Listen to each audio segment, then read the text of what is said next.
only play it 3 times in this whole finals here. And this being the second one. 6.3. Yeah, 6.3 average from Tianba, man. This squad have been really, really consistent here. A night and day difference from their group stage performance. And this is the Tianba that we know and love. We expected them to do very, very well here. And it's only a matter of time. I think they get that right position going, and then we see them get that chicken dinner. I mean, we want that survival stage, Tianba, right? Yeah. To be able to jump up and compete with the very, very best. Furia, fresh off of their chicken dinner, their numbers don't quite display that sort of a storyline just yet, but it is a great start for them to be able to add that one to their tally. And again, it's a real great mental boon to these teams to be able to find a high-scoring game and to be able to close out that game. Sure, maybe the point swing isn't huge depending on how many seconds into those final circles you last, but I feel like there is nothing more relieving than finding that chicken dinner, than converting it. Even if you ignore the 4 extra points you get just on placements alone, is a massive mental fortitude booster. And you need to keep your head on straight because you are going to get into something crazy very early on. I know it, I love it, it's Rondo and it's ready. It's ready, these players are hyped up, they're ready to go. I hope y'all guys at home are ready as well because man, this is just getting started. As the plane is taking off, we're headed to Rondo. Ooh.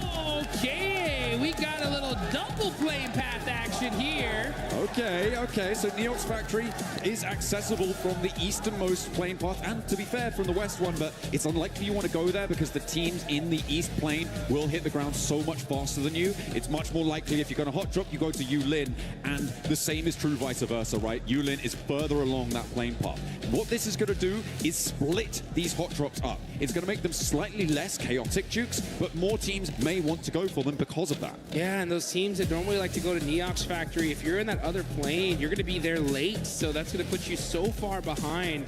So teams are going to have to adapt on the fly, switch drop locations, and make these decisions very, very quickly here. And you can see, these squads are out. Top players right now. Scarface from Ulf, okay, 16 eliminations. Mormon right behind him, and of course, Milu right there as well.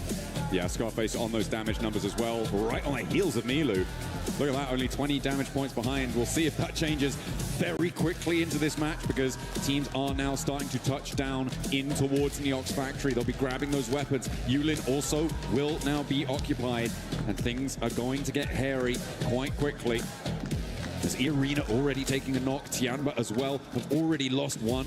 Irina, by the way, generally preferring to drop out near Stadium, but the plane path they're on didn't assist with that. We saw them hunting down solos in other matches, those solo outposts that are near those recall towers, which are a major feature in Rondo. They were the team to take that dynamically to that fight in a way that we haven't seen from many others. Oh no, S-Power goes down to a guard. Not good. Schwepp's hurt and gonna get caught by a beautiful angle from a cop. And that's what happens is that if you're just so used to dropping in one particular area, switching it up here, sometimes those little angles can catch you off guard.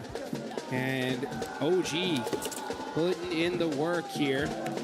Gonna be keeping an eye there on the side of Ulf. Ooh, does see Aaron. Now we're gonna switch on over to another fight. Here comes Furia. Applying that pressure to Aura. Sky bandaging here.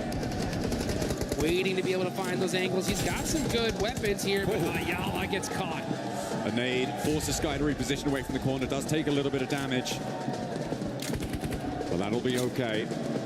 Remember, the recall towers here in Rondo allow teams to get their players back up and alive, so early fights are the norm. Silence rolling around the edge of this corner, trying to suppress Sleepy, but the UMP in hand gives him a little bit of confidence, and the nade to back it up.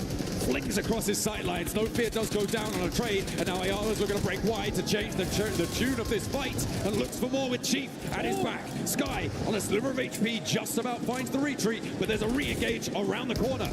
Chief would have had that, but he ran out of ammunition. Now he's going to have to make a play. Ayala there with the assist, and great work for the side of Furia. They're going to go ahead and take out Aura, put some early points on the board, and they should be able to pick up Silence here. Now they're going to start laser focusing towards the side of Four Thrives. Four Thrives creeping in on this one. A little late to this third party, and now they're going to have to battle a pretty kitted and well set up Furia. Thrives. They've got some loot on side as well, though not too many nades. In fact, no nades for T24. Neox Factory's been popping off as well. I think Ulf bore the brunt of a lot of damage pouring on their way. You see some elims coming through from Orangutan. Doing bits, but ooh, okay. Ulf may have a little bit of vengeance here, as Eren is still in the firefight. Tianba with their position on the south edge. Spot Tizzy sending away, but Tizzy wants to re-engage on the door frame. It's not going to work out well for the first spray, but suppresses the angle. QZZ with the nade cooking. Drops around the corner, but Hyunbin evades the damage. Nongshan Red for super aggression here. Looking to get some of them early eliminations. Hyunbin with a laydown. Wide on the open. Catches QZZ with the spray. Just keeps that suppressive fire on that window. Catches him on the re-peek. And a great turnaround there. Two superstars battling it out. Now Tizzy. Oh, look at that instant peek back. These angles. Nongshan Red Force so good at these CQC angles. Man, and Hyunbin putting in the work, forcing Tianba to have to do a full res on their team. Getting those flushes nice and quickly. Nongshan Red Force with 2 elims. They're up to 4 now. But they've got another team to try and deal with. Orangutan sidling on into the fight. Tizzy using the bus's cover. There's a nade from a tanky, but the pin goes back in. And Eren, the solo left in the situation for Ulf, is going to find the backlines for Orangutan and slow their approach towards this Nongshim outpost. The 2 players they've got there can just live a little bit longer, but a tanky keeps the pressure up, and Orangutan keep marching. Man, great movement from the side of Tizzy and Hyunbin. They are outplaying so many of these players here. So good at this urban fighting. Their peaks, their timing, just impeccable. Wizgot, though, with that nade, looks good. Tizzy jumps away and gets peppered only a little bit. Pulls the pin again. And you can see they're utilizing those doors so well. But how about that nade? That one looks good. Ooh. Tizzy jumps away from it once again. He's not falling for that one. I like the attempted utilization of the smoke to stop the vision on the nade arc as it was coming on through. But Tizzy read that one nicely. Knew exactly what they were going for. That nade doesn't connect either. Still has a couple more. The shotgun around the corner. Steps in for it. Wins the trade. And immediately Eren snaffles that point away for Ulf. He's up to 3 elims there on the inside. This guy's doing bits. The rest of Ulf are happy to hang out near Danqing on that south side and let Eren roar over in Neox Factory, because it still has yet to conclude. Aurora, I think, still have a solo in that spot as well. And Eren does finally go down to Godlike, who have rolled up into the fight in Neox Factory. A late approach as they were forced away over towards main round. Now you can see T24 trying to find some angles here. Zypha, ooh, quick shotgun here. He's got the right-hand priority. He should win this. He does. Catches Ayala. And now, oh, shots happening back and forth all over the place here. Zypha's going to have to make another play, but oh, suppressive fire. Was that IQ? Yeah, IQ on the other angle, doing a great job of applying that pressure, that headshot. It's going to be the end of Furia. Furia, though, well, in this location. In this location, correct, yes. Igor's on that south side, very far away from Yulin right now, means that they can get that full reset. The recall towers are still available, and at the moment, only 1 player is completely down. I think that's about to change as well, as Admino gets back to his feet. Aurora with top.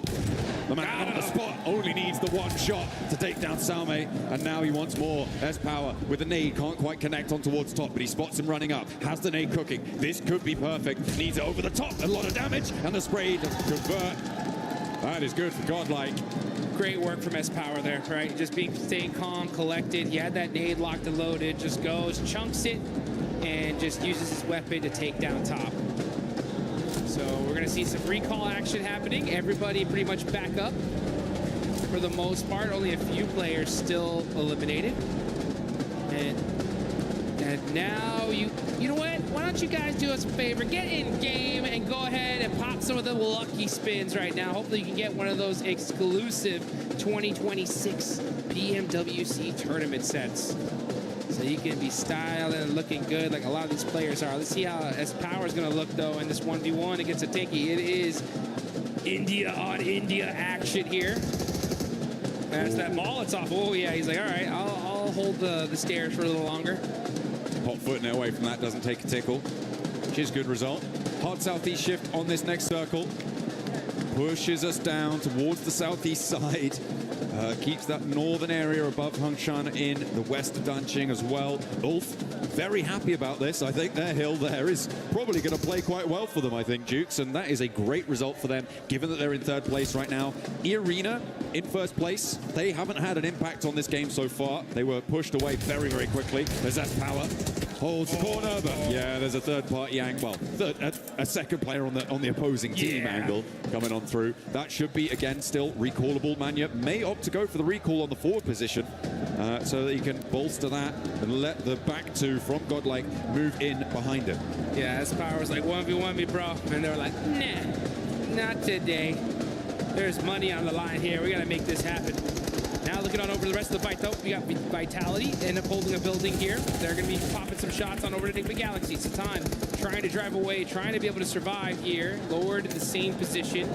Enigma Galaxy on the bold rotation. And Satan does end up getting caught and eliminated.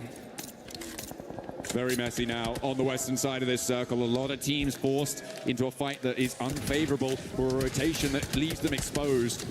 We're seeing the results of that now. The recall tower on the south side of the circle, currently under control of Nongshim Red Force. Looks like Godlike may have their forward position on one recall as well, I believe. So they could look for that. Actually, it might be Arena who have got control of it out on the east side. In the meantime, 4 Thrives, with their 3 elims so far, have a position near Yulin. You can see these teams just starting to get set up here, getting ready for that late game. This is so critical. This is the map to put some points on the board. OG have 5 eliminations. Aurora have 5 as well. So a great start for a few of these teams. Now it's about how you're going to end. I think the Galaxy down Satan on that rotate, but they do end up finding a spot in this next zone. Pretty central one too, just a little bit on the southern side of it. But we never know where this next circle is going to go. I mean, Ulf really have got a brilliant position here. They've had a while to establish it as well. On the hilltop that they have so much control over the surrounding area. They have vision every single direction. Everybody else just trying to play in their shadow at the moment. Arena have managed to push in from the east side. The 4 Thrives continuing their hold on the southeast point of Yulin. Doing a little bit against Al-Ula. Godlike suffering once more at the hands of Orangutan. And the Arena are actually pushing up to try and third-party split that fight on the north edge and maybe hound down Godlike. Godlike trying to hold on here. Southern shift. Yeah, indeed for a lot of these teams. S2G, 4 Thrives, E-Arena, not liking that one. Now there's Godlike. But Fudia, they'll take that all day long. Possibly even looking for a back-to-back chicken dinner here. As Aurora, though, that's going to be the team they're going to have to fight because Aurora's going to be pressing into that hard shift side location. Tianba, QZZ knocked. Doing a great job of being able to throw down those smokes very, very quickly here to try to pick up their superstar player. Coops trying to catch some shots into those smokes. But he's going to go ahead and just hold on to that coverage for just a little while longer. Just a moment longer. Right now, I think that, yeah, we've only seen 3 players really fully confirmed to not be really in with much chance of moving forwards. A lot of recalls coming on through. Almost everyone in the lobby getting back to their feet. Damage going over towards S2G from Coop, but not quite fully connecting. He's locked in today, man. I mean, those shots were on point. He was hitting them for the little slight angle that he had. He was getting serious value. You know, Tianba's locked in as well. They're just trying to get themselves in a good, solid position. They're in 4th place, 48 points. Not a bad start. But E-Arena with 75, they're the big threat in this lobby. The Thai squad looking really solid here in the Rondo.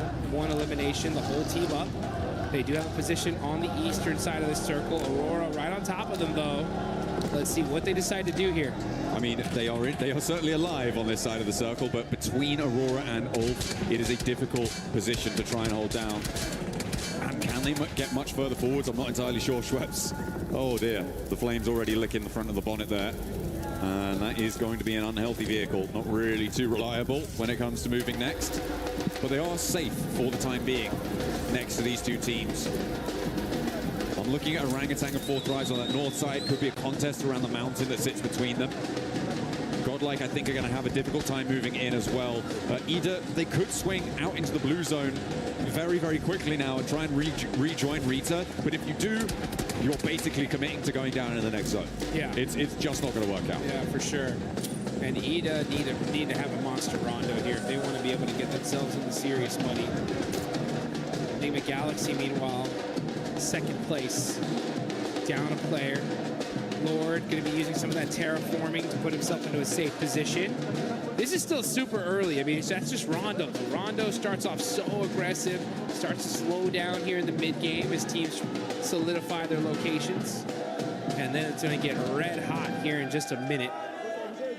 Let's see where this circle goes. We're going to see a crazy Southern hard shift again. Will it center up? That's going to be huge for these teams. And it does favor the south side a little bit. Okay, I mean, for Aura, this is great news for them. Their west side is fairly free and clear. Ida do opt to regroup on the south side, which I'm not entirely sure about. I feel like that may be a misplay for them. A very difficult approach from that angle. S2G trying to make the approach that is probably in Ida's future.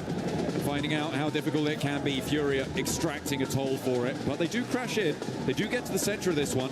And actually, may be able to get control of this recall tower that's available for about another minute or so. If they can get control of it, get that recall in fast, they could be in with a full force squad on this location. And I think they know the Jiggle's here, but they don't have a lot of time to play around with. It's really ticking away, and a bounce on the nade's not good.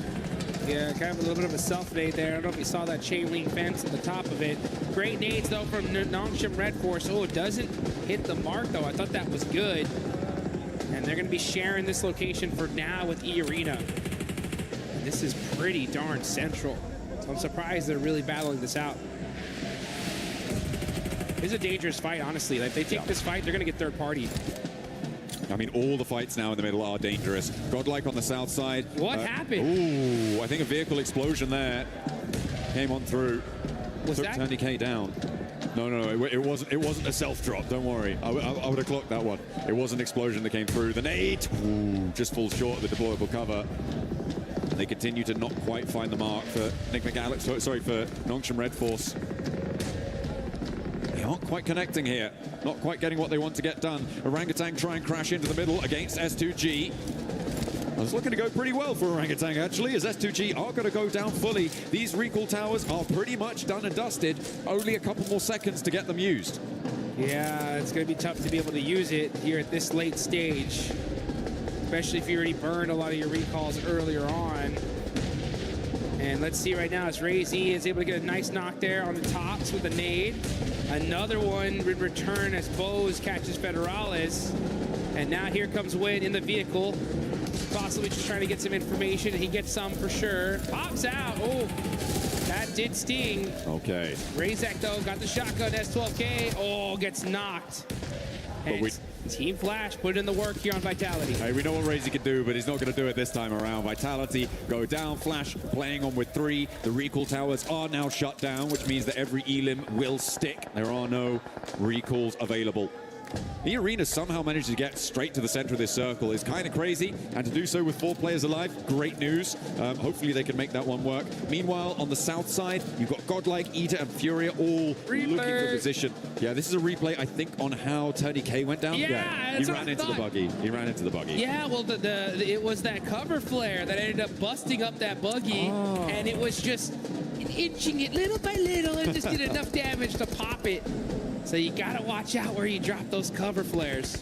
Hey, no harm, no foul. They're all alive, and that's what matters right now. Nade over the top, over towards Enigma Galaxy, though, from Tianba, who have had to fight down from this north side of their compound. Enigma Galaxy have been hiding here for quite a while, and Tianba seemed to be an overwhelming force for them. Ralph, alone, isolated, away from the rest of the team.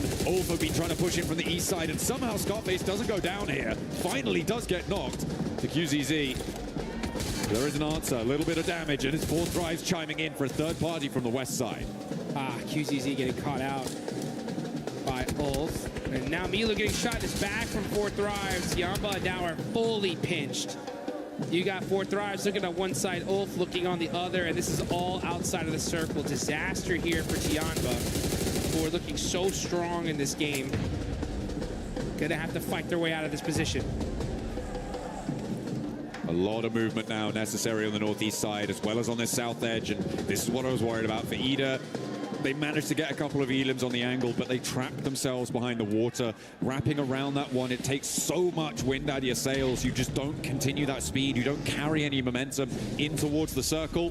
And they found out all about it. Furia were a roadblock for them, and they may have dragged Furia down with them, but for Emre, he's now got so much to do, and he's going to crash probably straight onto Aura, and almost certainly going to go down here. I'm so surprised he hasn't already fallen, and Emre just sneaking his way through. Tianba on the drive-in now. Gonna have to force to just fully send it onto the middle, but they are getting beat up here. Sacrificing players one by one. Milu, oh, with a bad drive. And now it's up to the single player. Oh, he does end up catching 1 point. So Tianba hold on just for a little while longer. Staying alive, staying in the thick of things. The arena unlikely to be able to push fully up and over with Ulf suppressing this angle. Akin can survive for just a while longer. And Ulf are going to have a tough time actually pushing towards this one with the suppressive fire coming in, but Akin does go down. That actually comes from Furia. Very long shot down from the south side. Close to max range, I believe.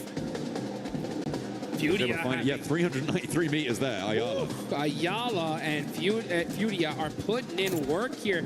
10 points on the board so far. Right behind him is OG with 8. They definitely needed those points. And here comes Furia, pressing in through the south side, moving in little by little, making sure that there ain't nobody near him. Aurora with the western high ground as well, this mountain, giving them a lot to work with. The position held previously by Aura, but they decided to commit instead much more central onto the west point of the compound that sits central on this circle. This would be a big game for Aurora this position. I mean, it absolutely could be, given their position with 8 elims. They've got some brilliant oversight. Not too many teams have the flexibility to challenge them. It is, of course, the Kiss Curse position, though, because you do have to leave it at some point. Well, almost certainly you're going to have to leave it at some point, and that is where things start to get a little bit muddy. If this zone shifts to Aurora, they're getting like 20 points this game. Plus. I mean, this is the spot to have.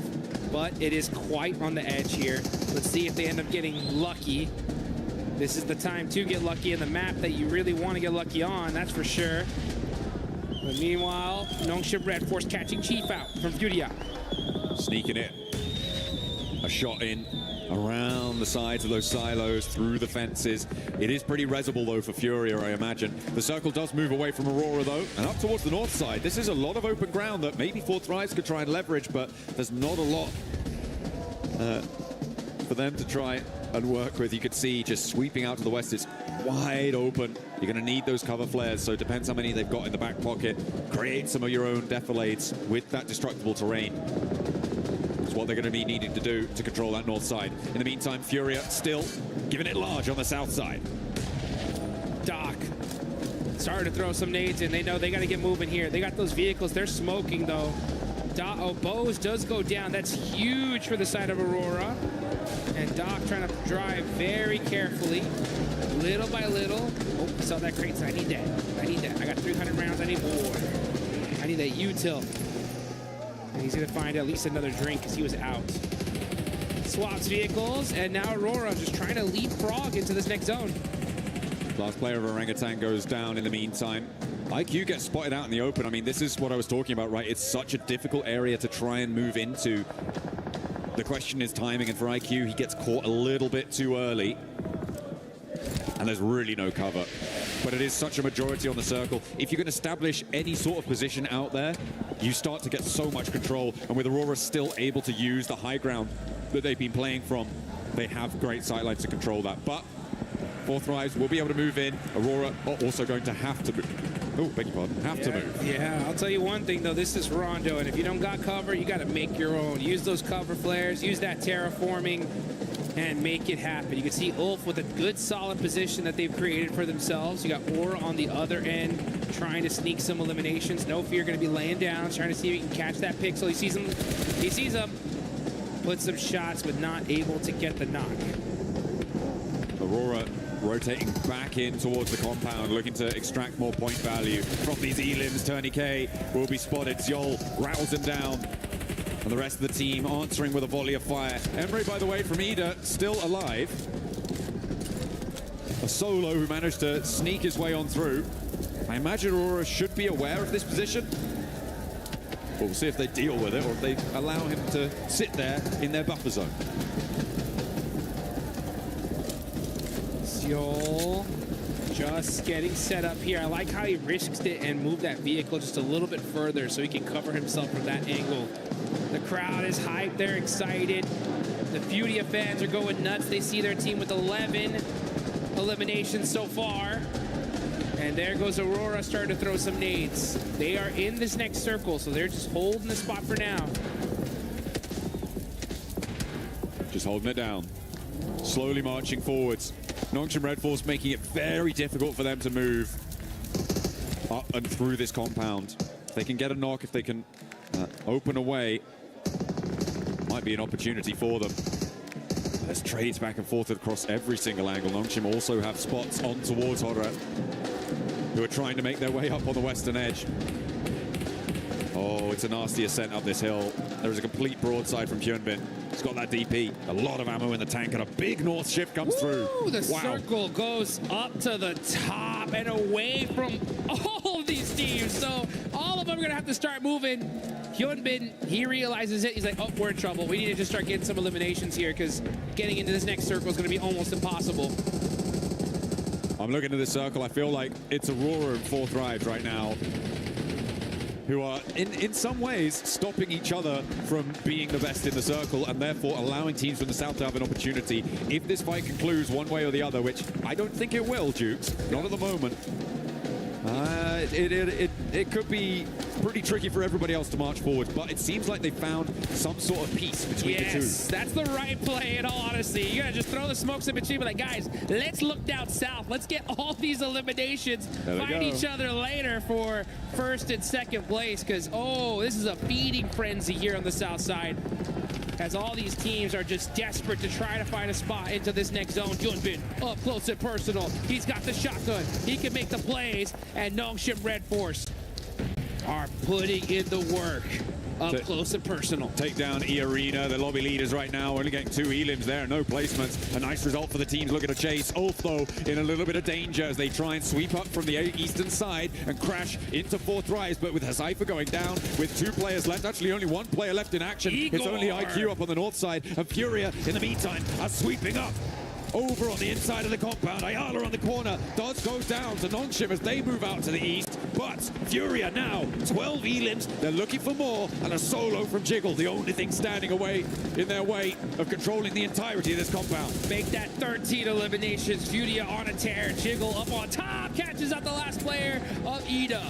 Aurora, though, are just waiting for this. Gotta be a little bit careful with that cover flare. A little bit too close. Chief now forced to just run out the open. Jiggle with the jump down. Trying to make the play in the 1v2. It's Igor to shut him down. Hey, that's so nasty, though, because it does mean that Igor's is going to be alone, solo, and will not be able to weather the storm of bullets sent his way by Nongshim Red Force. Now out in the open, it's Aurora as we transition up to the north side.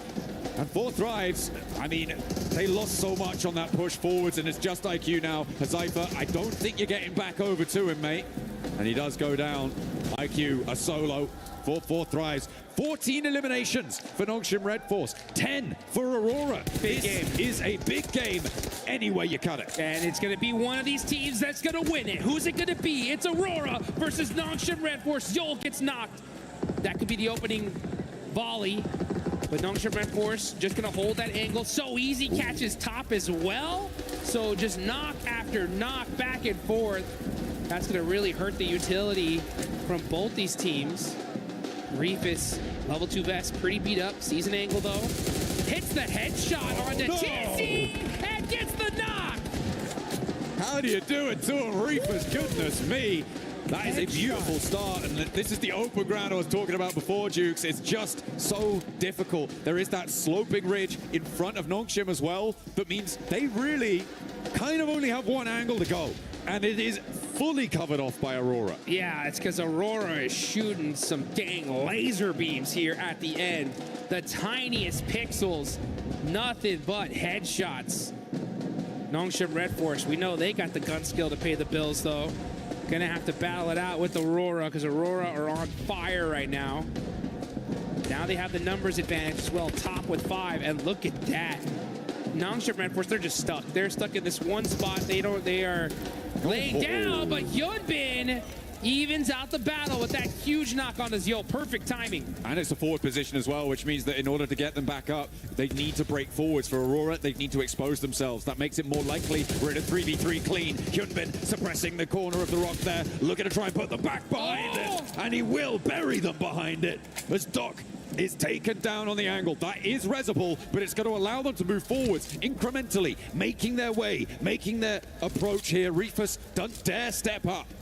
Hyunbin is just an absolute beast with these laydown plays. Putting in the work, catches top. Hyunbin is on fire. Uh-oh. Making it happen for his team. Applies that suppressive fire on Reefus. Reefus cannot afford to get knocked here. If he does, he's gone. He's got the MG3 from the crate, though. Is it going to be enough? A lot of damage done to him. Zeol's been slowly bleeding out. There has been reses coming through, or attempted to come through from Aurora. And they do manage to pick all 3 of their players back up on the forward front. Zeol finally flushed. Reefus dying left and right with the MG3 barking loudly across the open ground, but he's not going to be enough. It's going to be the knock sent his way, and Nongshim Red Force are giving this an excellent go. Moving forwards, they make it to the rock, and they are just out of range. The nade goes forwards. Only Top remains in the way, and the Molotov burns him. Takes him down. It. Nongshim Red Force turning the tables on Aurora. Aurora was looking unstoppable, and then Hyunbin said, "Oh, you think you got it, huh? Nah, we got this." Clean execution at the end from Nongshim Red Force. A brilliant exit from that location. It got so messy around those silos, those compounds, really, really tricky, and it's got to be so disappointing for Aurora as well. They don't lose those. You shouldn't be losing those, no. It is really, really tough stuff. But the open ground was so difficult to get in and towards, with 4 thrives being in the way for Aurora. If they'd have been able to deal with that a little bit earlier, maybe they could have had more presence there and stopped Nongshim Red Force from getting as far as they did. But a brilliant oversight on the compound for Nongshim Red Force. The South Korean side managed to navigate that one brilliantly. I mean, that's as fair as a fight as it gets here, folks. I mean, I think out of all the fights I've ever seen Aurora lose, I think that is the most frustrating one for them, because they know that we just got outgun skilled. Us, Aurora, the Mongolian super squad. What happened? Hyunbin with those laydowns, making the plays, the pop-off, absolutely well-deserved. I mean, that was just disgusting. Locking it in with the daps. That's what you got to do. You got to be pumped when you get those chicken dinners on side, and on Rondo, no less, with a big elim count. That is a breath of fresh air for Nongshim Red Force, hoping to get another global level title as well, to convert from their recent win. Sneaky. I mean, Nongshim Red Force, when they won PMMI, they weren't on top of the leaderboards until literally the last game, right? They stole that tournament, and now in this Rondo, with that many points, woo, these leaderboards are going to look dangerous. Yeah, it's going to be exciting. Remember, E-Arena, Enigma Galaxy, again, going down a little bit earlier. That's going to close the gaps once more, and teams can start to catch up. It is looking level. And again, it's that marathon style that we've got on today with the 8 matches from the delays that we had yesterday. The 8 matches today are going to test these teams' endurance. We still got so many games left. Oh, I'm so excited. This is just Toronto. We got 3 more Air Gales, 2 more Miramars. How's Aurora gonna roar back, though? That's gonna be my question. You know, Doc, he did not like that one.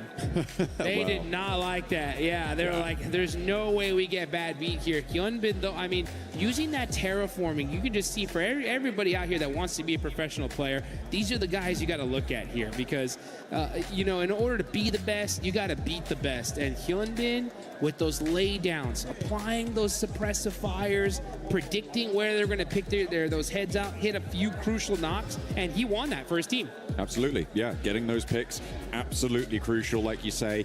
and it is a really interesting feature. I think it's probably, for me, the most interesting feature of Rondo is the impact of those, well, actually, maybe two, but the impact of having destructible terrain, being able to carve out those little divots, those little defilades with explosives, as well as the deployable cover flares. I think those two features make Rondo so interesting in these late game stages. Yeah. And if it weren't for those two features, I don't think either team would have been able to make it towards the end there. There was so much open ground, but they had to close it down. And the team to do it was Nongshim Red Force. We'll see you in a few.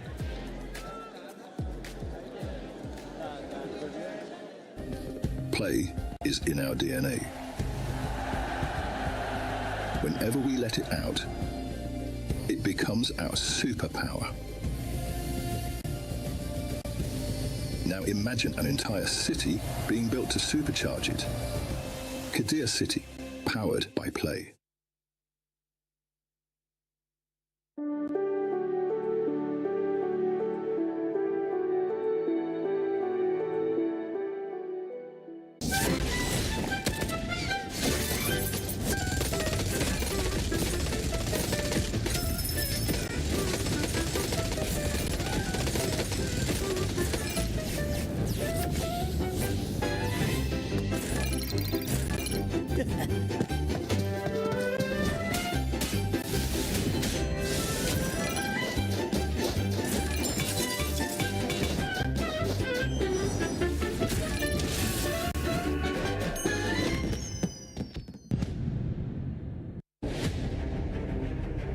Last year, 4 Thrives arrived at the PUBG Mobile World Cup with an entire country behind them. As the first Pakistani team to qualify for PMWC, reaching the world stage was already history. But once the matches began, they proved they had not traveled there just to participate. He's found Mafioso, he's got the flash. Carry him as well. Nucky, no!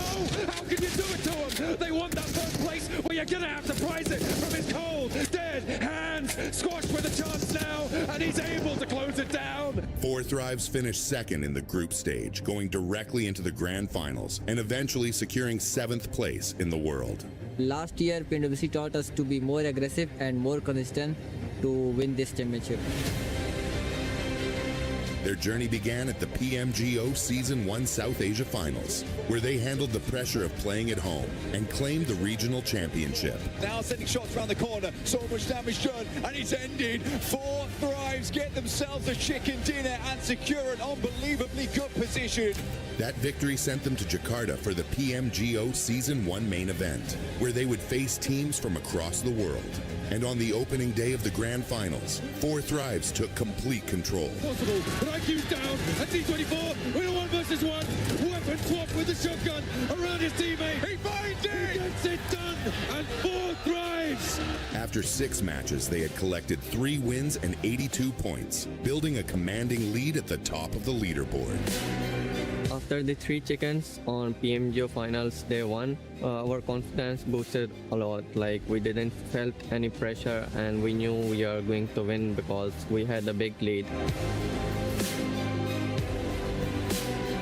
The second day brought a different challenge. Every team in the lobby was chasing them, and every mistake could reopen the championship race. They finished with 122 points, 77 eliminations, and 3 wins to become the PMGO Season 1 champions, securing their return to PMWC. Last year, they arrived as history makers. This year, they arrive as global champions. Nothing has changed for us. Our hunger is still the same. Even you can say we are more hungry for this PMWC trophy. We are even more confident than before. We have more experience. We believe that we can be the team who can win this back-to-back global trophy. 4 Thrives have already shown that a Pakistani team can reach the world stage. Now, 4 Thrives head to the PMWC at EWC 26. Ready to prove that PMGO was not the end of their rise. It was only the beginning. Hey, aggressive on the left now! Let's go. I'm nading it, okay? I'm nading it. Nade it on the Dacia, bro. He's low. I don't have nades. On Dacia is low. No, I can drop the C4, wait. He's low, headshot. Nice. Last one on me. Yes. No, two. Nice. Let's go. Get the loot. Go left, guys. Please go left. One guy right, one guy left. Easy. They're 2 knocked.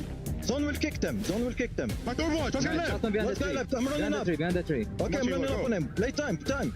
No, he's running behind the car. Kitleyim ben. Risk yapmayacağım. Bir daha Taşla bakıyorum. atıyor galiba. Taşla Bakıyorum atıyor tabii. galiba. Mermi çektim. Tarıyorum Cema, full tarıyorum. Mermim yok ama. Mermim kalmadı. Lan gidin vurun, alana salacak. Nice oğlum. Nice oğlum, nice. Nice.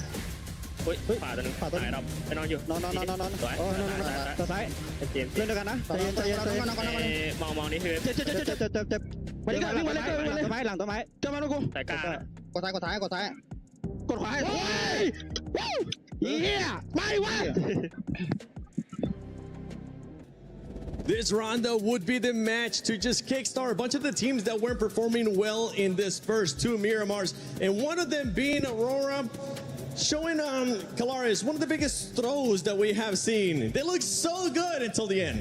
Everything was lining up so well. They threaded the needle down on the south to be able to get between Godlike and Furia on that rotation. And I thought to myself, they're playing it fantastic. They're being able to hold a position, cautious of where Horror was, and then maybe flex out on that west side. But Max, the fight against Nongshim, who played an amazing game as well on the other side. Like, you can't hate too much on it because, yeah, Nongshim Red Force had some insane shots. Hyunbin in particular, the way he was able every time to allow his teammates to push forward and he would cover them, but he wouldn't just be cover fire. He would literally tear down every single player on Aurora Gaming. I think he knocked out top twice in that final fight. I'm not happy about it. I'm very happy about it.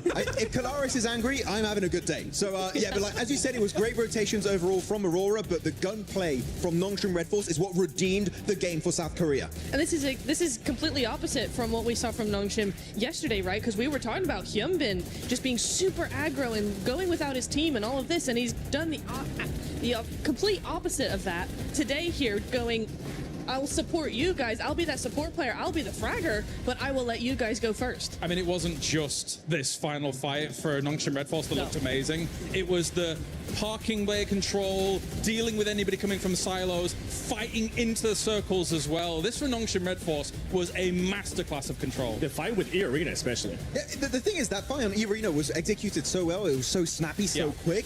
But the fact that they survived that fight in the city, right? Get outside the city, fight against the other teams that were 4 thrives, then win the fight onto Aurora, all of that.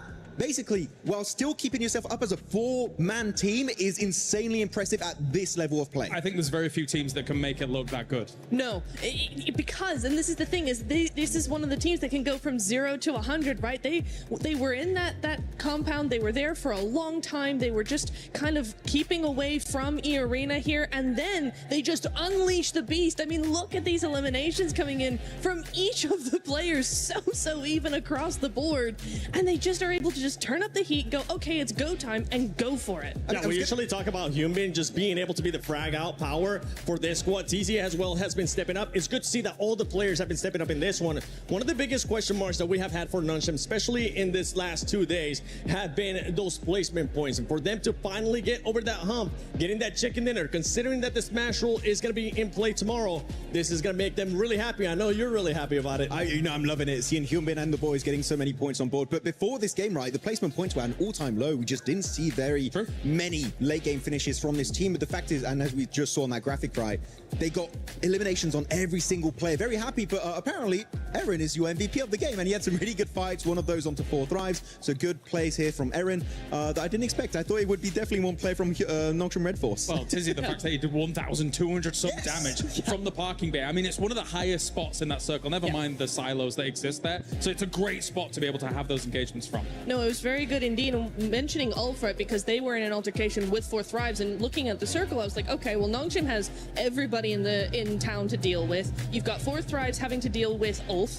and so Aurora were able to actually just have the complete west side kind of to themselves, get that long-range third party going, which is that's their MO, and that's probably why we saw them do so well. While they probably should have had that win, was they were long distance. They were able to have that long distance, put some distance between them and other teams. But for Nongshim, for them to actually third party over onto Ulf in the 4 thrives fight, just as 4 thrives were kind of getting cleared up, That is true. They do. They do. Ida has something personal with They do. It's so true. It's so true. But Nongshim really showcasing how great their timing is and how well they can actually read the lobby, what's going on around them, and take advantage of that. One team that we've been following as well, especially today, that has been starting to kickstart it, is 4Thrives. 4Thrives, in this last match, they were controlling a lot of that north, but they were too split, even though they weren't man down. And this is something that we were harping on a lot yesterday from them, having unnecessary splits at times. They were being pinned down by Aurora, though. They were being pinned down. It's a very difficult portion of zone. I don't think we've seen it be played that much. And so when it's so open like that, it is difficult to try and have the control that you really want. But yeah, there were some changes that could have been made to that. I think you hit the nail on the head. I think that when you look at how Nongshim Red Force had to play it, in a very similar area, you see how flat that area is. You can't, there's a lot of times where people get stuck in urban endings and urban situations, and then you're thinking to yourself, okay, that team on the outside is going to be able to hold them off. But you saw how flat it was. They couldn't put pressure onto anyone coming from their 4Thrives. They were there in a good spot, but they were there too early. Yeah, actually looking at another team I feel like did really well this game is actually Furia, right? Able to jump up here in 4th position, get himself a total of 60 points, 2 points behind the podium, held down by Nigma Galaxy. But this game, how they were able to do actually a big jump around the teams in the southern side against Godlike and also the side of Ida, and then getting in the city and sweeping teams. Sure, they don't get the win, but highly impressive from Furia. They feel like now are building up their momentum. They're a very streaky team, and now I feel like the podium is where they want to head towards next. That's back-to-back games too for Furia, being able to just show that aggressiveness, getting those eliminations as well, maintaining themselves within the 4th place. Because one thing that we're kind of looking at is E-Arena starting to create a gap with some of those teams. That's something that 2nd place, especially of esports, they had 2 outstanding mirror marks, and in this one we saw Eden being able to get the MVP. I just want to bounce off what you said about Furia with the 2 good games, because I didn't like them moving into that silo location. I thought they could potentially backfill the west side after coming in super late on that south. But hey, they proved me wrong. I think that they really showed great presence of mind, great kind of space control when they were moving through, and were able to hit the gunfights well. Yeah, it was very nice indeed. I was watching them kind of how they were moving, because some teams like Aurora, right, you have your position and you kind of just stay there. There's not too much movement going on. For Furia, they were in the middle of the silos, and yet they were always looking, always moving, always trying to figure out where the next play was going to be. So very mobile, very proactive thinking. You could tell from how these guys were moving. Yeah, just very proactive, and that's what you want to see in the middle of a city fight like that. Yeah, we did see the second page there for a quick second, and I want to highlight one player from Godlike. Man, S-Power is putting up like so many great clutches. We had some clutches early on Miramar. He did it here on the hot drop right versus top. He was cooking the grenade, got the damage, forced to find CQC. I really do believe, and my favorite player from India, by the way, normally is legit. But I got to say, S-Power is putting some global level fights here. He is looking highly impressive. And right now, I would say the best player in India by a significant margin. Yeah, it's not even close, honestly, especially with S-Power. Now, all we need is to see what the Nongshim players were able to do, which just wasn't just one player. We need all the players from Godlike being able to step it up. But as we're going to be heading into the first Erangel, let's send it over to Barney and Luti. Luti, what an absolute treat today is. I mean, 8 games, that's so many clutch can happen today. I know, 5 more maps to go, yeah, so much more PMWC action to come. But I tell you what, we wouldn't be anywhere if it wasn't for the fans, right? Of course, they're coming from all over the world. That's right, and we've got some right here in the Gadia City grid as well, so why don't we check in with them? Okay. Okay, you want to check in? Yeah, my side is better. Oh yeah, I'm pretty sure. All right. I'm pretty sure my side is better. Calm down, okay. All my fans on this side of the building, make some noise! Nah. I think we're better. Please, from my side, make some noise! Yeah, okay, now you know what you gotta beat, guys. Now you know what you gotta beat. Okay, I see some Furia fans. Everybody, Fasambaruyo! I see. I have 40 fans right there, and I can see in their own language as well. It is time. Show the match! Look at them going. They are crazy. Okay, you know what, Luti? Yeah. I'll give you that one. Yeah, you can beat me 1-0. But we'll check in a little bit later today. Casters, who do you think won that? I think the fans all won that. You know, I'm going to be completely equivocal, that's everybody won, because we got to experience the energy that is going to be put towards this match, the first of our Erangels today, a triple billing, as we sidle over towards match 8 with Nongshim Red Force able to close down a clutch chicken dinner in the final moments of that last game. Now they turn their attention to the grassy pastures, and maybe we'll get an answer to our question about a couple of our other teams, Dukes, because of course the thoughts on everyone's minds when it comes to these Erangel situations is what is going to happen in Pochinki? Yep. Is Enigma Galaxy going to be left alone, or is Ida going to continue down their futile path? Well, that's the question, because the only other question is Enigma Galaxy going anywhere else? And the answer is no, I'll tell you that. So we're going to see what's going to happen on the side of Pochinki. But who's going to get these points, man? We're heading on over to good old-fashioned Erangel. We got 3 of these matches today, and this is the first one here in day number 2 of the finals, live here in Paris, France. This is the PUBG Mobile World Cup. It's so American of you to say Paris, France, as if anybody was laboring under the delusion it was Paris, Texas. Come on. That ain't happening. That ain't happening. We're here. It's about the same heat, though, I'll tell you that right now, because it was hot outside today. Oh, yeah. I mean, it's been pretty hot in these games as well, as we are channeling the sun. Even when it's hiding behind the moon, cheeky little sun, you know, got to get him back. We did indeed, but we are going across Erangel once more. The plane path splitting the middle in the most horizontal flight I think I've ever seen. Right, that's as dead center as it gets right there, literally right down the middle.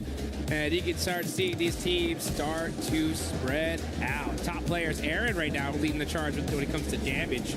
But man, those leaderboards changing things up. E-Arena still up on top there. Enigma Galaxy down in 3rd, Wolf right behind them. But Aurora and Nongshim Red Force push themselves up. Now you can see Nongshim in 5th place with 59 points. That's a much more comfortable position. But we are starting to see some point gaps already starting to be present. This is the most important day here, folks, because that's what's going to set that smash point threshold. And E-Arena have a nice little gap here, so they're a little bit comfortable, but it ain't over yet. They got to keep that aggression up all day long. Now, you know what? I talked about it before, right? E-Arena, chicken dinner towards the start of the day, and then what happens, right? It's that question of then what happens. Oh, by the way, Ida, not in Pochinki. Enigma Galaxy will be left alone. It is a Gatka split drop for Ida. Oh, thank you. Thank you so much. To all the coaches, to all the analysts, to the players. I love it. Shout out to everybody, dude. Yeah. Shout out to everybody. Shout out to you. Yeah, exactly. You know what? Shout out to Naruto. Oh, yeah. Get that that Ninetales Furies Og, baby. You gotta get it here quick before it's gone. As the Naruto Uzumaki event is still going on. We had a nice little show match earlier. Got to see some of the A7 boys once again. And man, putting in some work. Dropping them jutsus. Them ninjutsus. Substitution jutsus. That's what I've been told. That's what I've been told they're called. Uh-huh. Absolutely. Beautiful stuff. I mean, we saw that show match earlier today, which was great fun. I think always everyone had a good time with it. It's fun. Calaris, and you know, Alpha 7 have to win something. Yeah, they got to win something, that's for sure. You know, anytime I get to hear Calaris cast the show match is incredibly loves to do those, so I'm so glad he was able to get one in. He looked pretty good with the headband as well. Yeah, he did. He rocked the red one too. I was like, man, this guy is styling today. Should have kept it on all day, in my opinion. I think he has. Has he? Yeah. Oh, that's I saw him backstage. He was running with his arms behind his back. Uh-huh. Yeah. He does that everywhere now. Wow. I like it. It's a good look. He should hold on to it.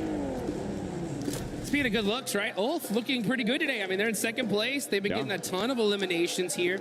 It's gonna be interesting to see how this whole thing fares out. I'm interested to see kind of how teams develop their mindset here going into today specifically, because I think a lot of squads just need to pretend like, hey, this is match 2. You know what I'm saying? Like, we just got our rondo out the way, now into Erangel. Yeah, Aaron doing a lot of work for the team on Ulf right now. The elims he's been able to find, picking them away from a lot of different scenarios. He's been able to extract just these sneaky little flush steals once or twice, as well as the rest of Ulf doing a lot more. They had a really solid position during that rondo. There were some difficult south shifts that forced them off that high ground mountain quite a while into the zones, which kind of took a little bit of momentum away from them, but the fact that they're able to convert and get a decent line on that game was pretty great, and getting that match MVP title as well for Aaron. So yeah, in second place, good news for them. One step closer to E-Arena.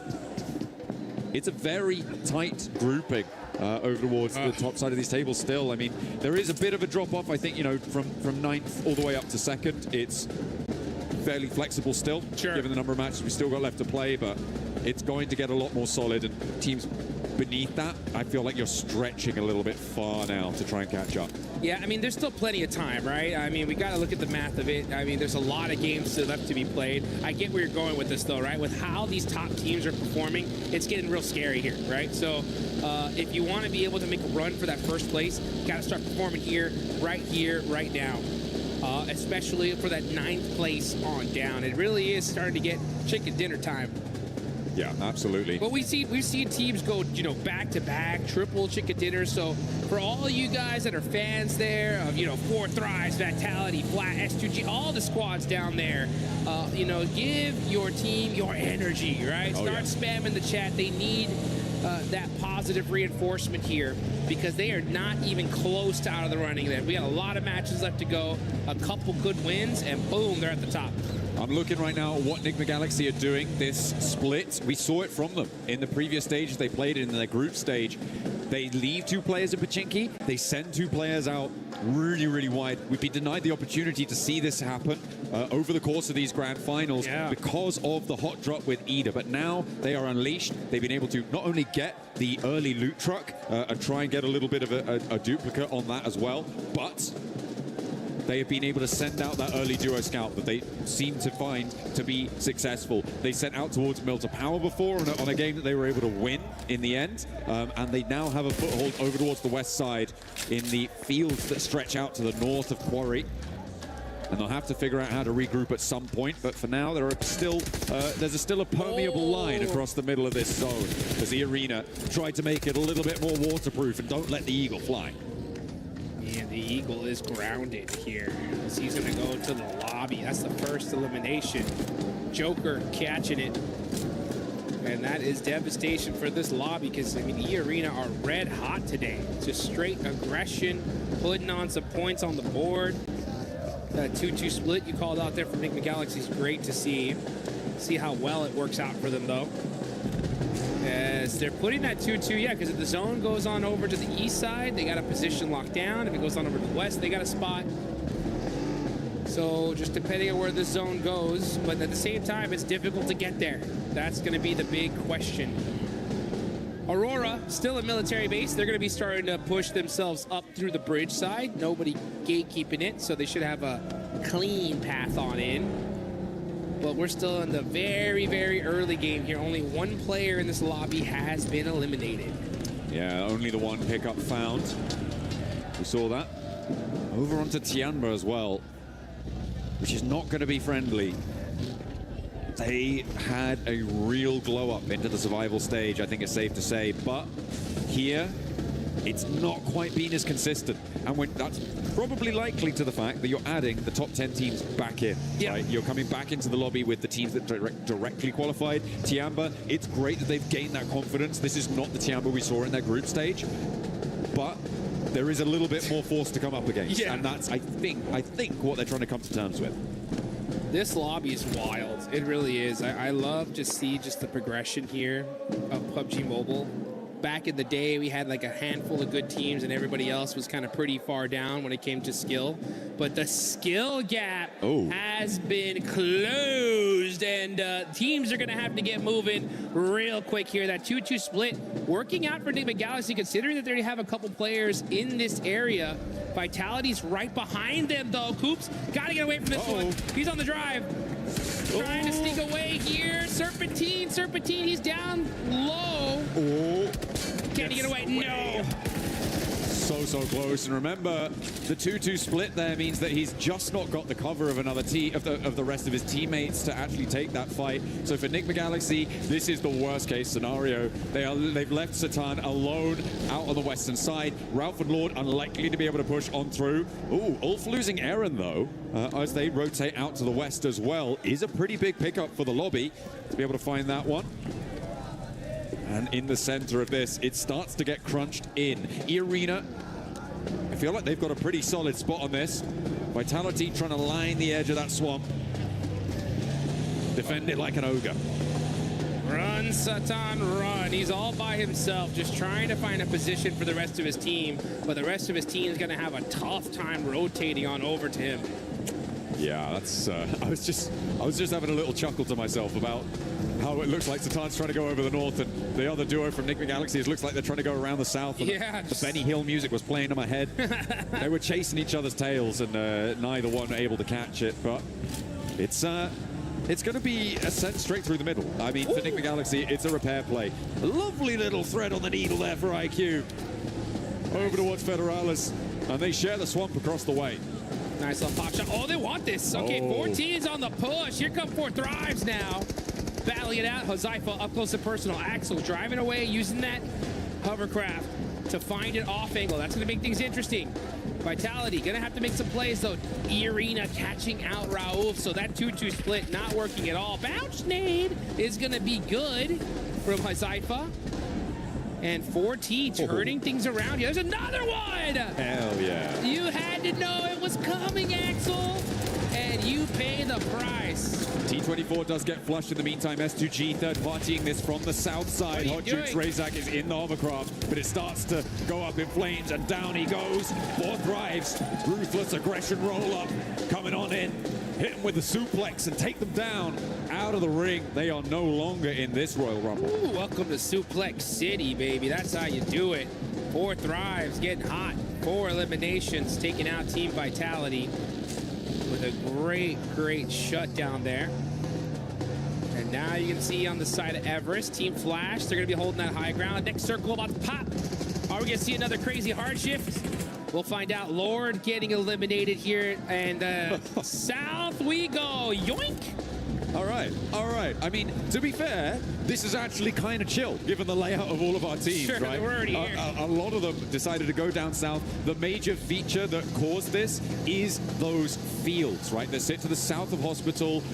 Nobody wants to sit in them. It is really nasty to be in that sort of area, as well as Everest being a roadblocker on the northeast side of it. It creates this lineup. So teams funneled into this south side, so a circle like this actually benefits the majority of the lobby. Yes, it does. Yeah, I mean, they were already all set up in this position. The zone going here, super beneficial. This is a huge spot here, and it's a battle of contention. Aurora starting to push Nongshim Red Force. It's a rematch, and Nongshim Red Force win once again. No doubt in my mind that's how it should have gone in that last match. They make it happen, repeating history. And does that mean that Aurora are living up to the definition of insanity? I don't know, but they're going to have to change something if they want to win the fights against Nongshim and join them back up on the podium, because they are putting some pace down now, the South Korean side, opening distance and take control of an area on the south edge of this circle. Putting pressure onto S2G, man. Stopping Godlike potentially moving in, as well as Flash off in the distance. I've had the pleasure of being able to spend some good quality time with the players from Aurora, especially after their performance at PMGC. And I'll tell you one thing. If I know these guys, they are fuming right now. Well, you know, it's not infrequent that Doc wins the MVP award, despite not winning this tournament. Yeah. And he's not necessarily on track to do that here, but yeah, it's evident that they definitely are gunning for this top spot, but right now they're being denied. Yeah, let's take a look though as we move on over to some of these other fights. Now 14 teams are remaining. We got Aurora, Vitality out.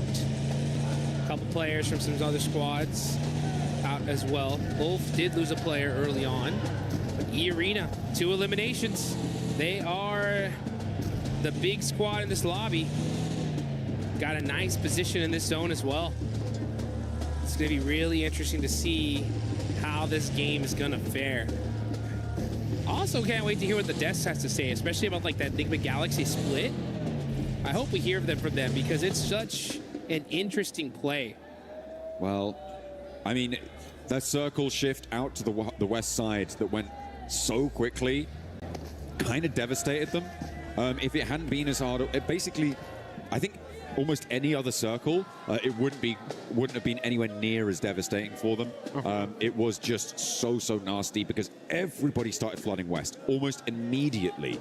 Oh, speaking of difficult circle shifts, that is pretty nasty. But yeah, the regroup was then completely blocked off. It did it again. The gap started to close, and the backstop for Enigma Galaxy wasn't pacey enough to catch up this time. Yeah, disappointing, unfortunate. Maybe they need a hot drop to be able to perform well in these games. Maybe Ida should go back to Pachinki, and that's what they've read into. But you know, Ida pretty happy with themselves that they didn't right now because they have that Gatka position. They are one of the only teams in the northeast side in these open fields. And they get blessed here in this circle, and that just goes to show sometimes a hot drop is good to avoid. Satan all by himself. Oh, he's so in trouble. It's on fire. That Murado, he's gonna have to pop out, lay down, and Nongshim Red Force right there. This is like literally the worst location he can be stuck into. Not good. Well, yeah, just a bad game for Enigma Galaxy overall. Still a couple more though in the books. It's not terrible for him in this position, right? You have this little defilade, you're kind of covered off from the buildings out in the open. The nades, though, from Nongshim Red Force does make it all the more terrible. That looks pretty terrible. With which they rolled up does make it harder, but he's still got a little bit of fire in the belly. Less terrible now. Yeah, Satan on the move. Did get a nice knock there, and now it's bad. Okay, yeah, well, he's not there anymore. My point was, there is a little bit of cover, and teams on that ridgeline can't necessarily peek over the top. The reason that they were able to do so is because there isn't so many teams out in the open fields, right? And if it happened a little bit later, maybe that would have changed. So I think I read a little bit too much into that to call it enough cover. But either way, he does go down. 6 shot, though. One of the very few players to be able to knock Hyunbin on that trade, though. Yep, that was really nice. Just saying. Just saying, indeed. Not an easy feat. Hora. Wow, what happened to Hora? They tried to roll in from the west side, and it didn't work. I think that's a pretty apt summation of what's about to happen. Hate to see it. Yeah, you do. Orangutan have a real opportunity, though, to find an isolated outpost as the south side gets hot as well. Yeah, it's getting hot indeed. You can see Oh So Easy on fire. But down to 1 HP. He's going to get knocked. Al-Ula looking to take out Nongshim Red Force. S2G. And yeah, here comes S2G. This Wizard Tower is by far one of the most dominant positions in this zone, and that's why so many teams, they want it, and they want it bad. S2G on the push. They know that Wizard Tower is weak from this hillside. Starting to throw some utility out, trying to see if they can get a good opening knock here. Seems like they're slowing it down, though. Over on the northwest side, you've got E-Arena at loggerheads. Scrapping it out across the way as well with Furia. 2 players, 3 players now down. Tourniquet's on the inside, terminating with the P90. Pops the reload there. Gets the ammo back into control, and the res can come through as well for the backlines. Furia are going to get dismantled, and they get taken down. Oh, it's rough, especially considering they lost out to E-Arena. They feed E-Arena 4 more points. The White Rabbit really on the run here. Hopping to victory. Next zone, where's he going? If it centers up, it's going to be disgusting as that field is wide open. Okay, it goes to the north side. Is it like a rule that the circle has to touch the edge of the previous one in this game? Just hug it. It's just like, yeah, I just pick a point around the circle. Yep. I attach myself to that. See what we're going to go for. Another hard shift is crazy, but it's a crazy fight unfolding for Godlike as they find one, try and trade it around the corner with Team Flash, and Tops goes down. Put into the meat grinder there. Let's go at Mino, getting a nice knock and finish. 4 points on the side of Godlike. Haven't had the hottest of starts here. Still putting up some points on the board, though. OG, other Indian team, putting in some nice knocks. And Godlike OG are right next to each other on the leaderboards. Again, Still a lot of matches left to be played. This could be that start for them to take charge. Few good games is all it takes. There's fewer and fewer matches, though, getting played. Alula try and roll up, try and take this fight with S2G, but it's not going super well for them as they haven't even been able to find that knock onto Hamzy. Down the hill, he was able to survive on a sliver of HP, gets the healing done nice and fast, and S2G can transition now without Alula breathing down their necks. They've only got one player, and Yasser is already sending out into the open. 4 Thrives getting roadblocked on the northern rotate as Ulf and the Arena sit in front of them. Alula losing their final backstop, and Godlike now trying to roll up into the engagement as Ida takes shots from a distance. Yeah, and that's it for Alula. Now you got S2G that we're holding this Wizard Tower here, but is now outside of the circle. They're gonna have to get moving. Meanwhile, you got Tianba trying to get rezzed up here. Out in the open. They got a couple busted up vehicles here for cover, utilizing those smokes as well, but the pressure is imminent. Now comes Scarface. Scarface with a nice nade onto Joker. That's gonna finally pepper E-Arena's position. But now E-Arena are in this next zone. Godlike trying to possibly gatekeep this. I almost ran right into that nade. That was dangerous. Solo remaining for Nongshim. Did they spot him? A spiteful look in his eye, a glint, a gleam of malice, but it's spotted by Solke. He sees that one gleaming in the grass and puts it down. Snake out of action. That's huge. Now they don't got to worry about that anymore, but now they got to worry about Godlike as they got one of those players up close and personal. Gonna switch on fights on over to this fight, though, as E-Arena, top team in the lobby, still alive. Now we're back. Hey, they're more than alive. They're kind of thriving on this northwest side in that fight. Goodness me. Godlike losing their backstop there as Mino goes down.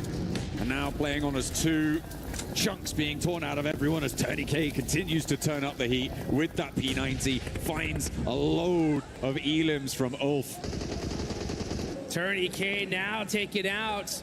That is huge. That's going to be from Aching. Tianba now getting in the mix. They know it's E-Arena, so if you're Tianba, this needs to be your hard focus here. You want to be able to slow them down. I mean, you want to, sure.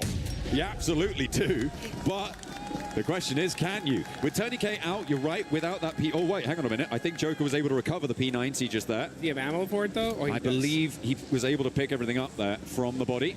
Oh, but it's a hard shift again. What is Dukes, going on? It has to touch the previous circle. It's a rule. I'm telling you. It's something about this game. 4 Thrives, they're going to have to leave, but they may have to leave one of their players behind as Falak has taken a knee. Scarface down low. Last player alive for Ulf. A nade over the top from Down IQ. low. Good bounce. Too slow. Rolls under. Right behind the wheel arch and is right in his face. Bye. Scarface, you can't chew that. Oh, man, he ate that one. And 4 Thrives on the move. IQ going on over to Falak. Gets the res right on time. Save. Able to keep things alive. I have no idea what that was. Able to keep him alive, but Azaifa not so lucky. As Falak will get back to his feet. But they have a long road to tread now. S2G covering up the south rotate. And I feel like E-Arena sweeping around may not be the worst idea. Maybe try and push through 4 Thrives. Continue on. Challenge S2G's backstop, maybe. Oh, it's a difficult approach. No matter which way you cut it. But for E-Arena, they're already on 6 elims, Dukes. They're already into the top 6. They're having a good game, and everybody from 2nd down to 6th has already gone down. Oh, Schweppes spins out and gets punished. Falak barely moving out the way. Gets a couple, but now there's Mormon up. IQ, got to make a play here. You need to stop E-Arena. They have been too dominant so far. They are putting in work. They take down Falak. Now Mormon gonna have to run away. This nade looks good from IQ, though. Oh, it gets to secure. 4 Thrives finally shut down E-Arena. Okay, so they are drawn a little bit shorter than they could have gone. Really nice hold there from Falak, I think, on that roll-up from E-Arena. He was able to do so much damage. Unfortunately, not able to survive, but IQ was, and he was able to put a 10th elimination on the cards there for 4 Thrives.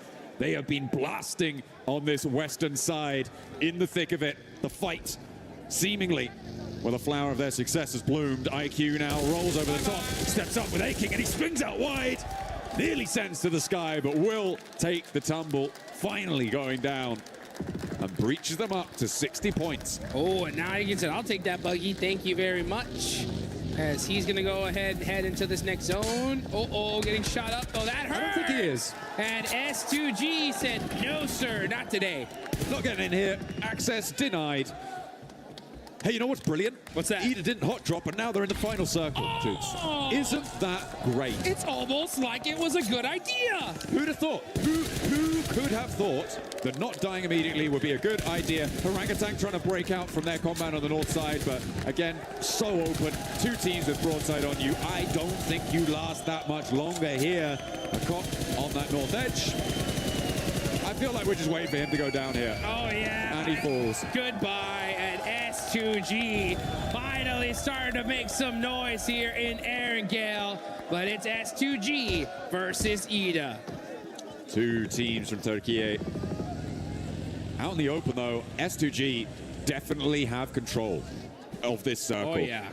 At the moment, Ida are completely penned in within their compound, and with this circle, they have to leave.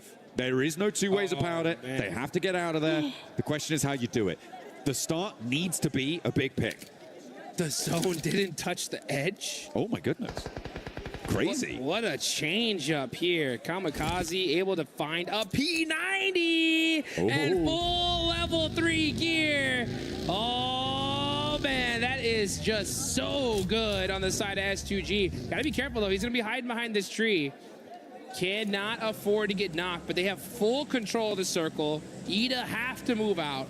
If you're Ida right now, you really need to kind of start peeking and trying to find a pick. If you can get a good knock here. I think. No, they're just mounting up. I mean, look at the timers on those smokes. Oh, yeah, they're just going to go for the vehicle rollout and try and crash it. They're going to try and read the zone. The laying out back, the laying out wide for S2G. They've left a trap for Lost to be able to find the pickup, but Rita may be able to find something. The fact that there's only one knock set to Ida is not great for S2G, but finally get a second. There is finally an answer, and Emre charges in, but the ammo count is very, very low there, and they've already lost 2. Trying to get this confirmation. He should be able to get at least 1. Yeah, he'll take that point. All right, well, that's a consolation prize. But S2G looking to make this happen unless Darkin gets a good shot. He's only got 21 rounds left. In the Mini 14. And Kamikaze's full level 3'd out. That's going to be a hard knock.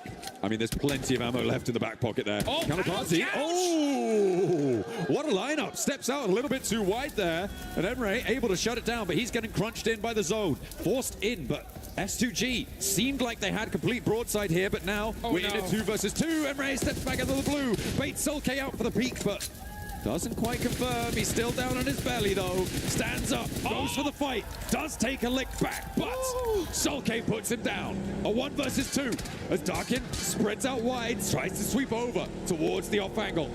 Hit the gas. Darkin coming up close and personal. And S2G with the DVS. And nah, not today. This is our game to win. That's a big S2G chicken dinner. S2G going God mode at the end there. Chokehold on the zone, able to take it all down. Nobody standing in their way. Really nicely felt there on that south edge. For Ida, a little bit too passive in their zone, in their compound, but they survived deep into the match, Dukes, and that is a good result. I feel like they were able to do, well, I know that they were able to do a lot more than they've done in any other Erangel over the course of this tournament. Yeah, or any other game in this tournament. Of these finals. Yeah, this is huge for the side of Ida. Honestly, a great finish. They were stuck in those buildings. That's a hard one to win. I just personally would rather see them just from those buildings really try to pursue a knock before just randomly sending it in. I think that would have been the play. But hey, you know what? To each their own. Sometimes you got to go for it. It could have gone either way. Yeah. But S2G, I mean, they're so good at just popping people out of vehicles that it just made it hard. But we did see that solo player from Ida really put in work towards the end, almost turned things around for them. I mean, Emre was doing a lot over in the open field there. I feel like what happened there was that they got information on the back lines on towards where Lost was, and they were able to flow out that way, and that's what they went for in those final moments. Maybe a little bit overinvested on the angle though. Let's listen in to hear what they have to say on that match. Sürünüyor ya. Bak eve bak. Evdeki adama arabayla çıkıyor, sağlı çıkıyor. Tamam.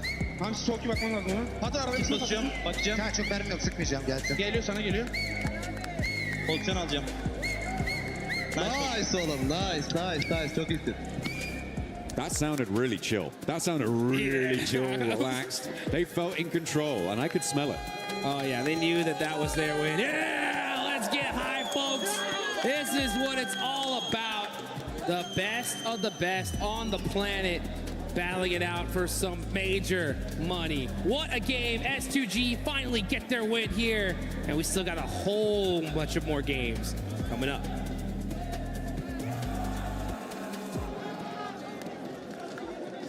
WC 26, I'm the 7WG, and I'm joined by none other than the record-breaking man, Snacks Gaming. Snacks, how are you enjoying Paris so far? I'm in amazing bonjour and representing India here doing the watch party. I'm the first Indian ever to host a watch party officially from the S-tier tournament, World Stage, World Cup. First Indian ever to do the watch party, and I'm super proud that these 8 boys, the game they showed in the group stage, the way they qualified, the standard they have set, because we don't get to play regularly these lobbies, and the way they adapted these lobbies and the way they qualified made us proud, and that's why I'm here. That's the biggest one, the way that they have adapted to the lobby. I feel like it's one of their biggest strengths too. We saw that with OG, we saw it with Godlike as well. Talking about Godlike, no more hot drops out of that team. They started performing a lot better here in these last matches. In the group stage, as they said, they did try to experiment the drop fights. I mean, they had a lot of drop fights, but initially for the first day of the group stage, they didn't felt good after taking the drop fights. They switched the playstyle, and now they're playing safe for the initial part of the drop. Then after that, if they survive 4-man, you have seen the players' potential. The way S-Power clutched, I mean, I feel like it's going to be the clutch of the tournament. The way he played, the gunpower these boys have is insane. I just want them to stick together, play 4-man together, because in this lobby, it's all about team game. It's all about the way these teams isolate fights. And I wish they play together and they bring something really good performance back for India. And I'm hoping that's going to be the case, especially with the first round that we just saw, and then on the upcoming matches as well. I think they will be able to bounce back. I have Godlike finishing in top 5 and OG finishing in top 10. Damn. What are your predictions, brother? I mean, I just want them to do good, because we don't know the struggle they have been going through. We don't know the grind, how much grind they have did. Everything answers only through the gameplay. I wish we get top 5 for both the teams. It's going to be a huge thing for India, because again I said we don't get used to play regularly in these lobbies, and we get more opportunities because of these boys. And all these players watching from India, all these esports players watching from India, they'll get inspired and they'll feel motivated to do more for the country. 100%. Shukriya, bhai. Thank you so much for joining us. I hope you enjoyed the rest of the show, and I hope that the Indian teams continue to step it up. Back for some more PMWC at EWC 26.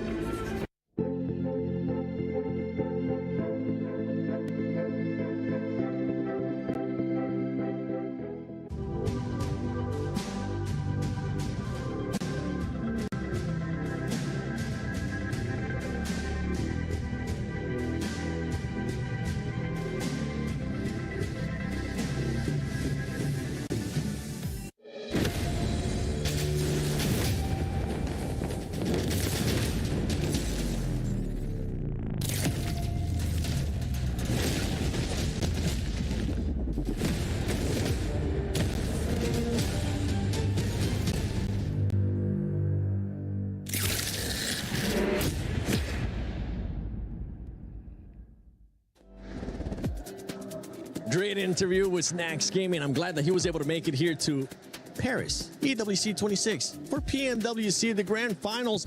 But let's talk about this game, because S2G, we finally got a chance to see S2G the way that we have been wanting them to, pretty much having to grind out that circle, having to push people away like they were able to do with Alula. It was clearly a Turkish wombo combo right there. First and second place got Ida getting himself the second place finally, right? Can talk about that a bit later on. But yeah, S2G, beautiful fight onto Al-Ula. There was Godlike, there was also Nongshim Red Force, and they were all vying for that one Harry Potter tower down on the southern edge. And overall, the fighting capabilities of S2G have been soaring in the finals, and we just see more consistency, which is what I was hoping to see from this roster. Yeah, I mean, I really enjoy right now the classic Kamikaze, which is now canonically known as just a full center as a one player, and then just dominate from there. And the thing is, Kamikaze can get it done, which is super interesting. He just exerts a lot of control. Soul K from the backlines on that anchor, super cool. Wouldn't call it a wombo combo.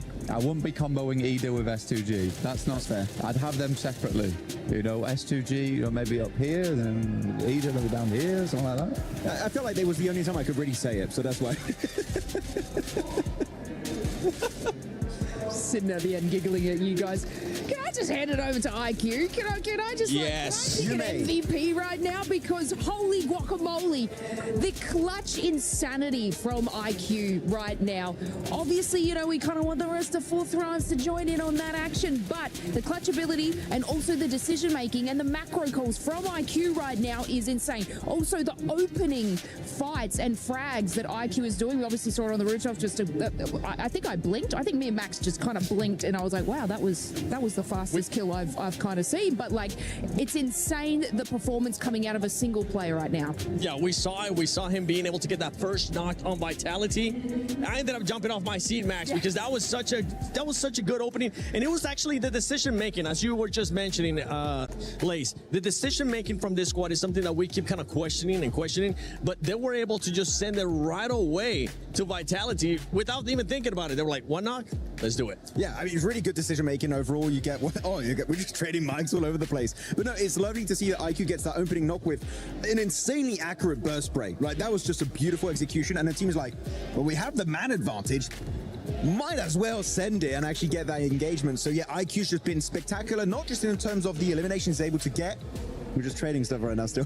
But also in the terms of the opportunities he is able to create for the entirety of his team. And when an opportunity has been made, man, they just fully send it. They do fully send it. Let's take a look. Actually, I want to see Fourth Thrive stats so far, because this team is one that has been picking it up so far today. They've been getting those eliminations. I want to see a little bit more placement points out of this squad, especially for this last match.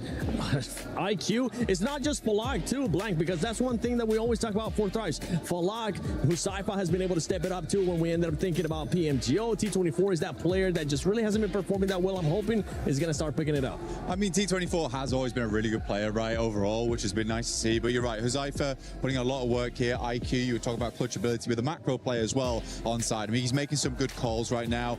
I think for this game, you're getting deeper and deeper into these matches is a really, really important thing for Fourth Thrives. There was a lot of love from the crowd there as well, which was great to see. Also, going to just say, why have you got a heavier mic than to all of us?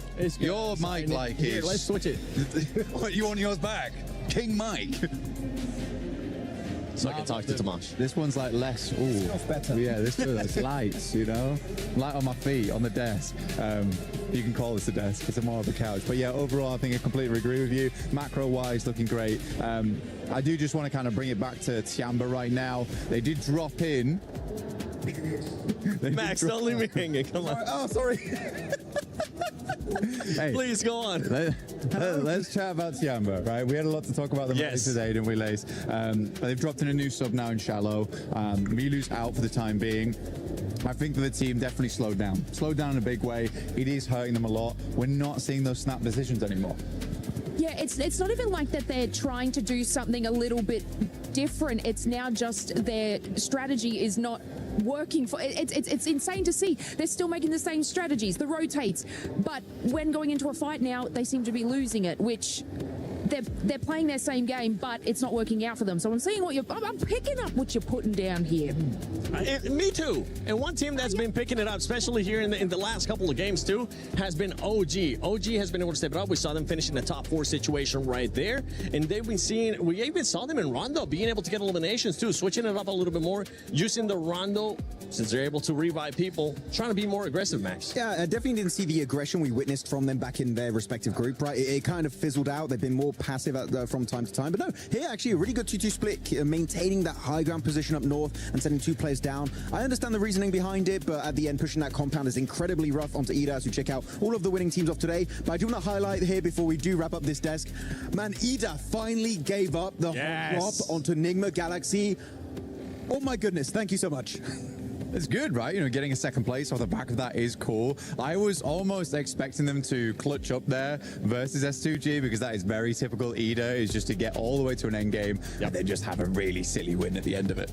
Yeah, Ida, sorry, I'm thinking about Furia because I saw them being able to get that chicken dinner earlier in the day. But Ida, yes, I agree with both of you. I'm glad that they finally just stopped doing that hot drop and decided to change the mentality because they were in last place before they decided to make that change. One team that's currently not in last place and is wanting to challenge that first place is none other than Furia, and I believe Kalara's got a chance to talk to them. Hey guys, of course I am down here on the stage with Ayala as I have him after this great performance here throughout day number 2 of the finals. My first question here for Erengel is, sorry, Miramar even I should say, in the second Miramar. You guys had great space control to be able to eventually get yourself to that win. So talk to me about that late game and what threats you might face. Queria perguntar como é que foi o jogo de Miramar para vocês, né? Ali no final, como é que vocês estavam se sentindo ali no late game? Qual foi a estratégia de vocês? E aí, tudo bem? Esse jogo aí a gente começou perdendo o chifre, só que a gente não desistiu e continuou querendo. A gente jogou bem esse jogo mesmo estando em trio. Então a gente ganhou os morros, foi jogando juntos e a gente conseguiu ganhar a play. So it was very nice play. We managed to get it through with 3 players, so it was really important for us. We made the right decisions, and we could get it. Awesome. So let's talk about the rondo for a moment, because that was great as well. You guys eventually entered into the silos, the urban area and things like that. And I thought you were going to be in a lot of trouble, but you actually looked amazing in that execution. So what were your concerns on rondo? Who were you kind of looking out for, and how did you execute that? A partida de Rondo também foi muito boa, né? Vocês entraram ali no silo e ficaram por ali, parecia que ia dar ruim algumas horas, mas conseguiram sair muito bem. Quais eram as suas preocupações ali nessa queda, nessa partida? O que vocês estavam sentindo? Nessa partida de Rondo, a gente começou bem, fazendo mais kills no começo, depois fomos pegando mais kills, só que a gente errou em algumas coisas no finalzinho que a gente depois da play conversou, então tomara que nas próximas plays a gente consiga ajeitar tudo para conseguir ganhar esse campeonato. So it was a pretty nice match. We managed to get some kills on the start and in the middle game, but by the end we did some mistakes, but after the game we talked, we solved those mistakes and we are better for the next ones. Fantastic. Well, thank you very much for joining me, Ayala. That is it for us here down on the stage.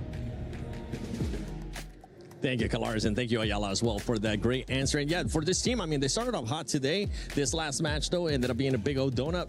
I think they'll be able to bounce back. Ayala, you may have your driver's license back. I will bestow it upon you once more, because now the decisions to use the vehicle are working for you and not just going in there and seeing what sticks. But no, look, the elimination consistency from Furia is, you know, we always speak about it. They are a sort of an aggressive dominant team. But now, you heard it from them. They're taking it there. They are moving a little bit further in placement points, which is exciting to see, especially on the map where they they got their chicken dinner and the way that they were able to just wait. Sometimes they just get a little bit too happy, aggressive, and they're like, you know what, we're going to create our own play. However, the patience that they are showing now, especially Max, it's just working for them, and it's a great Furia look. It really is. I mean, I kind of want to go a little bit deeper almost on Furia, in the sense that I was expecting Silence and Ayala to put up big numbers, which they still are on occasion, but I feel like Higot has really risen up the ranks in this tournament. He's gotten so many great plays. Sometimes where players will give him a lot of 1v1s, and you don't want to do that to Higot, because he will get those eliminations if you give them that slightest opportunity to fight back. But yeah, Higot is looking great. So literally the entirety of Furia has that potential to be in the top 10 players in this event. But you got to remember, Igor, too, is a player that has won MVP in the past for Americas, too, when he ended up being in previous teams before joining Furia, right? So we know that he can definitely put up those points. We just want to see Silence even more. Silence, what's your pick for MVP? But let's take a look at the overall so we can see where some of these squads are currently sitting at, because I would love to see where Furia is currently at, with E-Arena still being in first place, the gap being there about 18 points from Ulf Esports. Well, I mean, for Ayala and Chief as well, like back in Liquid days, I think for, honestly, those boys, the big thing about their team play was that they locked down endgames massively. They massively locked down endgames. We're not quite getting there yet. We are slowing things down, like you say, Lace, which is a very, very good thing to get those placement points on board. But I think that as soon as we start seeing Fury in those endgames, we're looking really good. Enigma Galaxy's still up there. Ulf looking fantastic. I mean, it's more consistent than anything. They haven't really been a big driver in these matches, but sitting at 67 points right now, I think they can push that a little bit further. But Aurora slowly slipping down these rankings now. Yeah, Aurora is starting to be a bit of a red flag for me as well, Lace. Yeah, it's a little disappointing to see. They're getting active and busy in sort of these mid games, but they're not sort of pushing it any further than that, and not sort of solidifying any eliminations. It's kind of like I feel like Aurora and especially Ulf, they're obviously doing well. They're not on that second page, but I kind of feel like they're just sliding by. Consistency's there.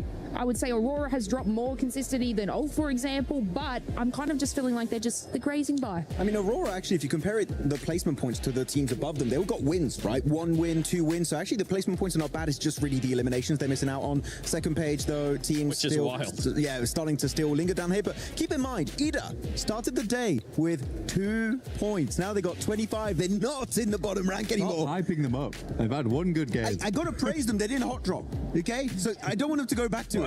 Good job, Ida. Keep it up. Yeah, it's like a kindergarten right now. Ida fighting. Good job. You used blue instead of red there. You get a gold star. Yeah. I mean, I want to see more Ida. I think Emre's a great player, but we have to be honest. We do have to be honest here about it, where it's not looking great. I'd like to see them push that a little bit further now going forward. But yeah, I do think they're a good team. I think they're a good team. It's just I want to see more out of them. And until then, I'm not going to be praising them for not hot dropping 3 times in a row. I will. I'm still happy. So I know you're a lovely guy compared to me. Hey. By the way, I want to say I'm a little bit scared for Ulf because they're in second place. They got the second place curse. They're Suk 2.0, right? PMGC last year. PMGO Season 1, they got second place, right? Just behind the likes of 4 Thrives and just above Furia. Second place and Ulf is not a great storyline. They're not friends, but they're still up there. What was that about the nice guy thing? No. Look, I obviously on that second page just want to touch on Godlike. Their close range battles, amazing. But unfortunately, they're sort of hanging around that engagement too long. And these are sort of in the mid to late games where obviously smaller circle, more teams, third parties are happening. So they're not sort of leaving this engagement fast enough and making that decision to put themselves in a nice spot. However, yeah, their fights, close range, mid range, in buildings has been so good to watch. And whether it be the whole team or just 2 of them, they do have that firepower and strength and they're holding on really well. So I do hope that, you know, after this engagement, they can move a little further in with their placement and just get those top 5s. Yeah, I think it's a great point. It is a great point there. Close range combat is really, really good. I think so far in the finals, S-Power has made the best play to date. Yes. His Longhouse fight was just, he was a weapon in that moment, a deadly one at that. I mean, the Molotov through the door, I think the impressive thing about that, it doesn't look amazing in the moment, but the amount of times teams will just bank that Molotov off the doorway and it will just burn yourself out. He ends up finishing Vitality with that Molotov, so it's like a lot of presence of mind in those moments, which is great.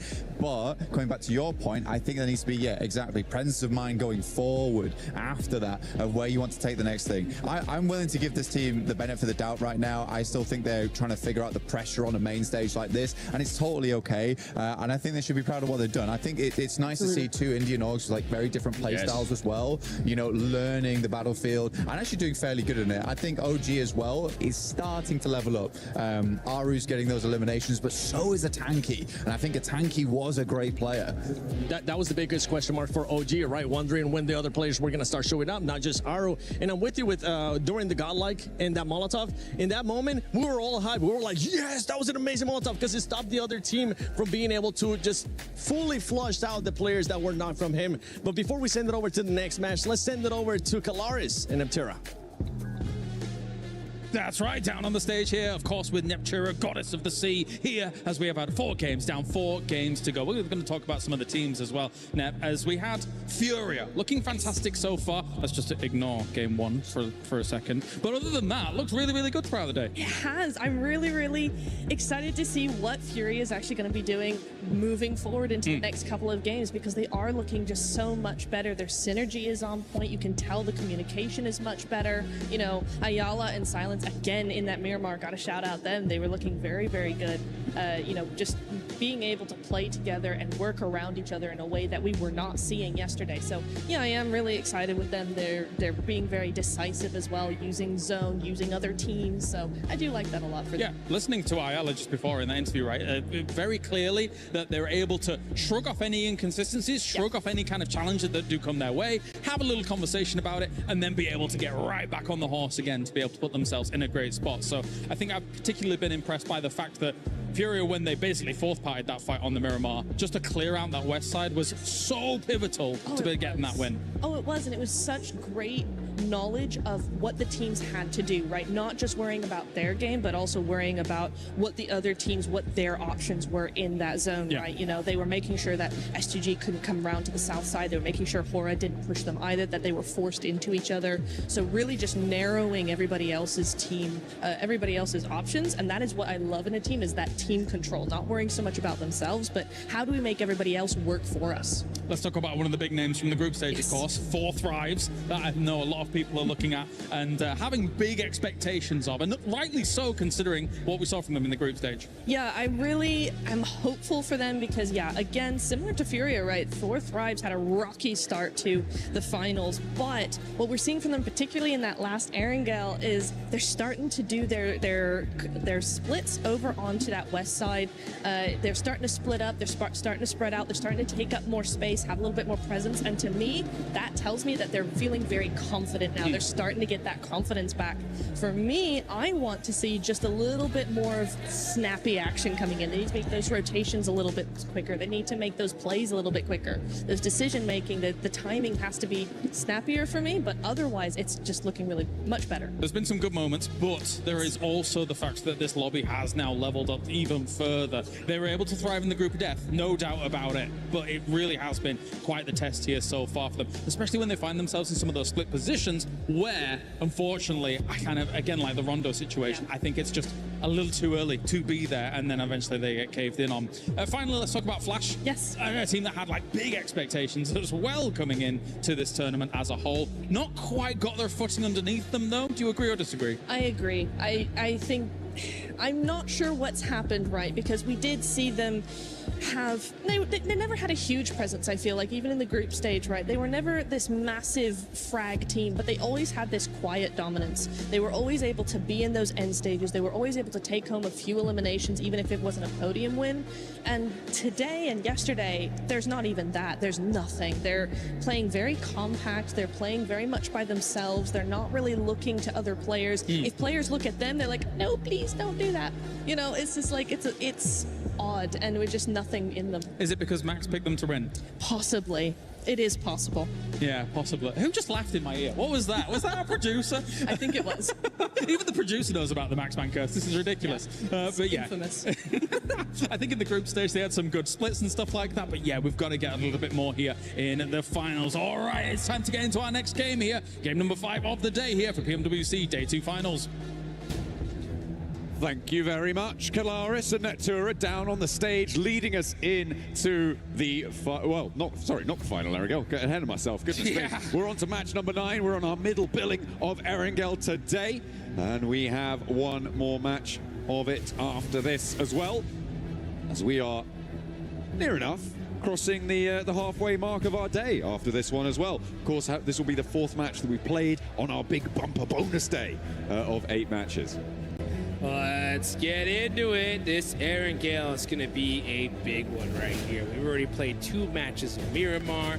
We had a Rondo, and now we are getting into our 2nd match of Erangel here. And it's going to be interesting to see just which team is going to come out on top, because we're starting to see a little bit of differences here, right? We're starting to see some of the squads at the bottom show up. It's good to see Ida make some noise, and honestly, if they were going to start making a run, now's the time. So it's good to see that movement happen. There's still plenty of games. We've seen plenty of times teams, boom, right, get back-to-back chicken dinners. And let's see if now is going to be that opportune time for Ida, now that they're no longer hot-dropping Enigma Galaxy. Maybe they're feeling themselves after that one. Yeah. They're just going to go back. Oh, that worked. Yeah. Or like, hang on a minute. We're quite good at this. We got late into that game. You know, let's go back on hot drop them, because we'll win now, right? Right? Don't think that's going to work out. Hopefully they stay away, but that might be good news for everybody who's facing Enigma Galaxy. We saw their 2-2 split out from Pachinki not really work out too well from them in that last game. The circle shifts were very, very dramatic. I think it's safe to say for the majority of the zones right up until the final one, where it started to get a little bit more sensible by that time. So many had already fallen victim to the circle on those shifts, on those rotates. It was pretty difficult. to even get to that stage. Not many teams did. Plane path now sending down the east side of the mainland, going between Stalber and Severny and heading over to Novo. So potentially difficult to get out towards Gatka. And you know, this is the sort of situation where I feel like Ida might just go back to Pachinko. That would be a sight to see, that is for sure. But the plane's in the air, the island's down below.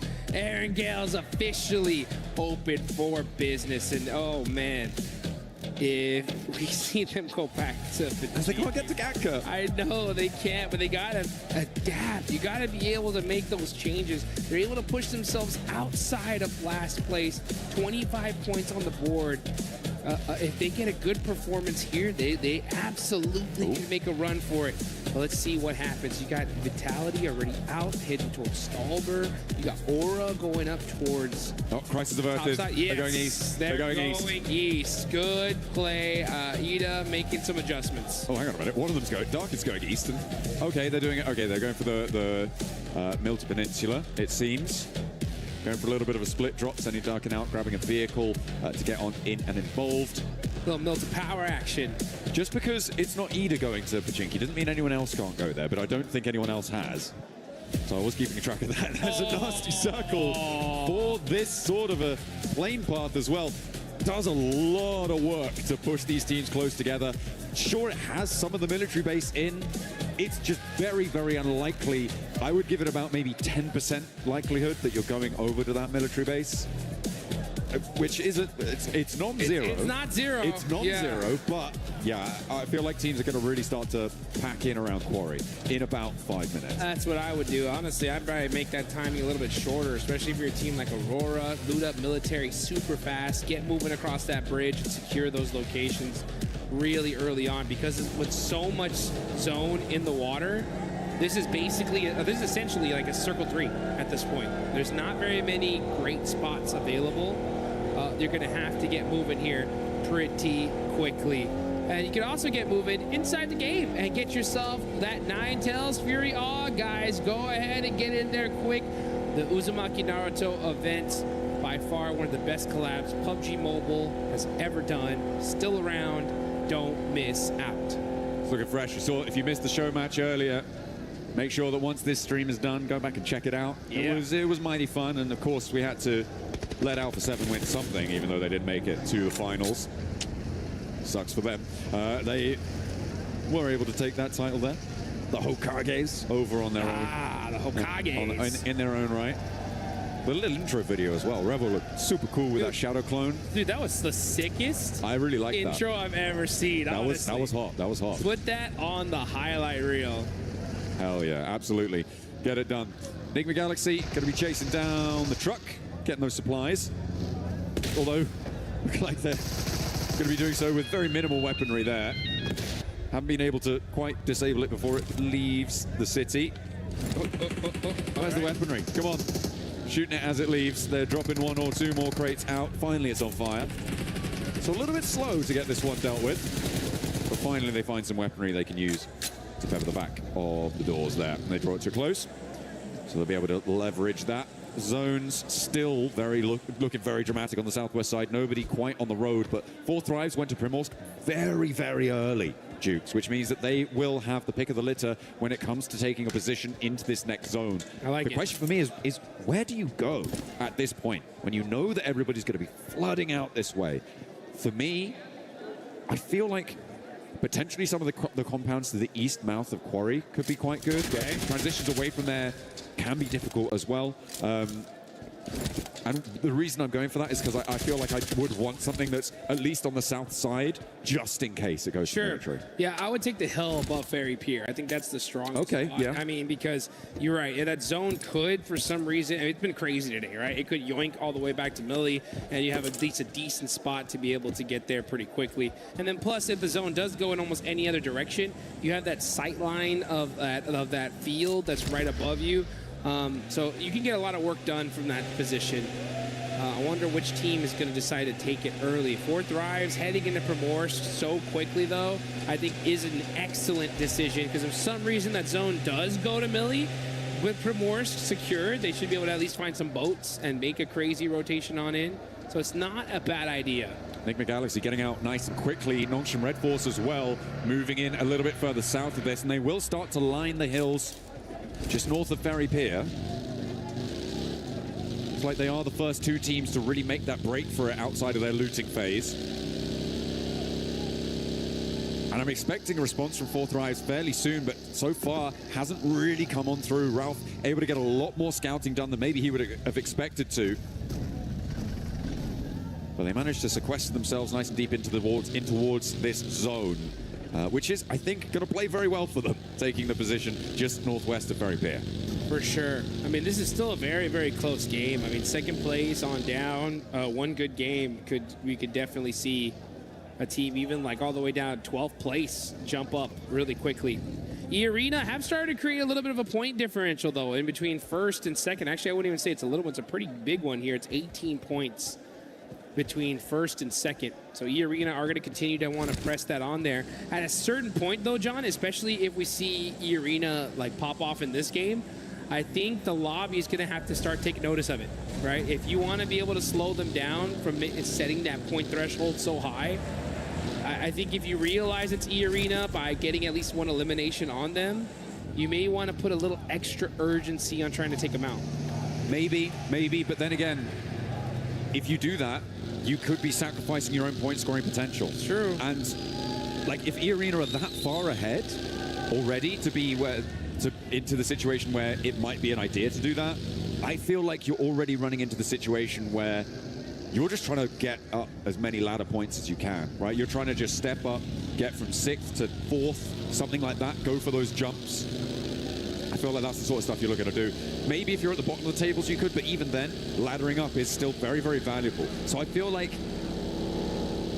unless it's like first place is on 150, second place is on 120, third place is on like 90, even lower, that maybe then the second place team could try and hot drop and go for something like that if you have that sort of advantage with not too many more games left to play. But outside of that very specific scenario, I feel like targeting E-Arena, I mean, given the form that they're on, probably just generally a bad idea. Yeah, I don't think I think hot dropping in general of them is just terrible, no matter what the situation is. I just think that if you just somehow could see them, like for example, in the feed, you hear the shots. Sure. Maybe you do a little bit extra to try and take them out. As Godlike starting to make some noise. There's S-Power with the run over. No fear getting taken out, but Sleepy. Oh! We thought he was going to get the thirst, but Godlike was right there to support his teammate. And a huge save there right on time. E-Arena are looking to come in for the third party from the west side here. They've already got a scout close by, and they've seen the Elim feed lighting up as well. Manya looking to suppress with the nades. Good bounce. Finds Sky on the flush. Will E-Arena be here on time? And Tiamba are going to join in from the north side as well. They could have an impact as they roll on up towards this engagement. A lot of players down. And there go Horror. Taken out, knocked for 6, Godlike able to send them to the bleachers. Oh, but here comes Tiamba looking to make things difficult for the side of Godlike. Admino is stuck with QZZ right there. Godlike get that fight done pretty quickly, but they're gonna have to make a sacrifice. Oh, the tire busted out from Anya and taken out as well. So man, Godlike just not able to catch a break here. Tiamba able to rock in with a good third party there. Vitality a little bit late to get involved. E-Arena wanted to maybe think about it, but they were too spread out on the western side, and so couldn't get involved, but Tiamba were there nice and promptly. The circle, in the meantime, shifted back over towards the bridge. Ferry Pier is a hotbed right now. Fourth Drives maybe burying the brunt. That's just saw Coops in the elimination feed there. That's unhealthy. That's not a good engine. Here we go. Yeah, that does sound like that head gasket's in trouble here as Huzaifa is pushing up on closer to Furia. Oh, hops in the vehicle, hops back in, and now able to at least get a secure position. Ayala holding it down against Fourth Drives. It's a party at the beach. Ferry Pier is jam-packed. Get your sunglasses out. Get your tanning oil on.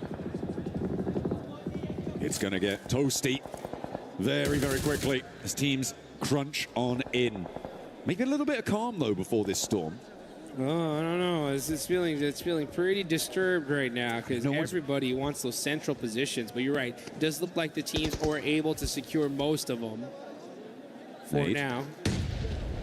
Nongshim trying to get an opening knock here onto OG. They got to be careful here. They're getting mighty close. Oh, and Hyunbin gets that opening knock. Nongshim, are they going to press this? Looks like they are. Hyunbin up close and personal. It's Nongshim Red Force versus OG, and OG are getting picked apart here. Aru's got to find a way to buy himself some time for his team. Okay, well, I mean, a good answer over towards Nongshim. That knock over there is going well. In the meantime, Ulf lost a player. I believe that went over to 4 Thrives over in Ferry Pier as well. Zaru gets back in, looking for those reses. He's going to get him. Oh, hang on a minute. Power. Godlike. Oh, S-Power with the double. Godlike? Godlike from the other side saying, we need some of these eliminations. Just a cop left for Orangutan. Needs to get Aru back, and S-Power says, you know what? My work here is done. Peace out. See ya. Sends back. There are only 2 players. Staying there for too long would diminish the power of the position that Salme was holding, allow Tiamba in for the north. They needed to reinforce that, so the fact that they're able to extract points and let loose some of the pressure from that south side as well is excellent stuff, so he knows he needs to be prompt on that. The circle goes back over to the mainland.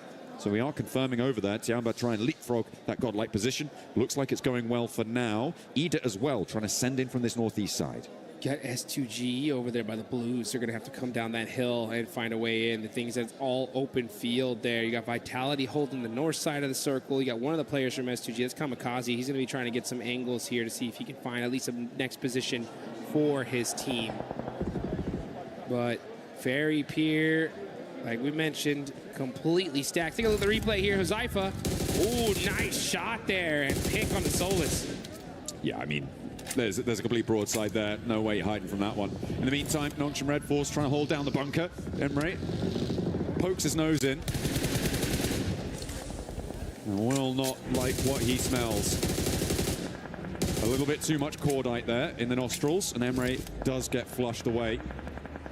Nongshim Red Force hold their position on the east side of that ridgeline that sits wooded and covered. They're playing on those bunkers as well. A really nice defensible position. Look at the teams out on the east side as well. You've got Ida, Flash, Aurora, Furia, all of them sort of holding each other at bay right now. So Nongshim Red Force feeling very safe and secure for the next 3 minutes. Yeah, next 3 minutes is going to work out for them, but then things are going to really start heating up here. On the north side, you got S2G now starting to press very, very close to Team Vitality. Yep, Razek just saw him, and they're going to be on the move here, possibly trying to avoid this fight, get a more solidified position in this circle. Kamikaze just keeping an eye on the side of Vitality for now. This is still super early here, folks. This is only stage 3, but we've just seen so much action through the chaos of that first circle placement. Yeah, it was really hard to navigate towards it. A lot of damage inflicted, and yeah, with Aura going down as well. We're down to 15 teams. A lot of raggedy squads on the cards as well, which makes things nasty for plenty of our players. Godlike and Orangutan, though, are both in central positions as their duos, which is kind of their saving grace in terms of survivability. They'll try and keep things going. E-Arena on the west side, holding around that quarry. They've left Schweppes actually onto the Primorsk Hill on the northeast side of it to be that off angle for them. But they're kind of keeping out of it for now. They're kind of chilling on the west side. So for E-Arena, we're still waiting to see what they've got for the rest of this game, because their path forwards may lead them to clash with Vitality or with Godlike. You can see Schweppes, though, from E-Arena. He's all the way down in Ferry Pier, just getting some sight lines, getting some intel for the rest of his squad. Got to be careful not to get too close, though, to the side of Nigma Galaxy. Now you see Aurora Gaming. Let's see where this next zone's going to go, though. That's when the fight's really going to get started here. Zeol is going to eat a little bit of blue damage. He's keeping an eye on Flash. Yeah, he's trying to play this quietly, hoping that he comes in this direction, but instead goes in the opposite. Next circle does pop on over, and it is heavily to the east side.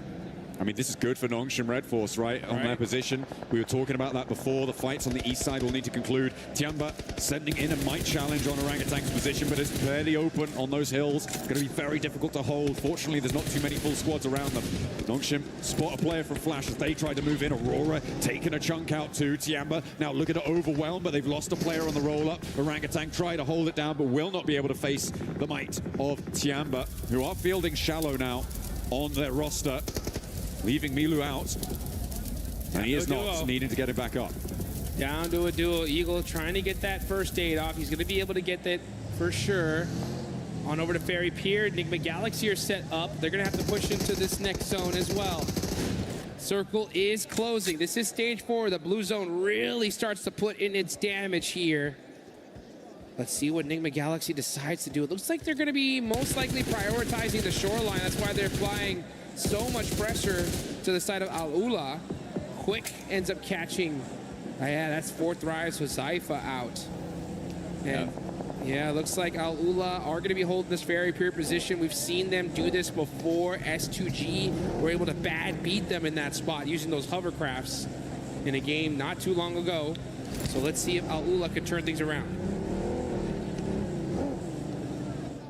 Try and hold that west side. I mean, for 4 thrives, a little bit of a lost opportunity there. Remember how early they were in Primorsk, Dukes, and they didn't manage to transition fast enough. Both Enigma Galaxy and Nongshim Red Force both got ahead of them in terms of getting to the positions in that area. It's a little bit unfortunate. I'm not super happy about it.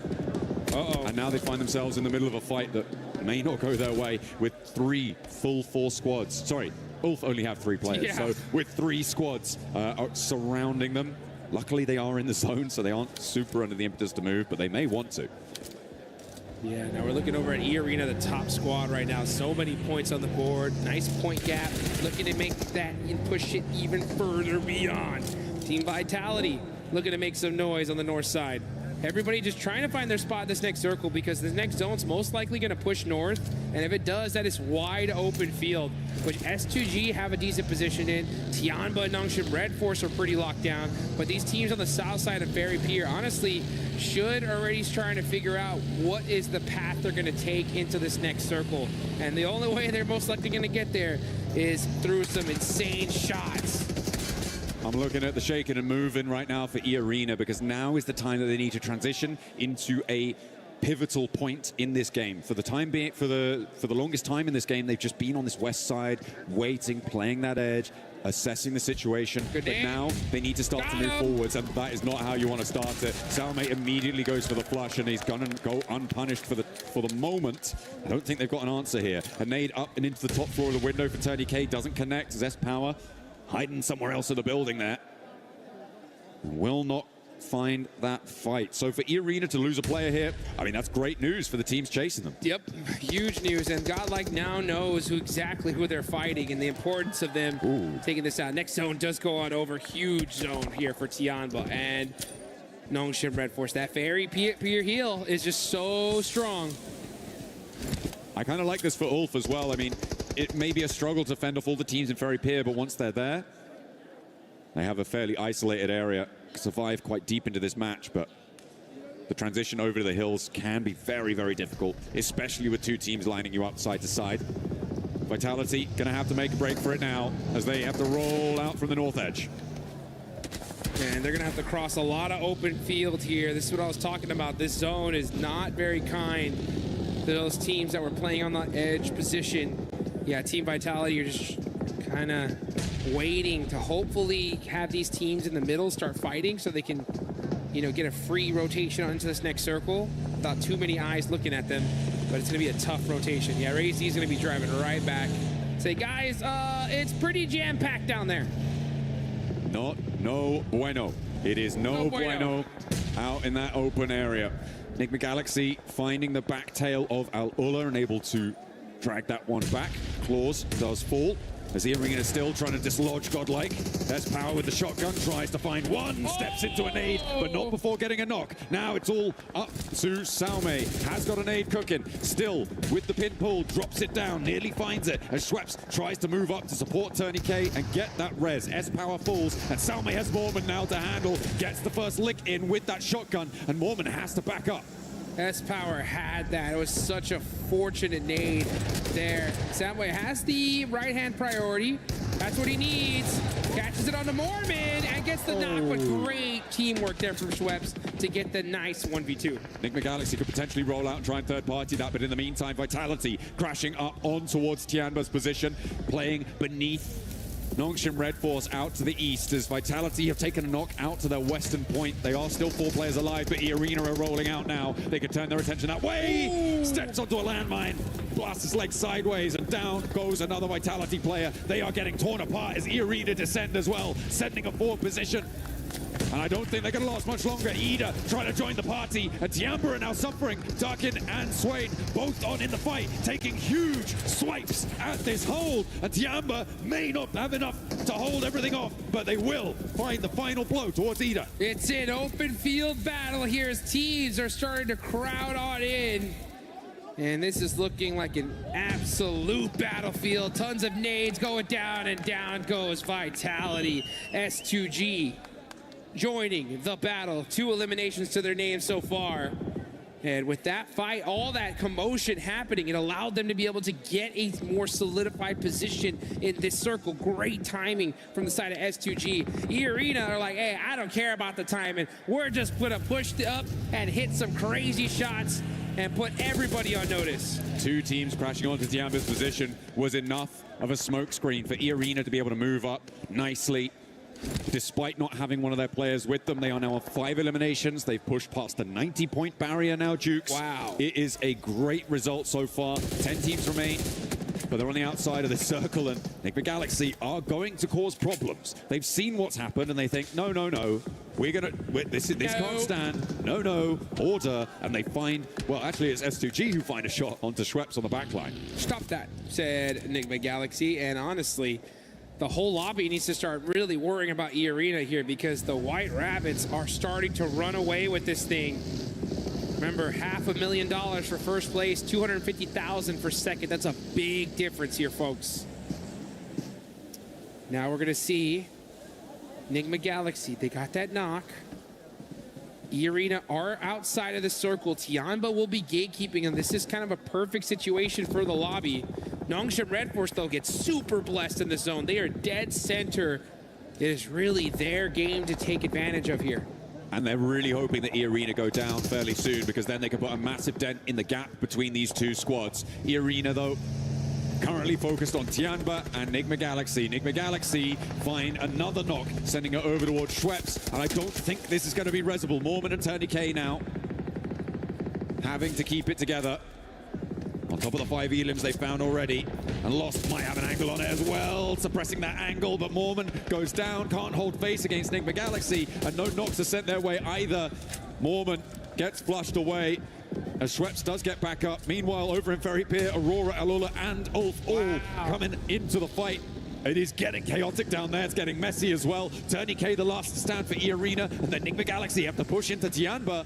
And nobody's happy in Ferry Pier either. It has been non-stop action for the last 7 minutes. Fight after fight after fight. These zones making things so difficult. And yes, Enigma Galaxy are now on the push. They want to be able to finish E-Arena out completely. They don't want them getting any more points. And I believe, yes, with that nade, that's gonna do it. E-Arena finally taken out. But they still put points on the boards here, John. So it's like no matter what the situation, they are constantly moving that needle further and further and further. Absolutely, but for Nongshim Red Force, this is a beautiful position. They were able to do a lot of damage to Furia, leaving them on 1 player alive. Flash are going to crunch in behind it. Potential to pick up points there. Aurora are going to have to leave into the sightlines of Nongshim Red Force. There is a big Elim potential game here if they can close it down, because they are in the driver's seat here, and they need to keep control. All these teams need it. They all need this chicken dinner and all the eliminations. Nice. And that's Furia gone. Nongshim Red Force. Man, XZY with 5 eliminations all by himself. Gonna have to make a play here. He's got the shotgun, but the suppressive fire from too many angles making things difficult. Nongshim Red Force are still here though, but here's Bose from Team Flash. This nade could be big. Can he thread the needle through the window? No. Oh, so close. Not quite on the first. Has another opportunity. S2G as well. Second Launches chance. another one. Don't think that one. Oh, no way. I didn't think that one went through, but it did. And down goes this Nongshim push. They flexed out from their position, Dukes. It felt like maybe it was the right time to do it, but they underestimated the chaos on the eastern side, and they've let slip the strongest spot in the circle, and they will leave it all up to So Easy. A real big opportunity for them to put a massive jump up on the tables. They can still do very well from this location, but they have really had the juice squeezed out of them. You're so right. I mean, they put some good, solid points on the board, but it could have been a whole lot more, that's for sure. Let's see who can take advantage of these missteps. Enigma Galaxy are still here. 4 eliminations. Aurora with 5. Big win here could put them all the way up to second place very, very easily. Tianba right there close as well. Team Flash, yeah, with that last player, Bose, just trying to soak up anything for his team at this point. Next circle does go, and up, and it is going to be down to that southwestern side. Enigma Galaxy barely have a position here, but this is all open field. It's time to hit the deck and hit some shots. Satan getting peppered from both sides. He goes down. He was waiting to take a shot over towards Tianba as well, but S2G take their turn at Tianba, but it's not going to go well for anyone, really. Enigma Galaxy trying to step up, S2G trying to move in, but nobody can find an opening thanks to the suppression from Aurora. Solke goes down, and Tianba are holding their nerve, but only one player now left standing. QZZ against Kamikaze over the bonnet, tries to find the shots. 3 rounds now left in the back chamber for the S12K. Gets the reload, but it's not enough. Kamikaze keeps S2G in there, and Solke may get back to his feet. They don't have a lot of time, though, because the zone is moving in. This area is looking like a dang blender. Shots happening all around in every single direction. You gotta find a way out, though, as Doc now on the push, looking to shut things down, getting up close and personal, but it's Coops. Coops on fire, literally now, as those nades, Molotovs, too strong. Oh, no. Coops by himself could not hang on. And now Aurora ramp up the heat, turning up the thermostat on the lobby. But in the meantime, S2G, they may just get themselves back up to 4 players alive here, Jukes, which is kind of crazy, given the chaos that just unfolded at their feet. Remember, Tianba were there. They were taken down just about with the assist coming in. And Nongshim Red Force still alive, by the way, with their solo player up and into 3rd place guaranteed. It's a little bit less efficacious than they might like to be, given what the position that they held, but they'll take it. Huge game. Honestly, if So Easy can play this quietly, he can disrupt this pretty big time. But you can see S2G, they get the full reset, and we got to see them bust out the welding gun as well. So they're going to have their vehicle all set up. As far as when it comes to zone control, though, it's all Aurora. They have this entire zone locked down. But the thing was, they had this advantage before against a team of Nongshim Red Force, and they lost that game. This is their chance to make up for it and secure this chicken dinner. S2G on the ferry, but lost, gets spotted. That is Nongshim Red Force's solo, striking out wide. The point gets taken away from him, but diminishes the power of S2G. Maybe gives him a little route in, but already Aurora have flexed 2 players out. I think they're going to be able to deal with this. Ooh, unless a nade lands on Top's head. Launches it forwards as he spotted it. Ooh, nearly, but not quite. Has to march in, making the mad dash, and Top actually not quite connecting. Has another nade to pull. Top trying to trade it off, and Aurora can really sequester themselves into this angle. Doesn't spot the nade, goes boom right next to his ear, but doesn't quite burst the drum. That was a prediction nade, though. He knew that he was going to run up, so he threw it ahead of him and got some really good damage on the So Easy. But he is able to get away for now. Here he goes, though. Here comes some more util from the side of Aurora. They've lost him. They're spending a lot of time focusing on this one player of Nongshim Red Force who is refusing to go down. Drops a nade right in front of them. Top steps up, nearly goes down again. They're having real trouble here, and S2G not really having an impact so far. The zone's starting to close all the way, and So Easy just about holding on. But dear life, as Reaper steps into the fight, the DBS there in hand, not quite enough, and down they go. Now S2G up on the chopping block, looking to try and do something, but that nade is big, and the next one is bigger. Takes a huge chunk out of S2G, and Sulke trying to stay alive desperately, but he crawls onto the nade, and it blasts his belly open. Aurora swing out from Fairy Pier and find a chicken dinner. And it's about time. Aurora clutching it up. They wanted that chicken dinner earlier, weren't able to get it. But in this one, they get that secure. So Aurora showing some serious consistency when it comes to Erangel here in day number 2. We still got one more left to go, and they are looking strong. Absolutely. Great stuff. It's exactly what you want to see. It's been said of Aurora before, right, that they're a team that needs to ramp up in pace. They do need a little bit of time to get into gear, and maybe that's what we're seeing here, right? Maybe they are going to be able to find that ramp up over the next, well, the rest of the matches today and in the games tomorrow. Yeah, and it's going to be right on time, too, because E-Arena have been extremely consistent today. Even when they went out now, they still put up 5 points on the board. So they're the biggest threat in this lobby here. Because remember, folks, at the end of these next 3 matches, that smash point threshold is going to be set tomorrow. Once those 10 points are crossed, the next chicken dinner, that is it. We will crown some champions. So E-Arena's job today is to just set that threshold as high as possible, and they're doing a dang good job of it. They are, but even in that match, like a lot of the teams towards the top side of those tables were able to put up some decent games, That's right? true. You had Ulf, who was staying in fairly late, S2G fairly deep into that one, Nongshim Red Force. Maybe could have gone a little bit deeper if they hadn't gone for that push-up, but still getting into 3rd place into that match was really, really great for them. A lot of teams putting up some big numbers, and sure, they put up 5, and I do praise teams for being able to do that sort of thing, but everybody is on the hunt. Everybody's hounding them down. So for Arena, it might be okay, but you can't have a tortoise and a hare situation. You need to keep the pace up. You cannot let sleeping dogs lie, because they will find you and they will take you out of that top spot. It's all to play for. One more Erangel today before we move on to our final set of Miramars. Don't go anywhere.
It is time to introduce our team.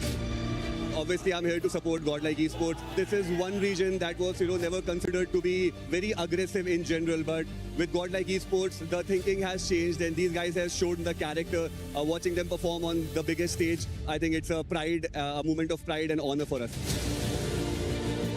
The team is like a very celebrated team in India. Like, it has a huge fan base, amazing lineups, amazing achievements. Godlike got that nice nade off the top side from Adamino. It'll be a great start for Godlike. Jukes get some early energy into today's games. Oh boy! Wow, throwing that nade up the stairs, catching him off. That's Esewa's holding those angles. He's doing those tight peaks. He's been throwing heat-seeking missiles all game long and opening the fight for his team. A full 4v4. S2G tried to catch a couple of their players off guard. You can't stop S-Power, and you cannot silence Godlike in this moment. Adamino for the closing play as Godlike take this chicken dinner with ease. The most memorable event has to be the map of Rondo, where Godlike came up with 30 points.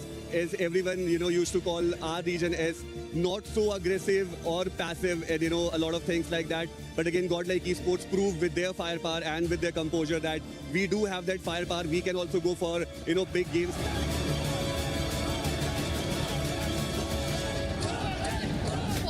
It was like a very unexpected turns of event that we qualified for grand finals. Like, I don't think anyone in India or anyone in our team must have imagined us playing our first international tournament and straight up qualifying for grand finals. So when that moment happened, we all went crazy. Like all of us, the Godlike family, everyone in India, we were all celebrating, and honestly, I will never forget that.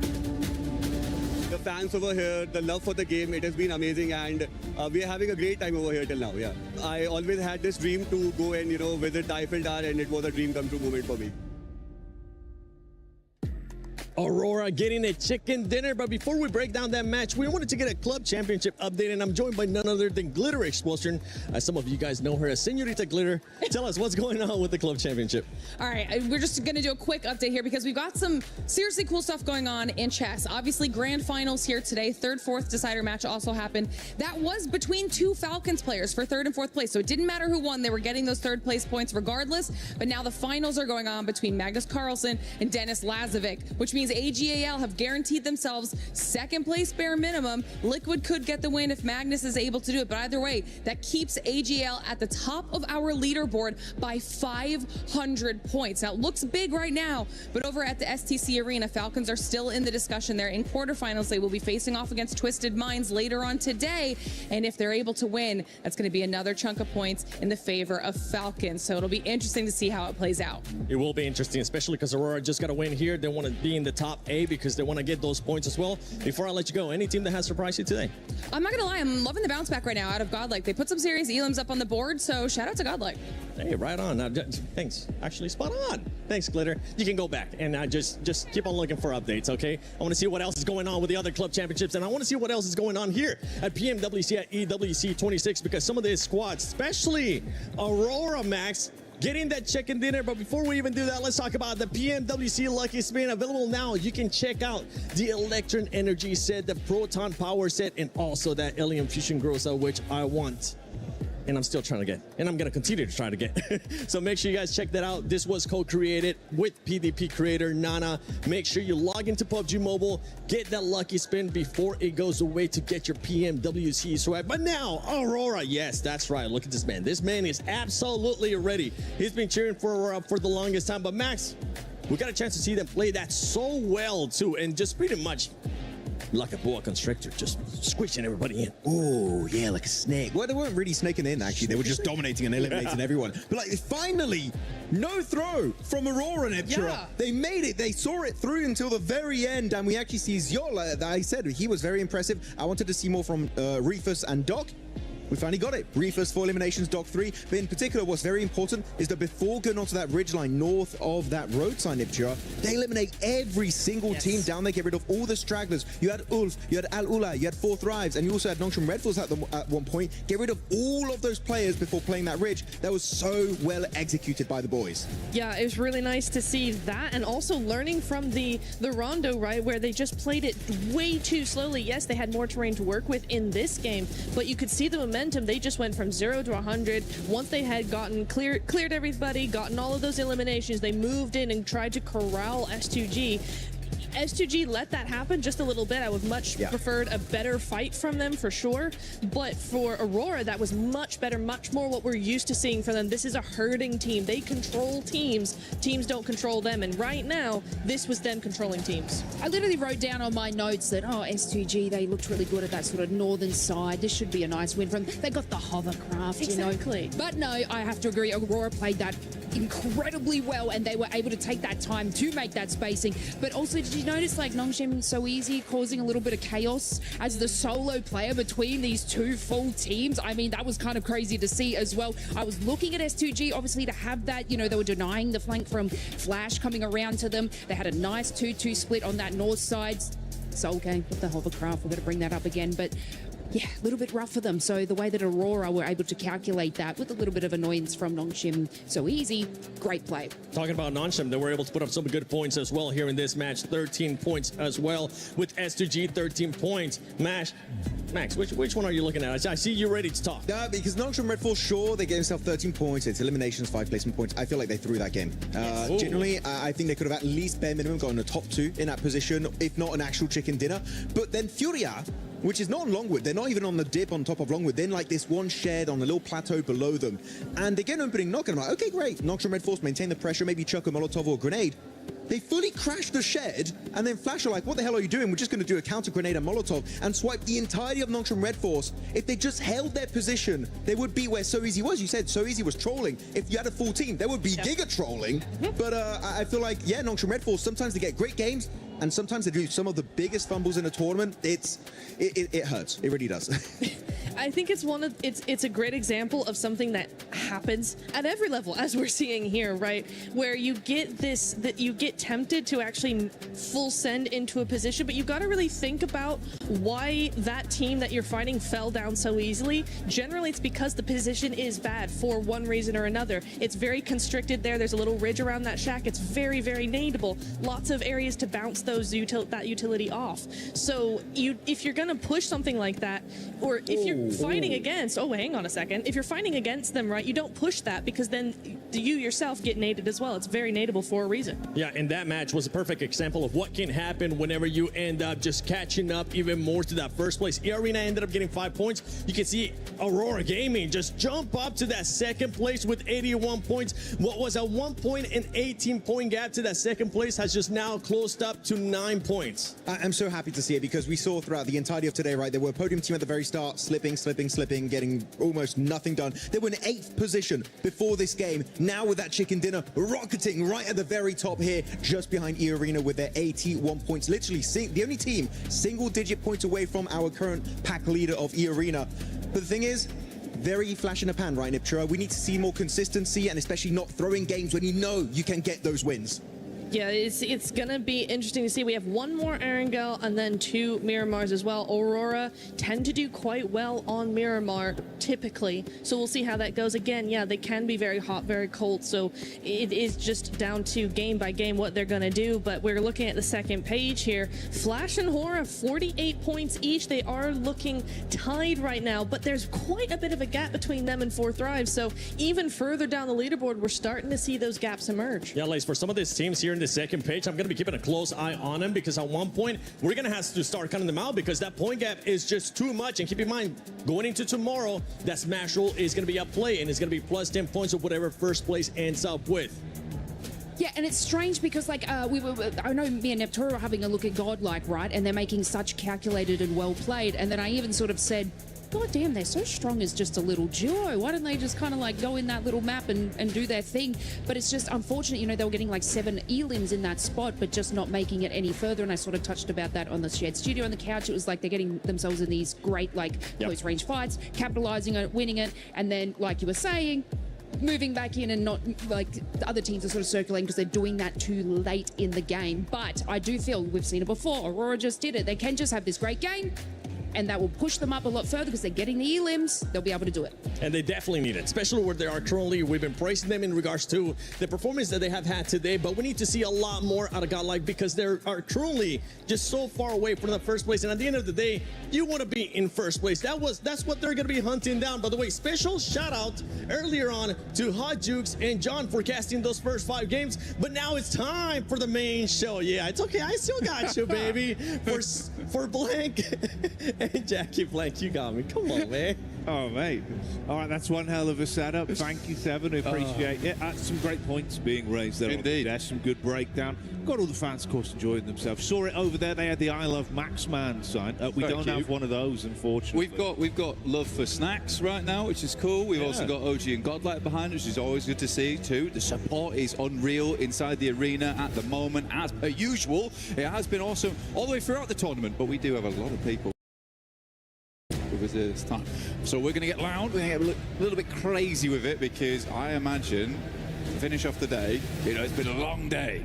All right. Yeah. We might have some mad circles to finish things off. Yeah, do you reckon? I reckon. Should we make sure there's still some good energy left in the crowd? But we could try. Yeah. Right then, Paris. A few games left to go today. Let's see how much energy we've got. Let's make some noise in the building. All right, that's what I wanted. Proud of you, Paris. You've been killing it here at PMWC, and we'll keep the commentary flowing as the games go on. We can lock in as we start to get towards the end of the day. It's been enticing, Blank. Some good quality PUBG Mobile coming out, but I'm excited to see if there's any more twists in the narrative. That's what we're looking for. We're looking for some twists, some turns at the end of the day, some mysteries yet unsolved. As we do get back into the thick of it, we're going to be going to Erangel one last time before we head towards our final 2 Miramars to close out this mega day of PUBG Mobile. Again, like we said, Paris has been fantastic. You guys have been fantastic. The fact that you've been with us this entire time, supporting the teams the entire time. We've heard the drums. We've heard the excitement. The drums better come back, though. I'll be sad if the drums aren't in the crowd. They're ramping, mate. They're ramping. They're getting ready to go. Doing a couple of paradiddles here and there. We got Ralph on screen explaining to his team that they're definitely not getting hot dropped over towards Pachinki. It's not happening again. Eda's had a good game now. They're like, maybe we were the problem. Yeah, maybe we don't do that anymore. Which honestly, I think it's a fair shout. I think, you know what, 4 different members of the talent team spoke to Ralph about that yesterday. We were kind of making sure we can get that one across as many ways as possible. It seems like the message has been sent out. Yeah, it was like, it was coded through Ralph for Eda. Yeah. So, what do you think about that? Ralph was very pleasant about it. He was like, I don't think they should be doing it. Like, we keep getting points. Yeah, they were. I mean, I think we got about 12 elims off the back of it, which is kind of sick, honestly. It's a good amount of points. We do get our plane path down from the south side all the way to the north. You see there, Eren and Scarface currently topping the leaderboard in terms of damage, which is a surprising statistic for me. They've been very, very consistent throughout. I'm glad to see Eren there. Hasn't quite beaten out Scarface just yet, but I'm glad that Scarface has been the rock so far for Ulf. He has kept that team steady throughout. The suspension system for the Ulf vehicle, which will need to make a move down towards the south side of the map, but it gives a good game here for Aurora, who have been baiting us for multiple years for a massive win at an international, and they might just be giving us it here at PMWC, at EWC 2026. God, we keep getting these sort of circles, man. Once again, right, you hit the nail on the head. It's happened. South Africa, the military island in play. Like you said, maybe this is the blessing. Like, perfect drop spot, perfect end game potentially for a team like Aurora, who do feel like they've kind of locked it in a bit. So we'll see. We'll stick with it. Potential for a lot of early fights. You got Flash taking on OG early as Aru's already down. Tiamba amongst it as well. A couple of squads looking to get stuck in instantly then. The revolver to the dome there. A little unfortunate for guys over on OG. Flash seems okay though, get themselves back up on their feet. Like you say though, we got Aura on screen. Eagle. Explosive bow. Almost hit it as well. A little bit of pinpoint accuracy with the arrows. Jiggle. Dropping some ammo across. Everyone's a little bit low right now. Level 1 vest, a little bit difficult. I might have been actually just dropping some of the bandies over.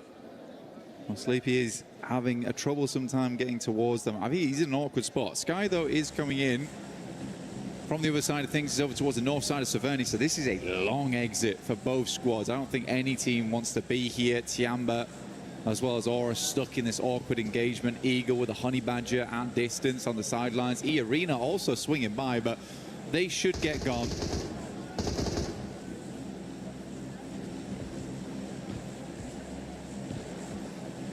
Very much an early stalemate that no one really wants to overly commit to. With that first domino to fall, it's going to be a nightmare. You want to get out of this very cleanly as well. Losing one or at worst 2 players, even if you do take down the other squad and get a full 4 points from it, this is going to be a major detriment to your run with how few games we have left today. Yeah. Well, I think the big thing, though, for this in particular is the plane path from the south side up towards the north. And because we had this big southern circle that is pretty much committed to Sosnovka. This is not going anywhere else. Yeah. It meant that a lot of teams dropped out early on the plane path to get looted up early. So you do have the likes of S2G, Aurora, Fourth Thrives, Ida, Alula, as well as Nongshim Red Force already in Sosnovka. This place is getting very busy very quickly. Tiamba moves up. Ahora's already getting themselves into a vehicle. Uzi in play, tries to get the damage across. There will be a shot from Shallow, though. Really good stuff there with the QBZ. Get some damage in. Jiggle. Line and wait. Could be a dangerous trap in play. QZZ trying to get around the side. Eagle will just run down Sleepy. They don't know. They do not know. He is hidden, blending in to the rust. Man, I was got away with this for so long. He's just there, down on the deck. No one knows about Jiggle. Come on. Come on. Pistol. Come on. The sidearm. There's... Are you blind? He's a master of camouflage. That's insane. Wow, they actually leave. They actually That's go. wild. We're playing some kind of game where you go in as a small white man and you have to be painted against things. And he's done exactly that. Unbelievable. I can't believe he's become the chameleon in that situation. That's wild. But well played to him. Yeah, mega mechanics there. I think that goes as mechanics.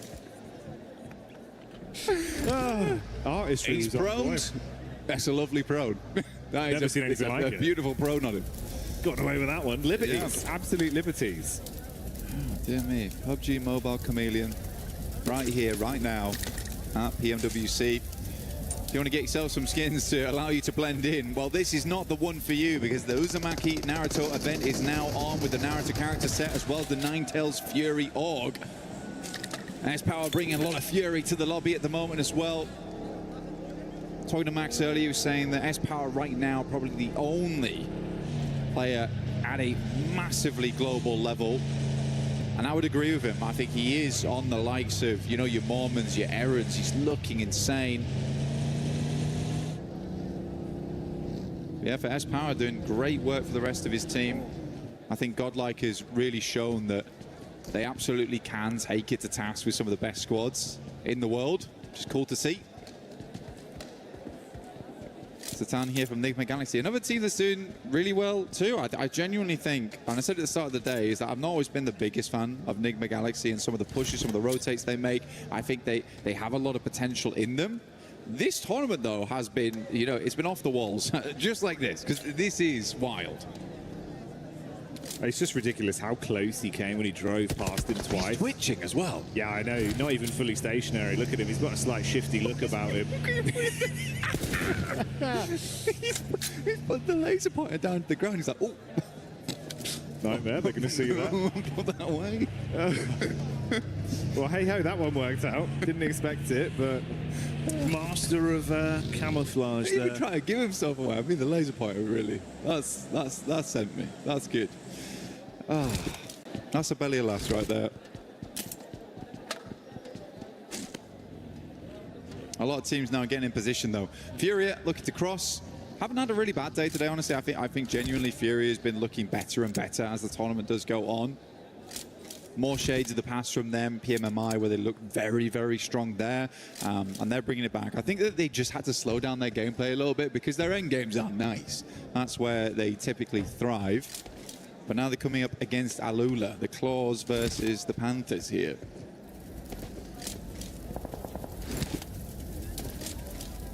Giving us the proverbial question of which set of claws are sharper. Are they both depicting Panthers, though? Because that would be...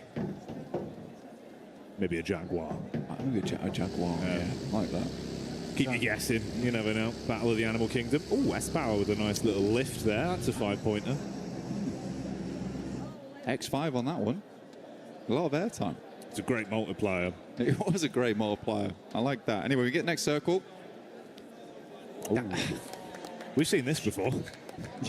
You didn't hear. I don't know if you could hear that, but there was audible disappointment from the crowd. Everyone was oohing and ahhing at that one. Does head out far towards that west side. Really uncomfortable. Very, very uncomfortable. Ida's already good spot, though. The rest of the team, I would probably say to try and regroup soon, though. Nongshim Red Force has played a similar position to this in the past on this exact spot that Tizzy is currently actually located on with XZY. So I think they'll just try and secure that going forward. They might even try and take the compound of Vitality one on during this map before as well. We'll see what they do. Can't be too greedy, though, because, again, like I said earlier, it's very busy in Sosnovka at the moment. A lot of teams here. It's going to get pretty aggressive down there where things do kick off, especially with how this zone shifted, man. Cutting out a lot of that play space once again. So you're fighting around the bridge, you're fighting on the island. Like you touched on, even just a couple minutes into this game, with how close they were off the playing path, a lot of squads did already make their mass migration down and start to try and dig their heels in a little bit. You've got a few squads that are still outside in the mainland towards the blue, having a bit of a slower rotate. A lot of traffic as well on the bridge over to Sosnovka. Fury there as we saw that establishing shot with Alula just ahead, guarding the entrance. It's then Vitality behind them and similarly Flash behind them as well. Yeah, Fury's getting squeezed like a fruit right now. It's not looking good for them. They're getting pushed down by Vitality and Flash behind that as well. So this is an awkward approach. They would like to get across, but I don't think Alula's going to let them across so easily. Igor's is far up, though, so he just needs an opener. And Alula looks to be leaving. I think that's the correct decision at this time, just because the circle did push so far over towards the western side. You don't want to get left behind. E-Arena still being here is somewhat of a question mark, but if they knew they could hold out a team over towards Box Compound, sure, why not? It is quite cruel towards Tiamba, but this is the name of the game. You pick up the points where you can, and right now, E-Arena's doing a good job of it.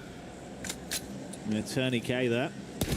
Up on the top side of the rock face, spamming down into Aking, and will leave him wounded off the back of that. QZZ already knocked. Rest of the squad following in their footsteps. This is a brutal start for Tiamba, and one by one they fall.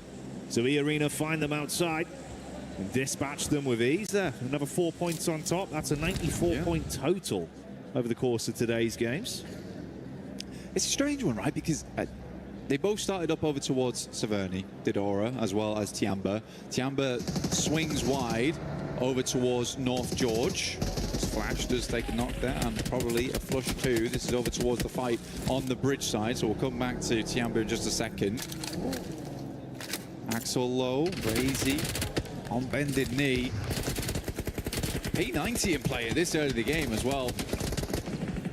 Good to see. Trying to run back through, but Razak just goes straight into the crosshairs, and one by one this is looking a bit more uncomfortable. Nice backstab though from Axel.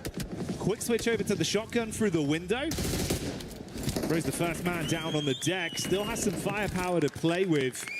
Zone nipping at their heels. Razy out of the running. Razak knocked. Axel looking to defend. Throws the nade deep. Thankfully for Bowles, he was able to reposition. That one isn't going to hit him just yet. Ooh, he's closing the distance though. Wants to really get in there. Oh my God. Response back from Axel's quick. And he can get the meds in as well, Blank.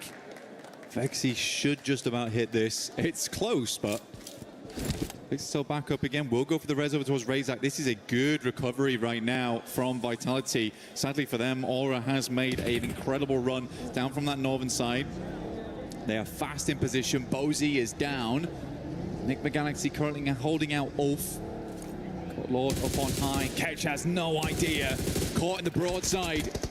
Will get taken down, but a lovely refrag coming through from Eren. Ulf likely will now play on as 3. It's going to look worse and worse as time goes down. Lord the only to fall here, and Ulf has been very much struggling to pass on by through Enigma Galaxy as the circle in the meantime did move further down towards the south.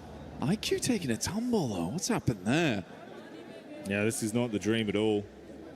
Ooh, Lord's actually trying to dismount towards the top side, so if maybe they do win out on this fight, somehow they can grab him back up. Oh, good read onto Scarface. Ralph ready for the encounter. Bullets being peppered. He gets him so dangerously low, but he's still standing. He can just tuck in behind the box now. Oh, well, that would have been the operative word. Could have tucked in behind the box. Not going to happen now. Laid out by Ralph. Satan with a re-aggression as well. And this is starting to turn.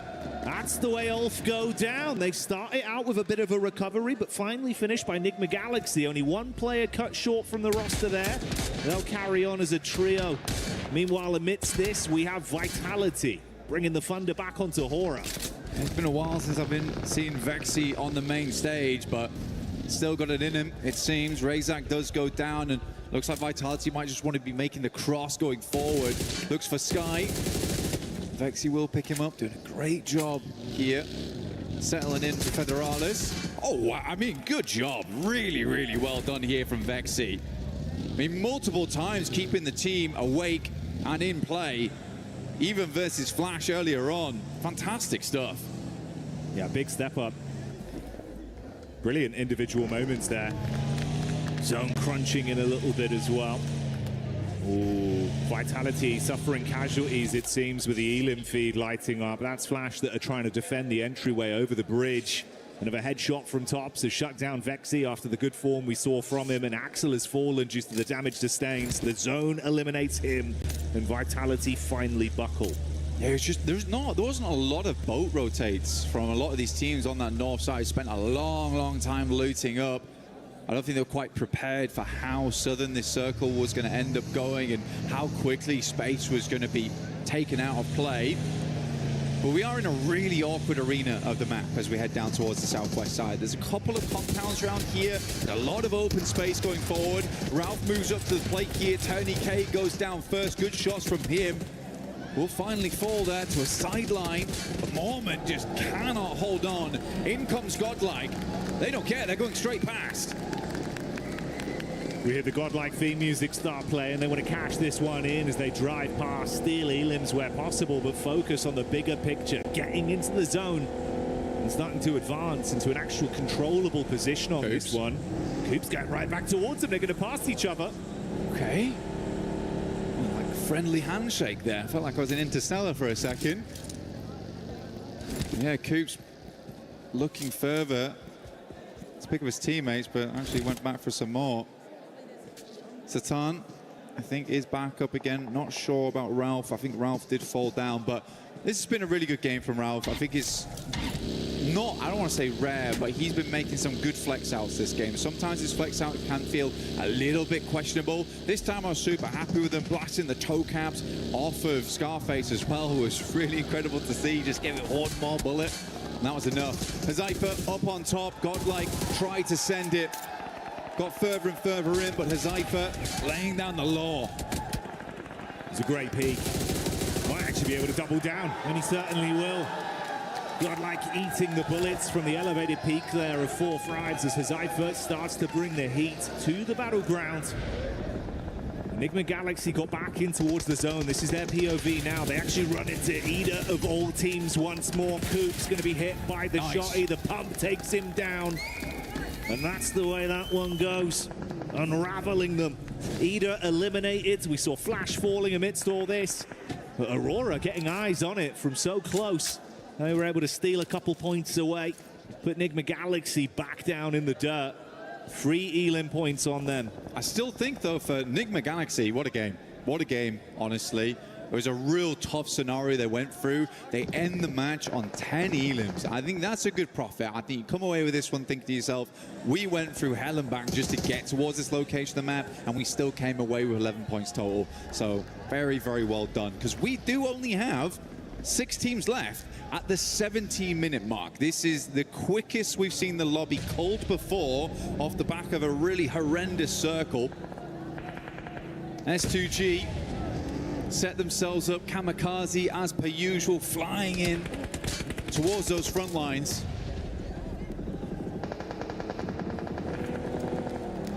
S2G just cleaning house on Alula. They've gone down pretty swiftly. Ooh, Furia might actually get a bit of a read on this, though, with the forward scout we've got from Ayala in the back of the vehicle. So a lot of sight lines being opened up between our squads. Aurora's still got space to play with. In the grand scheme of things, it's been a little bit quieter on the Elim front for Nonshim, but they're still in the running of the conversation. They've had some good, consistent finishes today. It's felt like it's all been coming together communication-wise when they get a good angle to play off in these games. Well, Hyunbin's basically the crowbar of South Korea right now. He's been cracking these lobbies open. He has been cracking the lobbies open. It's good to see, and I think the rest of the team rallies around that. So easy. He's been very, very nice on those long sight lines. We've got to come up against Aurora, though. Aurora's starting to really feel it. And despite having a lot of weird finishes where second places, where they should have won, especially versus Nongshim Red Force earlier today, they would have been far and away at the top of the leaderboard. Some moments where Aurora just can't quite finish the job. Even then, the consistency has been good, so it's an impressive showing from them. But we have that rivalry back up to bat once again here between Nongshim Red Force and Aurora, but shots coming from the sidelines does make things awkward. Oh, nade right over the top. That's Doc that looks to hit them heavy. And if Doc's fired up, mate, Aurora might keep the pace on pretty swift on this one. Furia just off in the distance, haven't overcommitted to anything just yet. Hyunbin still up and kicking. They got height on it.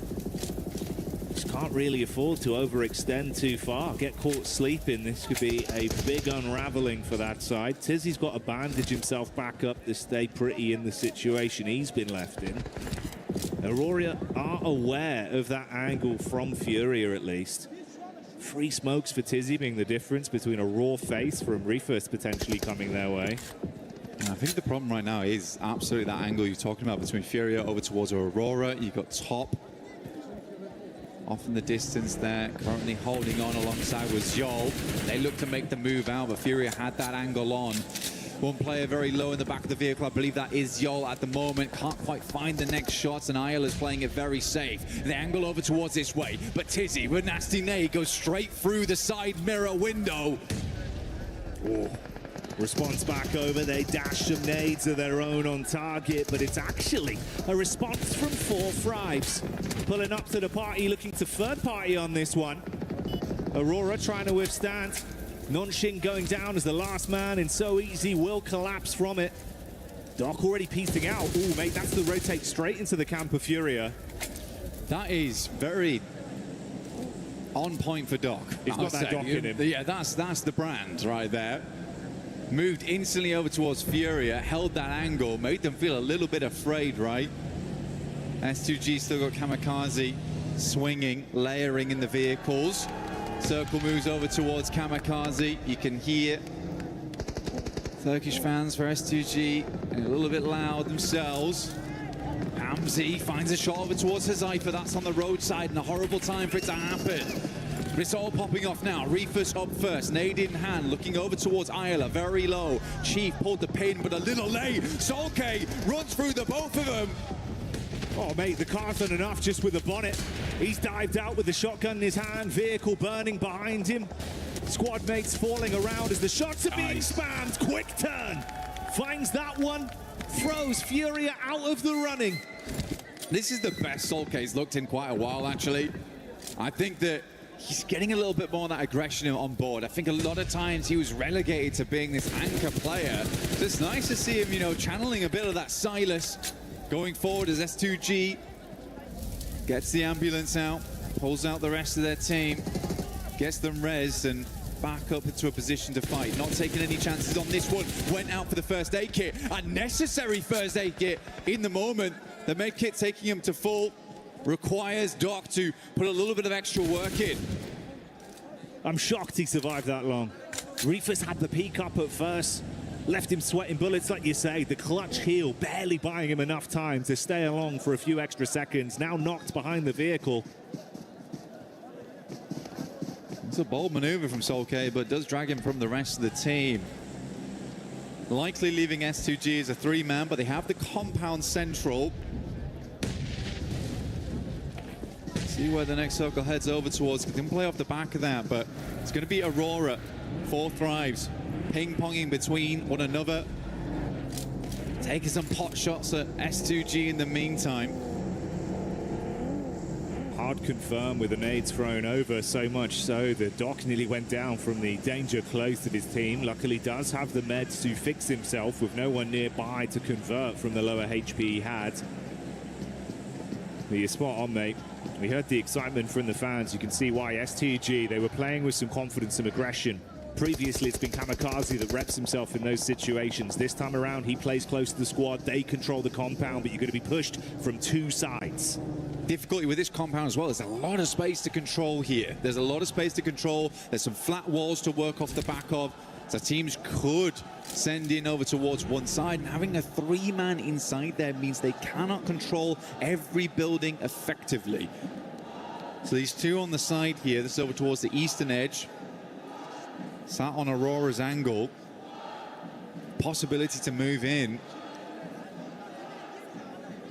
Oh, S2G is just going to be very quick with this, but you know as soon as someone makes a move, that compound,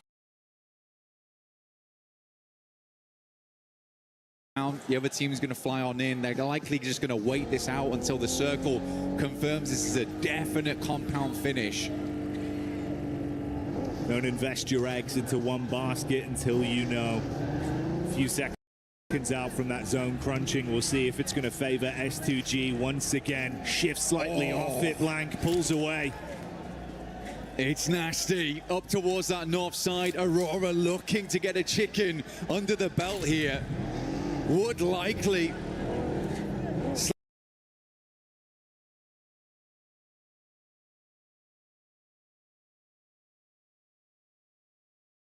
slingshot them up towards first on the rankings.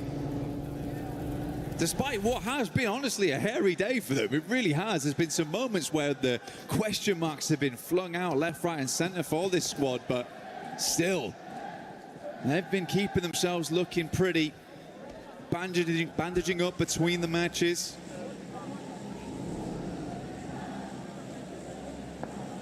Blessing of it as well with the zone shifting. That crate that came in, you can see that Top & Co were able to push over, get an early duo onto that, grab some extra bits and bobs to armor themselves what could be quite an intense final fight once they now get attention from 4 Thrives and STG. They've got a full 4-man squad, similar, for 4 Thrives, and they're going to jump in the vehicle, start to advance on this. Oh, that's not what you want. Rufus with the snapshot. Falak falls instantly. He's got some cover to play off here as well, Blank. T24 is just out. He said, I am not been on that buggy anymore. I'm dropping straight to the ground. And I think it was the correct choice. Being on the back of a buggy like that makes you a prime target. And he's just realized that Rufus has got the golden eye there. Quick shots, pinpoint as well as IQ desperately tries to swing around the side. This is a mad dash and one that will not work out in the face of Aurora. More points added and S2G can do nothing but look on. They actually get themselves into vehicles. They're going to swing round. They have to take the moment here into their own hands. Last game, Aurora, they were able to do some good work versus them. Now looking to actually show some aggression. Rufus goes down first. Good engage. But how long can they hold on? Kamikaze in the back wants to arc the nade over, has the SMG to play with, one thrown right back towards him. Doc putting them down with the DBS. Panic stations for Aurora as everything is being thrown at them. Doc takes a heavy hit, but he's still standing. S2G down to 2. Hamzy G on the north side. Kamikaze lighting them up. T24 still off in the distance, dealing with Top here, and Kamikaze takes nade after nade. This bounces, but should go a little bit long here, keeping Kamikaze as a half HP count. Oh, T24 as well in the midst of all this. That's the off angle you touched on there. able to strike from the another. side. Kamikaze replies with one of his own, and these two teams are coming together to make it uncomfortable for Aurora. Doc with a nade, trying to cook that one. Meanwhile, they respond back onto 4 Thrives as they throw that in. T24 behind the tree. Doc now worried. Split the difference between 2 players here. Not easy to regroup. Another nade in the hand of T24. Sent it across. Doc is down. The other might fall to the nade from across the way, but seems like he lived it. S2G playing the game of their lives right now. S2G, such a quick swing, Jackie, as well. Love to see it. This is huge from them. Complete different play style. The confidence out in full force. Right time, right place, and the back door has worked out well. Top trapped, T24 spamming so close to him. He knows he's exposed. And this duo from S2G looking to take this one with force, but they still play it smart. Makes the run across right now, trying to deny sight lines. Aurora, Top will at least find it, but the shots are coming through. Kamikaze once again sends straight center. It starts to work out. Nate gets close to the lovely bouncer on it, but won't go quite far enough. Back behind the loot crate. A little bit of cover to work with, but S2G, they've got 2 angles. Top is going to have to play out of his mind to make this one work here. 1 first aid kit ready to go. Hamzy G looks to send an arc over the top here to finish off the game. Goes wide to the side. He's really trying to run the risk on this one. He peeks Good over shot. the top of the crate, using the smoke to block the angle from Hamzy G so he can take an isolated fight. He's reading it as well. This 1v2, like you say, it's got to be impeccable from him. He cannot afford to miss a single shot. The reactions are going to be there. Kamikaze on the road, slight height advantage, throws in the molly, takes the shot, and that's how he gets it done. Kamikaze cleans up as S2G get it! Last game, S2G, they looked a little bit short there, but this game, they go Kamikaze, Kama-crazy for the finish. What a game, not lazy whatsoever, with a quick swing out to the side. You gotta love it, you gotta believe it, S2G is here to play. We thought it was Aurora about to blot out the sun and cast the shadow, illuminate the stage, but no, it's S2G that once again prove how much of a powerhouse they could be here in France. T24 as well, man, the jump out the buggy to sit down on the floor. I couldn't believe that. I mean, he made a quick snap decision. But lads, I'm gonna have to live this game out. I'm dropping into the grass, and I'm gonna cause problems. You can feel the energy in the arena as well. We get the replay from that one. Some big individual maneuvers. I love the strategy as well, Blank. S2G here, the way they were able to control the situation, knowing they had to be so proactive, but didn't overstep the mark. And then on the flip side for Aurora, you're playing with dice, gambling on some of these peaks, knowing realistically, it's a risk that you have to take. It's not an easy 1v2. It was actually a very difficult circle, and yes, it pulled away, but they were unsure where they wanted to fight out towards, and maybe they had to full commit over towards 4th Thrives, clear that angle sooner to deal with S2G. But again, for S2G as a 3-man there, they make the only decision they can. It's been something they've been saying all tournament, is we just don't care. We will just push those angles. We will try and get something done in those end games. And it was lovely to see them prove that immediately after that last game, where they sort of just laid down over on Arundel. Didn't quite let that game fall into hands. This time around, they leave nothing up to chance. I think that does summarize the play style realistically. This point in the competition, after so many play days, so close towards the real big picture. That prize pool looming over you, you can't afford to have any doubts in your mind. Leave it to another team and your dream could be snatched away. Whereas for S2G, they've been rising to the occasion, and that oomph, that killer instinct, that's what's giving them these leg ups. Absolutely, and in the end, for S2G, this isn't even their best map, man. They live it on Miramar. This is where they usually thrive. So to have some good moments here over on Erangel is lovely to see. Again, a couple of our teams really making their mark right now. 4th Thrive still playing really well. Honestly, for them, I think even that early game where we saw Huzaifa playing the big Lions Rock, where he could just have that oversight, knew exactly what they had to do. As teams flowed in, just deny them. But we do have Kalaris over on the stage for a little hit with the players.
Clarus here, reporter for PUBG Mobile here at PMWC, and a major problem has occurred. It seems we've let one of our commentators out in the wild here, and we've got to actually wrangle him and get him back in. So it looks like maybe a little bit of movement's going on here, actually. I don't know if they're actually going to be able to capture him. This is the problem with commentators. A lot of the times, they just go wild. They somehow get it. He's on the move. He's on the move. Okay, no, we've actually got to be able to try and find him as quickly as possible here. He seems to be hiding. I'm not exactly sure if we're going to be able to capture him. This specimen, in fact, actually has a microphone already. You can see he's dangerous. He's very dangerous. He has a microphone already. That means he's actually ripe for the commentator desk already. They might be able to actually capture him here. They've caught him cornered a little bit. I don't think he's very interested in it, but he might take to it. Let's see if we can place down some bait or something like that. Some bait actually might be able to work. Usually chicken dinners are the prime meal of a commentator here for PUBG Mobile. Will they be able to make it happen? This is a tense moment. John Allen? It looks, I think they might actually have it. They might have it. They might have the John Allen. It looks like, oh, did you see that? Get a close-up of that. Get a close-up of that. I think they've got him. I think they've got him. Unbelievable scenes here at PMWC.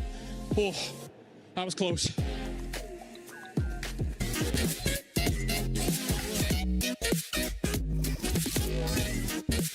Nişan almak aldı. Dürbün. Adam vurma. Araba sürüyor. Araba sürüyor. Bagi. Araba patlatmak. Araba tarıyor. Araba sprey atmak. Konuş. Araba sprey atmak. Sprey atıyor. Oyuncu. Drive-by. Oyuncu. Araba giderken vurmak. Drive-by'da adam vurmak. Headshot. Arabada giderken drive-by'e headshot atmak. Canı bir. Araba iptal. Araba yok. Araba iptal. Niye araba sürüyorsun o zaman? Ben. Takım arkadaşın. Bekle. O. Düşman. Tamam ikiniz. Çatışıyorsunuz. Tamam. Fight'tasınız. Cross koyuyorsun. Cross koyuyorsun aynen. Tamam. Sen. Baitlemek. Baitlemek. Ben bildim baitlemek. Araba sürüyorsun. Evet. Durdun. Benzini bitti. Benzin bitti. Ben. Geç. IGL yani. Kaptan. Info. Konuşuyor. Analiz. Info almak. Analiz. Boş dolu info. Boş ev. Boş loot. Loot aramak. Pusu yemek. Pusu mu? Tabak yemek. Ev boş diye gittin mi nak yedin. Git abi. IDL. Harita ben. Kişko. Alan. Circle. Alan ortası. Çift attı. Hard çift. Tamam. Loot aldın. MP5K. Silah aldın. MP5K. Hafif makineli. Skoplu. 0. Thompson. Iron sight. 8x. Dürbün. 2x. Tamam dürbün. Beline koydun. CS9. Ok, arbelet oku. E90. Uzi. E90. Vektör. Kapıyı açtım. Loot aldın. Dürbün. Skop takamıyorsun o silahı. Doğru mu? Hi, Kalaris here at PMWC, down on the stage to talk to Nongshim Red Force. Hyunbin here to talk about some of the games from today. First questions first. I want to ask you guys about the previous Erangel, not just this one. You guys pushed Furia. Talk to me about that decision and if you'd have maybe done it differently in another scenario. 일단 현배 선수 첫 번째 질문은 일단 이전 매치로 좀 가볼게요. 사실 그전 에란겔에서 유리한 고지를 좀 먹고 있었는데 아래에 있던 퓨리아를 이제 잡으려다가 좀 판이 좀 아쉽게 돌아갔거든요. 그래서 퓨리아 때 좀 어떤 콜이 나왔는지, 퓨리아를 밀러갈 때 어떤 콜이 나왔는지, 그리고 만약에 그 판을 좀 다시 하게 된다면 좀 어떤 콜을 내렸을지 좀 그걸 묻고 싶네요. 일단은 저희가 오른쪽에 한 팀 더 있는 거 알았어갖고 좀 한 팀 교전하면 한 팀 무조건 올 거라는 거 알고 저희 팀원이 1평을 둘을 입혔어갖고 가갖고 잡은 게 일단 맞는 플레이를 한 것 같습니다. in the wild.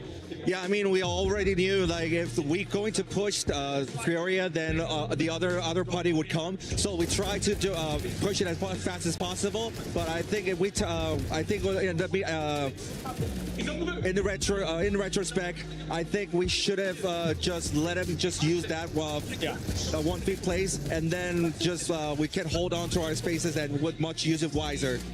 Okay, so let's talk about the Rondo game, because that Rondo was amazing from Nongshim Red Force. So talk to me about any potential threats that you had to consider whilst playing out that game, as well as the end where you were able to pull off an amazing victory. 이제 론도에서는 사실 정말 키를 쓸어 담으시면서 또 치킨까지 가져가셨는데 그때 좀 어떤 마음가짐으로 플레이를 하셨는지, 그리고 뭐 부담감이나 압박감 같은 건 없으셨는지 궁금합니다. 부담감이나 압박감 같은 거는 없었고, 일단 교전 부분에서는 저희 팀이 가장 자신 있었기 때문에 쫄지 않고 자신감 있게 했던 것 같습니다.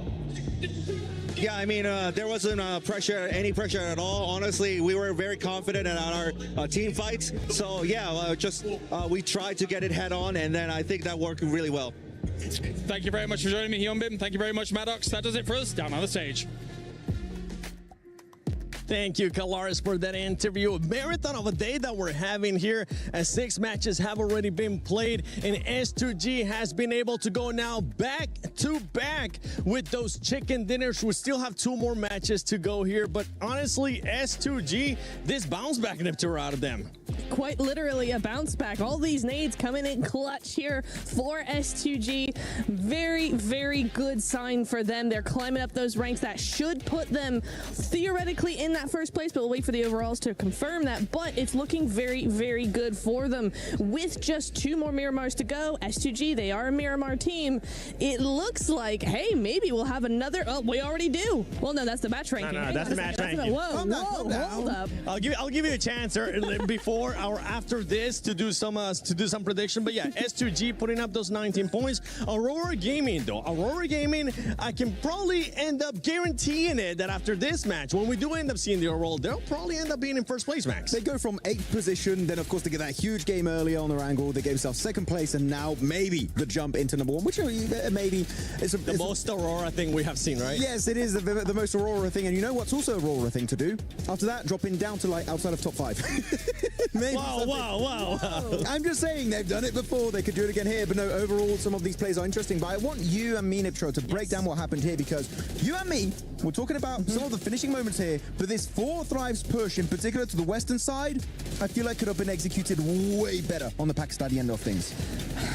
Listen, I was on the edge of my seat screaming at the television because I was like, okay, guys, they just need to hold. They just need to hold. They go up around onto a third-party position. They're playing this very, very well. The zone just goes complete opposite, and they're like, absolutely not. You're not getting this win. I'm like, okay, this is tough, right? But they could still make this work. And then they just do nothing with it. They wait far too long. The indecision is right back where we started. And to top it all off, rather than making a very decisive play and just full sending it, they stop really, really short, slow down, allow Top and the rest of Aurora just go all over it and go, no, you're not coming over here. What were you even thinking for Thrives? And honestly, I have to say the same thing. I mean, really, you hit the nail on the head right there, which is they slowed down. And that was the big mistake. At that point, just capitalize, commit. Even if you get eliminated, I'll respect you a lot more for at least trying to go the entire way, because if you do so, you get rid on the western side. I think it was Doc and possibly Top at that point, which get rid of those 2 players. Guess what? You got a decent dip to work around. It's still not sure you're going to get the chicken dinner, but at least you have that opportunity to go the entire way and actually get yourself that chicken dinner. So 4 Thrives, still good points on the board, but they could have gone in a bit more in this match. Yeah, they could have gotten a little bit more. And once again, that indecision, you guys highlighted it too. I just want to back you up with it, because that's been the biggest question mark for this team for 4 Thrives. We've seen good performances out of them so far, and you know what, let's take a look at it again, because you can see right there when the air is stopping, that's when they question themselves in the tour, and we were all hoping that they would just fully send it. And you know what's crazy is T24 actually got a solid finish. He tried his best from that position. If they had just gone a little bit further, kept 2, maybe 3 players up in that position, Top would have had a real run for his money. As it was, T24 was making it very hard for Top to even survive as far as he did. So, yeah, I think it's such a wasted opportunity from them just by slowing down the middle of the field like that. It's far too open, and Aurora, of all teams, is going to be all over that. It's still a team that feels like they're getting their bearings, especially here in day 2. We've seen a great performance, though, and a great switch, too, from fourth thrives. From what we saw yesterday to what we're seeing now, more players are performing. It's not just Falak. Now we have also seen IQ earlier in the day as well. I want to see some of the other players being able to stand up as Aurora Gaming jumps up to that first place. E-Arena goes down to that second. And what happens when you go back-to-back chicken dinners? That's right. You jump up that leaderboard and you end up in third place. We're seeing what they did in their group stage. Literally the same thing, right? Just coming back. It's just Ida staying at the bottom. But otherwise, S2G are making it happen for themselves. Loving it. E-Arena still getting a few points pretty consistently throughout the day, but when you get bangers like that from Aurora Gaming, oh my goodness, they are looking fantastic with the eliminations in particular that we saw earlier today, right, Nipchura? Placement points were fine, but the eliminations, they were a little bit lackluster in some of those matches. Man, they're putting up big number after big number after absolutely big number.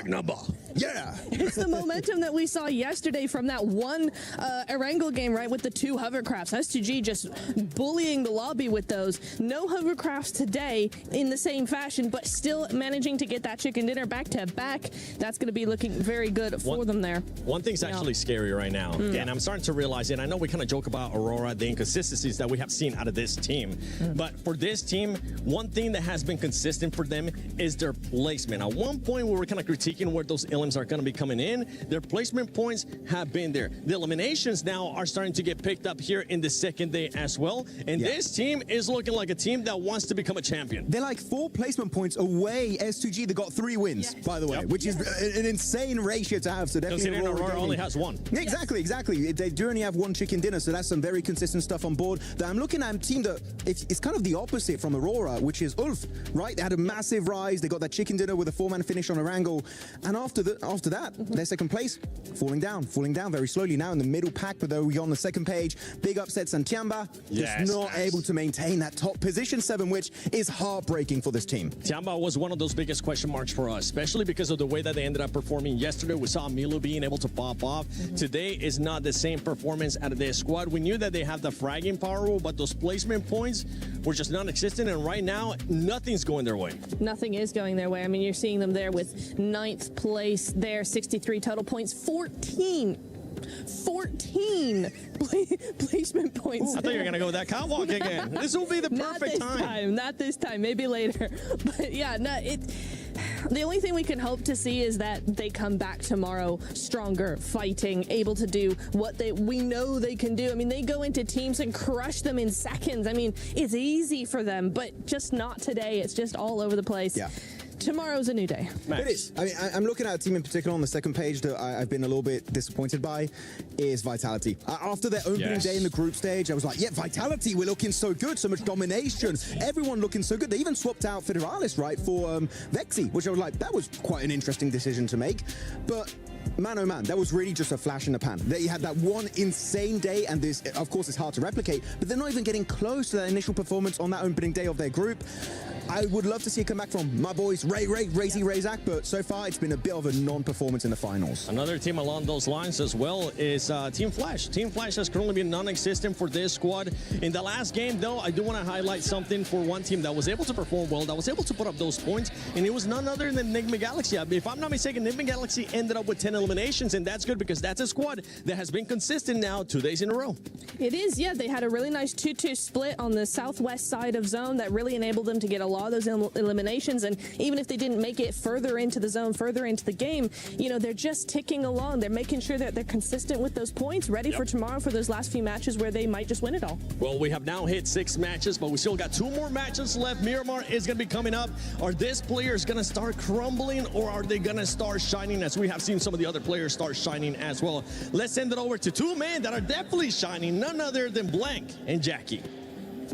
Thank you, Seven. That's right, we've had to tone it down slightly because we're blinding the crowd, so don't worry. The spotlight, of course, will be on the incredible plays that are being made by teams much like S2G. Huge show up into that previous game, displaying an unfathomable level of aggression that is really doing wonders for them. But this lobby doesn't get any easier, Blank. We've got a ton of talent here. It's been ramping throughout the whole competition. We're coming close now to the end of day 2 of finals. And this is where I feel like if another squad's going to step up and try and challenge, it'd be right here when we change the scenery and move into Miramar. And move it towards the dusty desert, and you're right. on this scenery change. Teams will need to paint a very different picture on the leaderboards.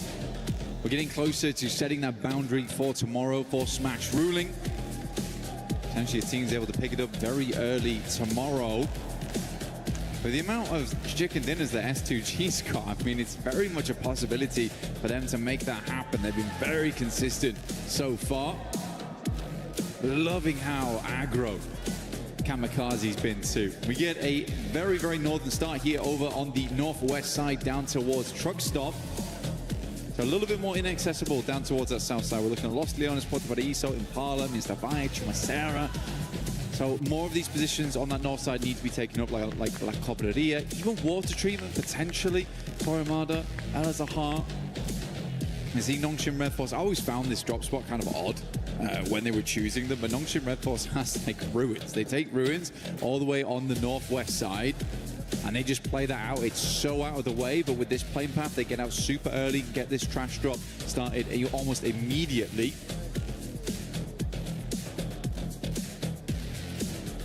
Sarah boats for them on this one. Some other big plays that were coming out, you know, not realistically into the late game there in terms of placement, but for the raw elims and handling themselves under pressure, you got to give that shout out over to Enigma Galaxy. That was very nice to see, right? A lot of early carnage, uncomfortable situations with how they were fighting, but they looked good in the clutch, having to pull out points where they could. Ended that one with what, 10 elims? Yeah, it was 10 elims, 11 points total, because they got towards that top 8 side of things, which is, I think, genuinely a really, really good result for Enigma Galaxy. I think when you have those types of games, you've got to go for a massive salvage. Now we start over on the northwest side of the map in terms of dropping those players off. We're moving hard down towards that southeast side. Got a lot of water involved. We've got the rocky outcrops, the mountainside down towards Puerto Paraíso on that western edge. So should be a fun circle to play around with. We could end up back in Los Leones as we did earlier in the tournament. Always fun to have an urban finish. It gets very hectic. But yeah, I think if we look at the leaderboard right now, it's very comfortable on the staging, right? We drop off slowly. It's very much an even stairway to the top, where a 20-point game can be a big difference maker. For Enigma Galaxy, they get a 20-point match. Suddenly they're tied with Aurora, who have currently managed to settle themselves in first. The first team to break the 3-digit mark as well and hit the century here in the finals.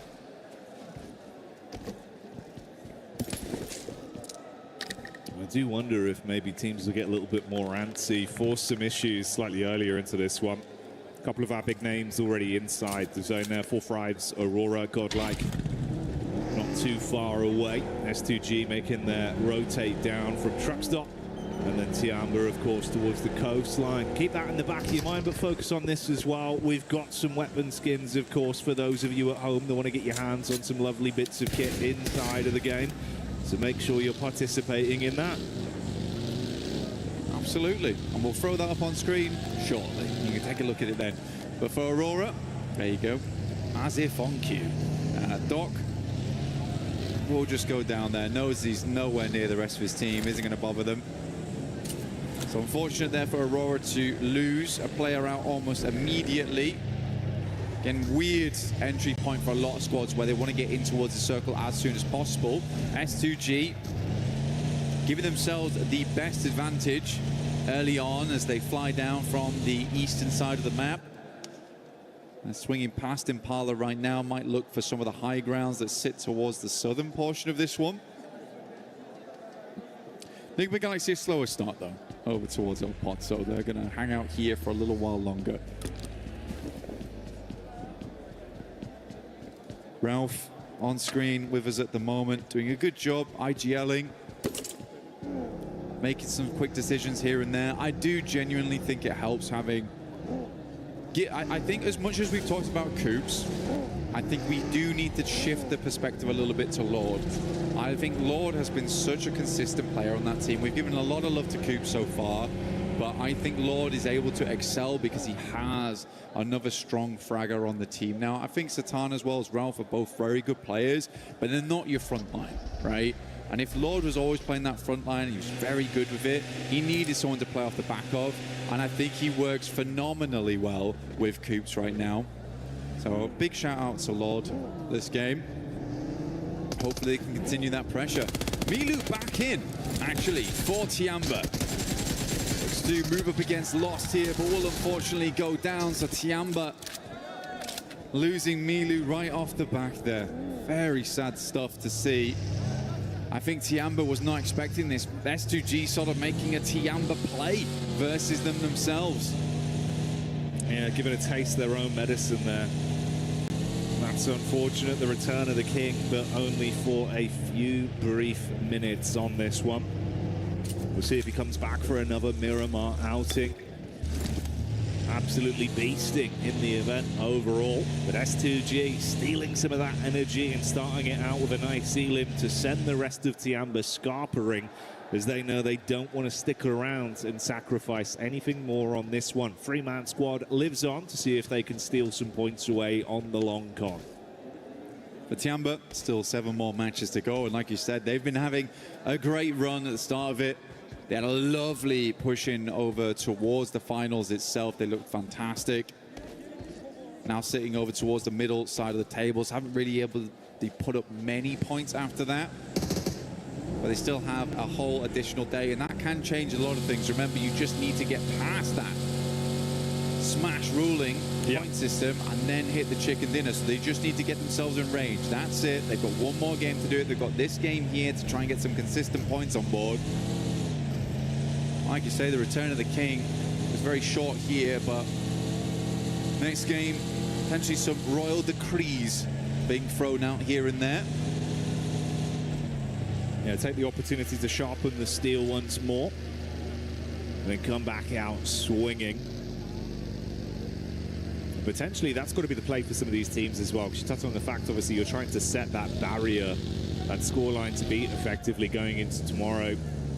Stopping some of these top teams dead in their tracks, seeing if you could stop them from bloating it to a very large scoreline. It's a risk versus reward that you've got to weigh up in some of these situations for teams that are looking to still climb but don't want it to be too tall of a task to reach it going into tomorrow if you want to lap our top teams with that smash rule being in effect. OG on the move here, Ida just off in the distance. Yeah, pretty big funnel, this portion map around La Bendita.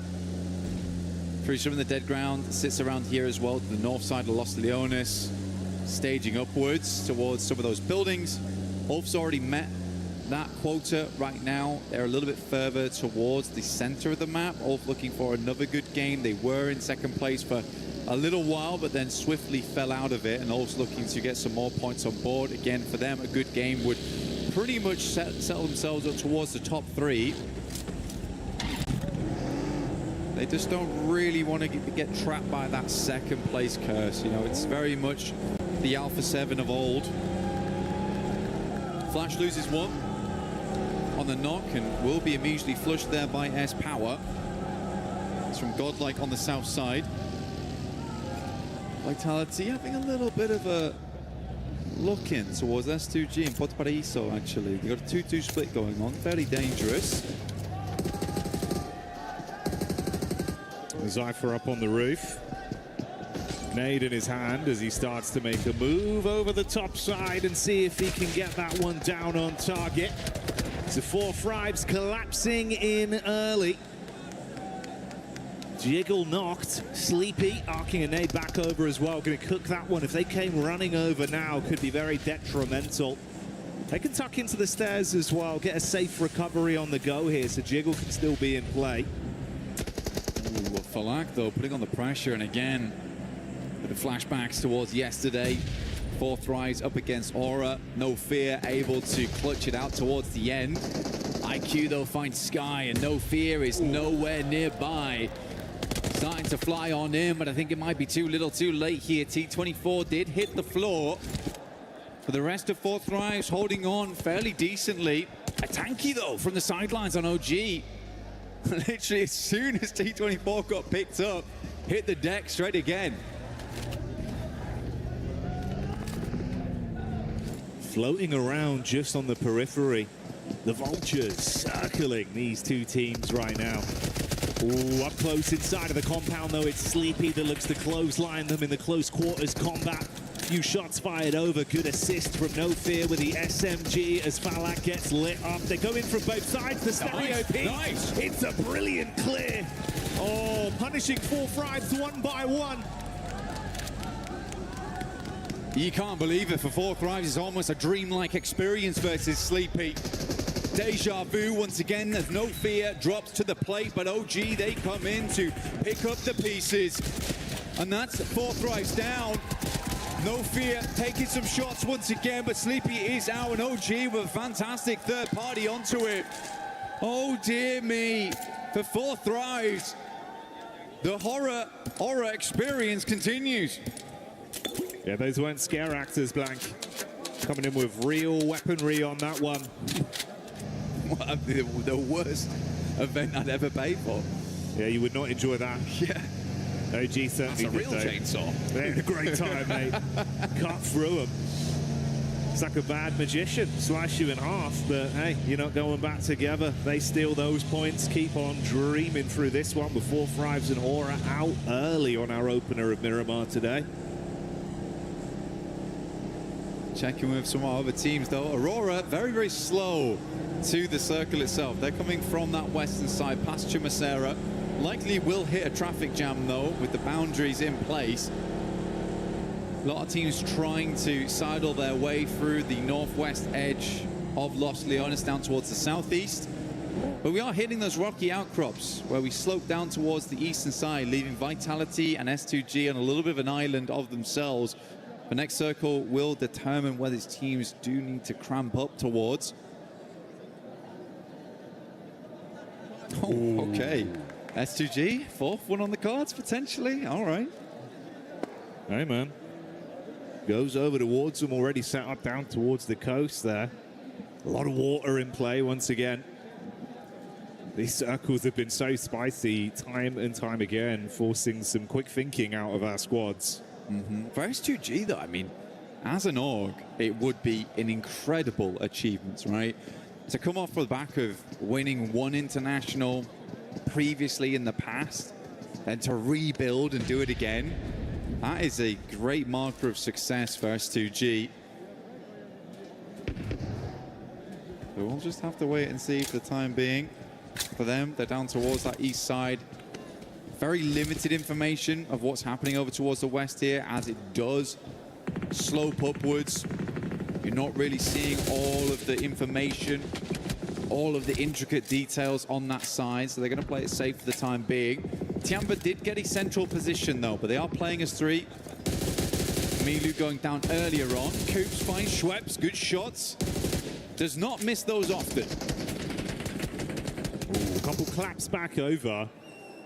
Off-angle peek there, getting a few on target. You can see it's a wide spread with the setup from Nigma Galaxy. This off-angle could be so dastardly. He's got his eyes on target. Mormon just trying to stay alive, digging his heels in towards the cliff face. Ralph looking to get those final confirmations off. Tony K low on health as well. 2 smokes dropped. Tucking in while Schweppes is finally confirmed. That was the knock we saw from Coops earlier into this one. Joker does fight back. They know about the angle from Ralph, but you are so pinned in, so many positions to be aware of, and they can take shots from all sides. This is the only problem with sometimes Ralph's flex outs, is that he really does just bait his teammates sometimes.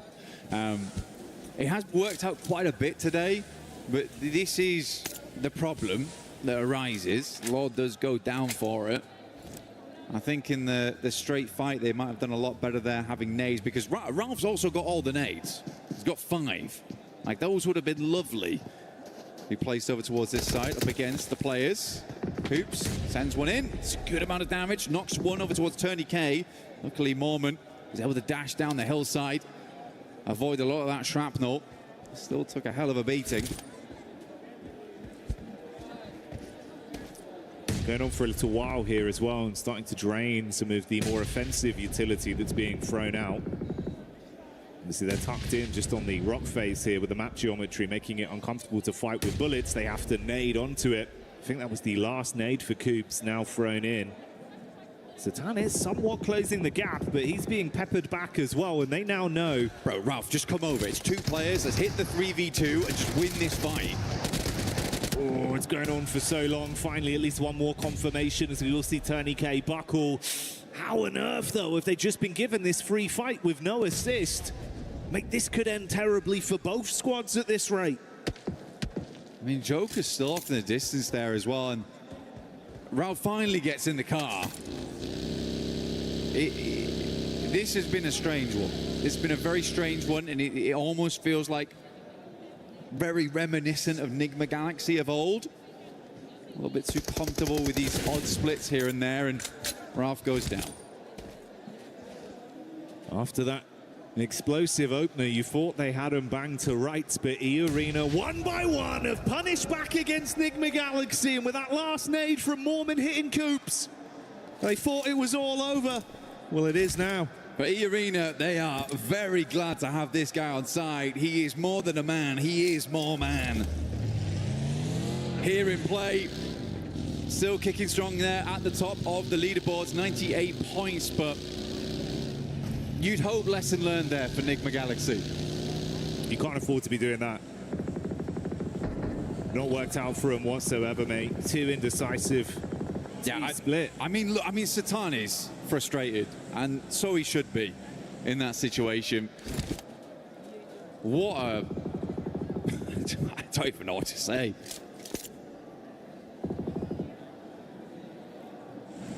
And for E-Arena, I mean, counting their blessings, they get away with that as a duo. 4 elims picked up, putting them on 98 points total right now, still alive in the game. If they can coast this one out long term, maybe there's still more to be said for them on a bit of a big score on this one. But they've made out with a brilliant heist. Got in there, made out like bandits. A watcher. Ralph. Observing. Noticing. I've noticed you in a 2v2 with my team. Yeah, brutal way to go. Hey-ho, is what it is. OG back on a move onto bigger and brighter things. Let's see what they can do. ACOP, quick shots. That's Chief getting spearheaded straight through, and the vehicle going to confirm him. Silence up close with a nade in his hands. Pin pulled, sweaty palms. Can he blow them away? Silence does get one off. Back onto ACOP, leaving them in a effective 3v3. Zone going to be crunching back in onto Silence as well, and he's low on HP right now. Nate's thrown all over the shop. He's worried. So he should be. Might just get the first aid kit off here. Pulls it off in time. A tanky though, going low, gets the heal. Silence is down and out.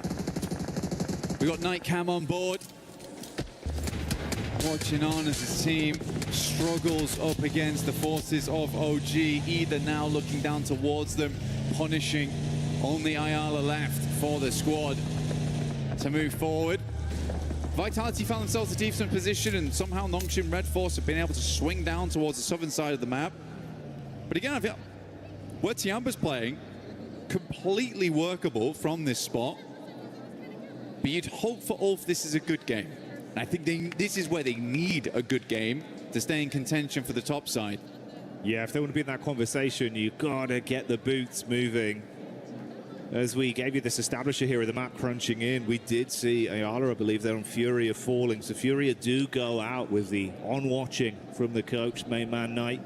So OG get away with one player still in the contest here. See, Widgock's going to have to play a very, very slow game from this point as just a solo. Does cut away some of that effective close line early setup we saw from S2G. They're going to have to move over. This is why you were highlighting Ulf there. Very central. Diamba, similar sort of story. And Aurora with just the duo. Yeah. That could try and get involved in the conversation as well. And if we look over towards Ulf as well, when we pan past them, they're on some really nice high ground. Looking down on a lot of these teams, like it's a very, very good spot, not only to gather information from, but to springboard the rest of your game. It could be thrown a curveball and get a hard shift over towards the northwest side or down towards the southeast, in which case you need to push down there. But yeah, I think for Ulf, they should have a good lay of the land going forward. Flash still as a 4-man though, over towards that northern edge. E-Arena off towards that eastern side. Living actually, despite everything. They were stuck in the blue for quite a while.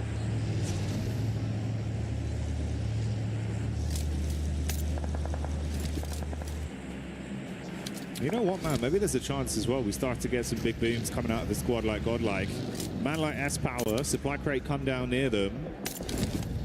He's a bit of a cheeky chappy. He's got that good energy about him. If they can get armed, He does, yeah. potentially get a good bit of a shift on this one as well that favors them positionally. I think they'd be a team to show back up. This is the kind of environment they can certainly deal some damage.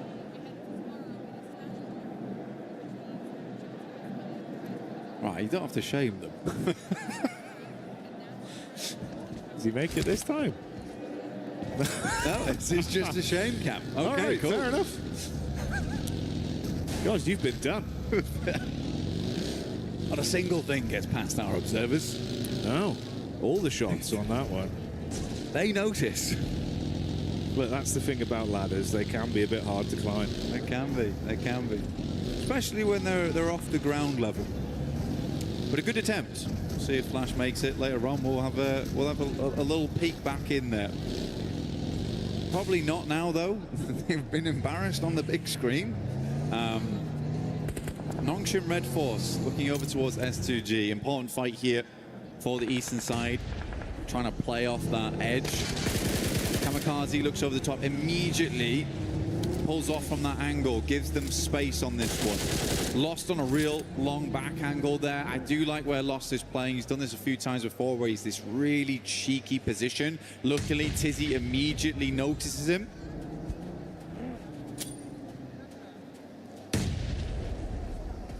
Thing is, this being a bit more of a downhill battle as well, STG just casting the nades towards them. It does give them a little bit more oomph on those bad boys. Try to get them on target. At some point, both of them have got to move as well now with the zone shifting over. And Hyunbin's gone for the more aggressive approach, zipping up towards the ridge line. He's got some cover to play off with this as well. The crowbar. Yeah, that's what he does. Looking to get dug in over towards S2G. Prime apart. Ulf, Aaron actually finding shot over towards Darkin. That is a mega shot, by the way. Oh my goodness me. How far is that? Almost 400 meters on that bad boy. That's Aaron for you. MTG still wandering around on one nade there from So Easy. Tries to get a bit of damage done. Lost still in the back lines, but he's been effectively harassed.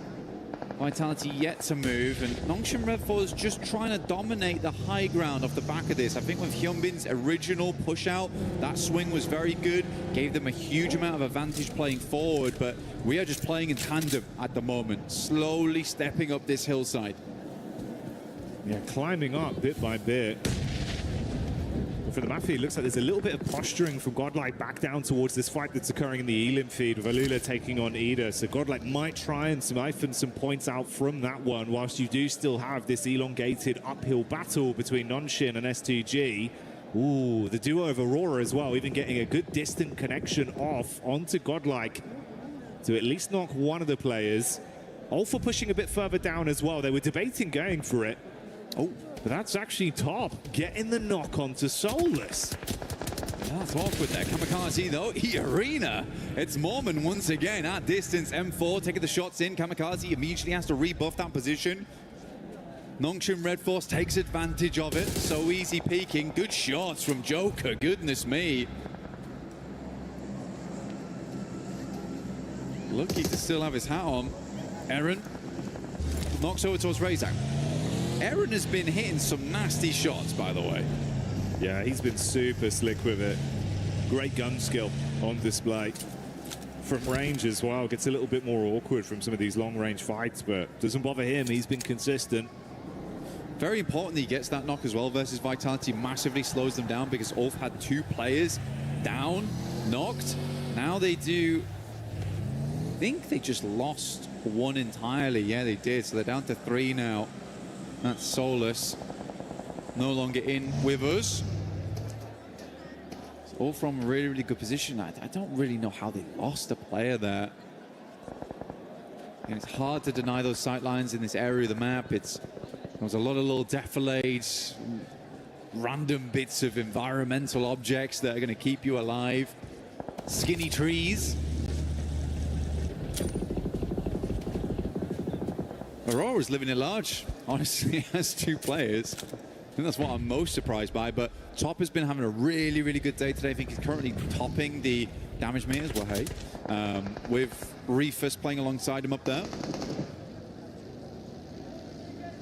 Ooh, well, Zone moves in, still has actually a bit of favour towards Aurora with the position they were set up in, but this battle between Ulf and Vitality has been going on. Meanwhile, amongst it, S2G start to crash onto Tianba. The drum starting to beat. Just outside the doorway, shots into the back line. Heels being pulled out as QZZ tops himself back up.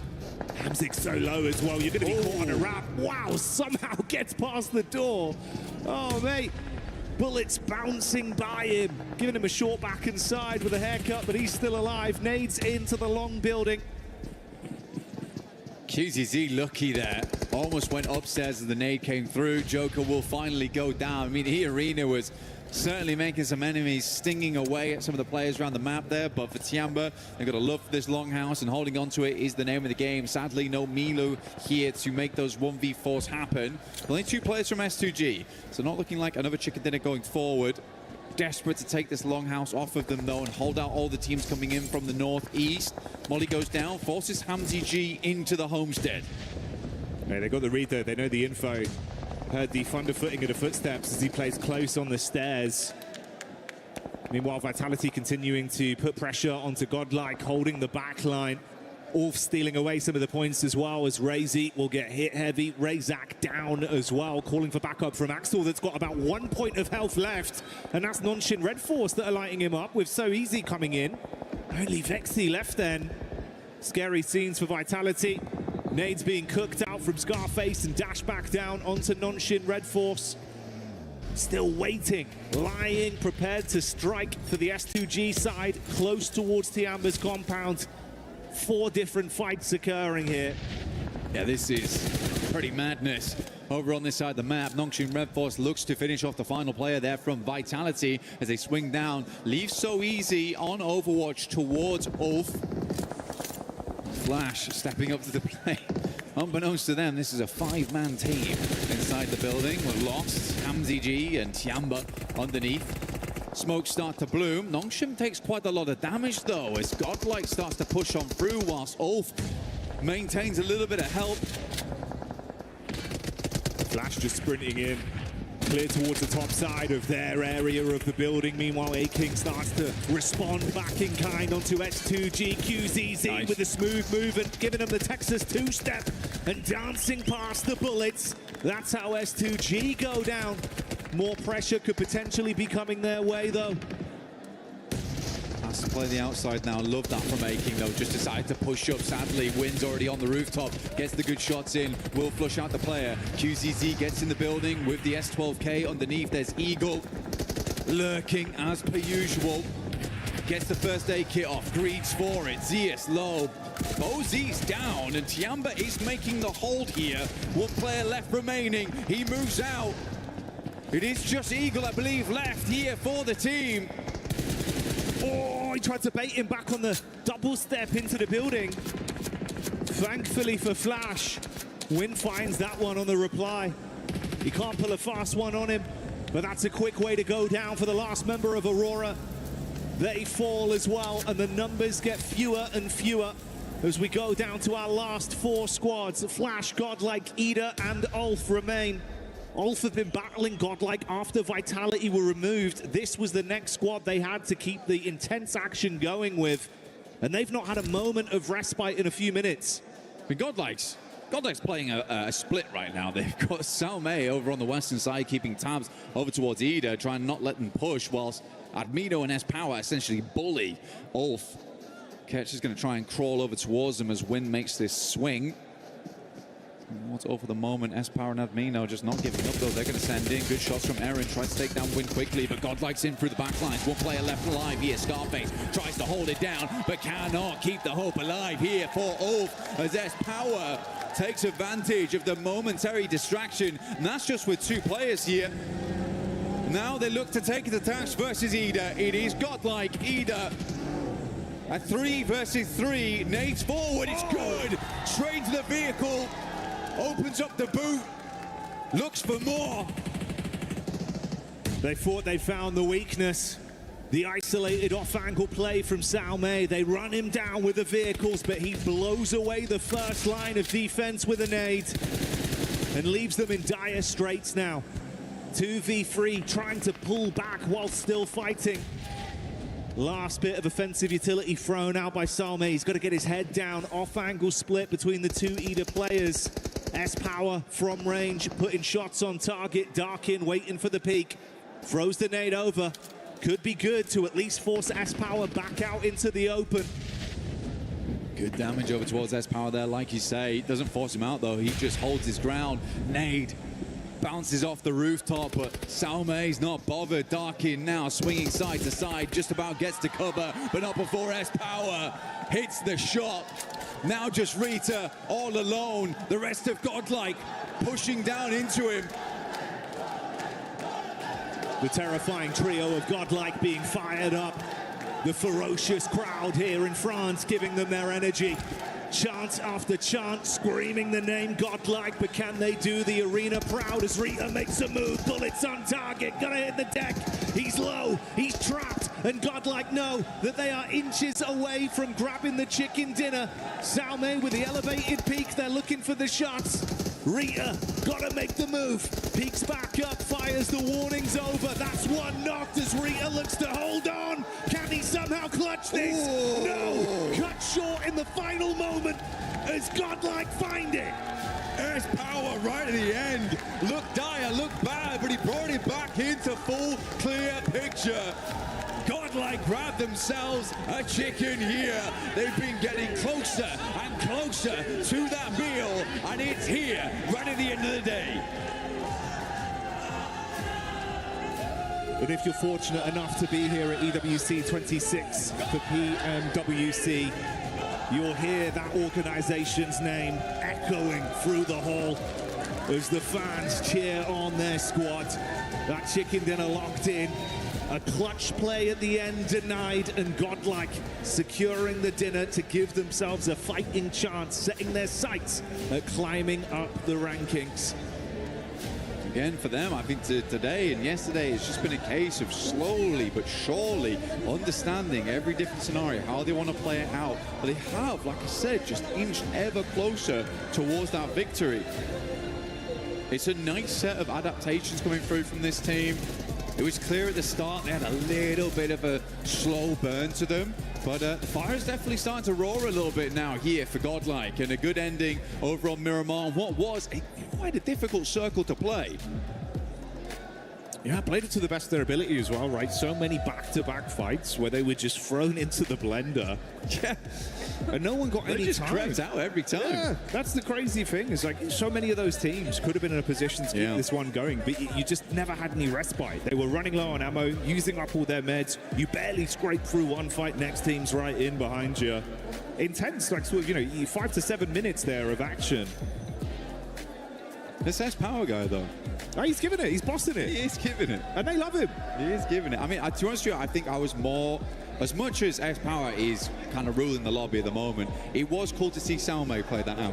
I think Salme has some really good off angles for the team, and he's a reliable player. It's quite rare to find that in a team where you can just rely on that one guy to do his job, picture perfect, and not go down in the meantime, because they were fighting 2 different fights at the same time. Mate, yeah, well done. That's the difference of it as well, right? That off-angle setup, when they crunched in with the vehicles, they've seen that as like, oh, this is a weaker knee. If we get that one pick here, we can actually try and steamroll and play off the back of this. The fact that he didn't panic, didn't overstep, cooks the nade, gets it off, and buys the team time to win that one. Incredible play from Salme. Big chicken dinner, but so much more to come. We'll see you in a sec.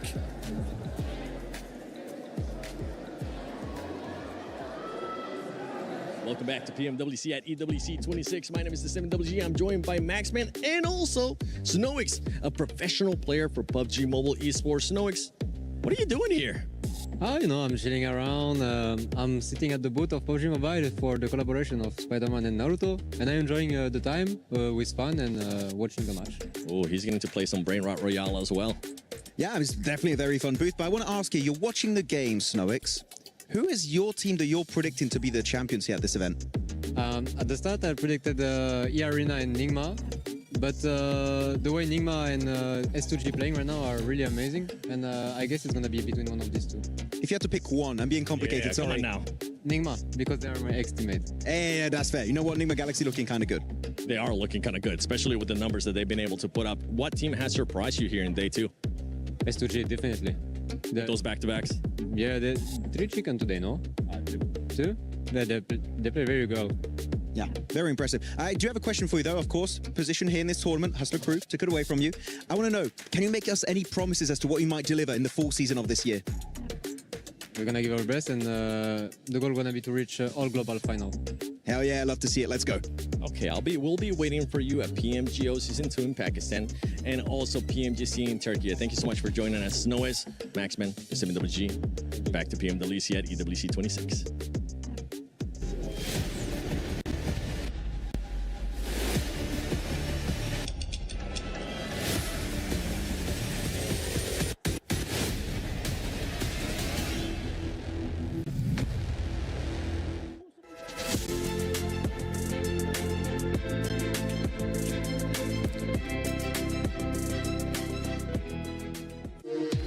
We were there. For every click, every clutch, every respawn. We were there for the years of grind. And we're here. Now. The proud founding partner of EWC. Powering the biggest event in gaming. Shoulder to shoulder with the world's best. Making history. Greatness deserves a stage. Lenovo Legion. Reach your impossible.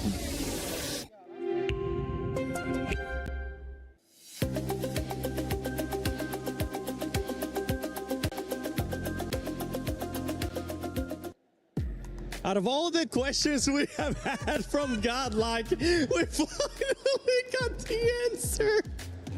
I'm sorry. That was, yo, props for running. You know, props for running. But for the rotation of many teams in this tournament, actually. That was quite good. For Godlike, though, it was really scary late. Towards the end there, super scary from Godlike. I thought they were about to choke. It was scary. Thought you meant scary from Netura in that rotation. But look, absolutely impeccable. It was a little bit scary, but of course we believe in the clutch ability from his power and the way that they were able to fully swing on Nongshim, right? And then you think, oh, okay, Ulf might come and contend that. No, they're going to absolutely obliterate them too, putting themselves in that nice position. Obviously, they had such great support as well, but to have that front line and to be able to come from that rotation that they did and to calculate, I mean, it is tough because you don't know what other teams are going to be doing, but to calculate that sort of swing on the southern side, heck yeah. Heck yeah, indeed. And for Godlike, a team that definitely needs the points, this puts them in contention, Max. If they get another win or if they have a strong finish here, they could end up challenging for that top 5. Yeah, it's definitely a possibility right now. But I love in particular this game when you're looking at Godlike, they just put down the hammer and said, this is our position on the western side, forcing teams not ready to crash onto them, but forcing teams to avoid the fight, right? Especially in Ida, forcing them to go for a wider northern rotation. Al-Ula eventually just crashing and completely failing in their attempt to actually get control of that western side. This is a very impressive Godlike we saw this game. Yes. We don't see it very often, but this is, in terms of oppression in the tournament, this is one of their best games so far. It is. And the thing, Natura, is that this team, just to remind everybody, it is their first international event, first international finals for all these players. And they're being able to put up the numbers. Hey. And boy, that makes me happy seeing S-Power. Not only the great hair, the great gameplay from him, but you could kind of see the inexperience there towards the end of the match. And that's one thing that I'm kind of happy they're going through this and they're gaining this experience, because next time they're going to be ready, they're going to be more prepared, and they will be able to just finish off that match a lot easier. No, absolutely, they will be able to finish the next win they get, because I doubt this is their last. They will be able to finish it off much better, just with a bigger bang. I totally agree. I think overall they did play that final fight very, very well. They held off when they needed to. They were aggressive when they needed to. They didn't go full aggro without enough information onto Ida because they didn't know where they were. Very, very well played. That's a mature style of gameplay, but they just did take it a little too far in those final moments. They almost got 1v3'd there because they didn't wait. They didn't push when they should have. I mean, this third party, by the way, over to the eastern side, what a great push-up. The timing of Godlike was literally on point. There's no way Ulf can even fight back. They're just cornered. They were getting rid of one player of Flash just to make sure they get the extra elimination and placement point. And then Some hits that, of course, it was not like a top speed vehicle coming in his way, but still Some and his utility is some of the best I've seen from this team so far. Of course, Rita, I was believing this might be the Ida win, but S-Power put down the hammer and make sure they got that chicken dinner. Never doubting S-Power, especially with the way that he has been able to put up numbers. We're looking at the top damage dealer so far, Godlike out there, obviously, with that performance that they have. But we got to talk about some of the other players, because Ida has continued on a strong performance here, bouncing back from those hot drops yesterday. And it's not just those hot drops that they stopped doing. They actually been fragging out. They've been moving up that leaderboard. Another team that has been able to put up good points, especially in this last match, has been Ulf Esports. Yeah, Ulf actually, really good fight they had on the side of Tiamba. At one point, they were getting a little bit involved on a third-party distance, a bit of a distance away, and then getting rid of Flash. Good stuff overall from Ulf. I feel like they're still not on the level I would be expecting from them, right? Because Ulf is a team that I know has the potential to be a global champion, right? We've seen it back, PMGC second place, PMJ Season 1 second place. They have that potential. They're not delivering on that initial promise, but Ulf is a team that I know they're going to be willing to iterate and make changes if needed. But yeah, right now, a bit shaky. Bit shaky. Another team that has been shaky and has been very, very shaky is Furia, because Furia LAs, they started off strong, but if we look at Furia's past 4 performances, it has been 0 eliminations, 0 eliminations, 0 eliminations, and 2 eliminations. Not what we were expecting here out of Furia. What was that? Sorry, again, 7? 0 eliminations, 0 eliminations, 0 eliminations, and 2 eliminations. Oh, they got back in the car, didn't they? Yeah. Oh, that's your fault. You gave them the license. Yeah, I gave them the license, but revoking it for the second time. No, look, it just becomes this sort of point. Like, they are a team that, yes, capitalize on eliminations, but it does get to them on these longer stages, on these longer types of tournaments, because their play style is just getting completely shut down now that everyone is forcing and playing those placement points. So they do need to sort of adapt and move back into what I want to say yesterday, they were doing yesterday, where they were actually prioritizing placement. What I did like from them on this map particularly, they did get into that place, rotation a lot earlier than they traditionally do, but it fell incredibly short because they are tunnel visioning on trying to get those eliminations. So it's like it's a hit and miss for Furia, but like once they get that ball rolling with the elims, they're making the plays. Yeah, they want those positions, but if they're standing still, getting caught out, they just pull their pants down. Well, if they want to be challenging for that first place, you don't want to be caught with your pants down. You don't want to be caught doing those drive-bys that you've been doing, Furia. You want to see what you were able to do earlier in the day as well, which was getting those chicken dinners. But I want to take a look at the overall, because right now I want to see what the standings are going to be looking at.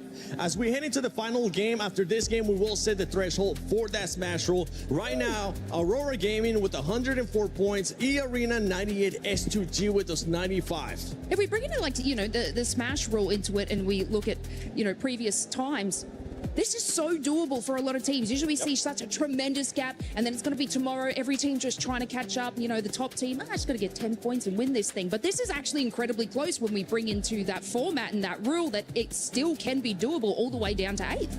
Oh, all the way down to 8th. Okay, yeah. You're a believer. I like the belief that you're currently showing, because for 4 Thrives esports fans, they're looking to see some kind of bounce back here. Yes, we have seen flashes of greatness, but right now, in the position that there are, 30 points away, not what this team wants to be, considering that they are the reigning champions of PMGO Season 1. I mean, I believe in them enough to think that if they have a good game in this final match of today, they still have a shot tomorrow.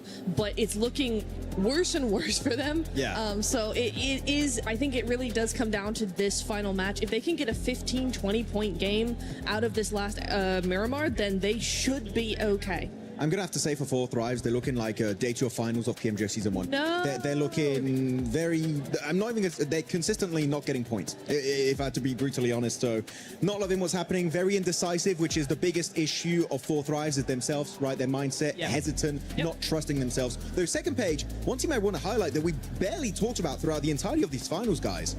Horror Esports, really not being brought up in the conversation very often. And I know we have a lot of horror fans right behind us, right? And they're supporting them, but really there's no reason to cheer for them, because they've been pretty much non-existent these finals. I don't know what to say, you know, because we saw them have some pretty good runs yesterday. Started today, they were also looking fairly strong. They had a couple of top 5 finishes, if I'm not mistaken. But now we're starting to see this team do not a whole lot of anything, and I don't know if that's because the teams around them are starting to really pick apart some of these slower paced teams. I really do believe that the teams at the top of the leaderboard are much faster, much snappier. I use that word a lot, but it's the correct word. It's really descriptive for what we're seeing here. Is these teams are always on the mark, always going forward, always making a move at the right time. And the teams on the second half of the leaderboard, Hora included, I just think they're acting a little bit slow. They're making those decisions a little further behind than all the rest of them. They're getting left behind in the zone. At the beginning of the day, though, we saw Hora being aggressive. We saw them just going for those fights too. But right now, that might be what's hurting them. I mean, actually, yeah, Hora had one good game earlier today, right? It was a podium. But the reason why I'm not super impressed, right, is that was literally right next to where they usually dropped. They didn't drop there that game on La Cobreria. But it is, I call it Hora Mountain. And they didn't do anything off the back of that late. So I'm really hoping we see something on a circle that they're not used to playing, because right now it's been a nothing tournament for them. I even backed that up and I was like, oh, they've got that placement, they've got this mountain, it's easy win. Obviously, Fuma took that win in that moment. But look, yeah, it's strange and I guess confusing, because they're not doing anything remotely terrible in these final matches that should be putting them here. It's more or less like you're saying that all these other teams are just, we're calculating that. Yep. We're going to do a little bit better. So it's like they could have one game to pick this up, though. I do believe, obviously, it's their last game today, guys. I keep thinking in the future, though, I'm like, yeah, good games tomorrow, but there is still that opportunity. Like I'm saying, this leaderboard is so close that these major games can turn it around. We've seen it. Aurora did it. Now they're on top. You know, it's truly possible. If there was any other team right now in first place, I'd be like, yeah, there's a high chance that we'll play those 6 matches. But right now, with Aurora being in first place, we know what they've been capable of. They've been looking great, honestly. It's a team that's been looking really good, really consistent here in this PMWC at EWC 26, and they're looking to take that trophy home, because that's what Top's missing. That's what Doc's missing. Sheol already has one global championship, and Refits, he wants to win that MVP and also get that trophy home. But let's send it over to Barney, which I don't even know where he's at. Where is that? Barney over there?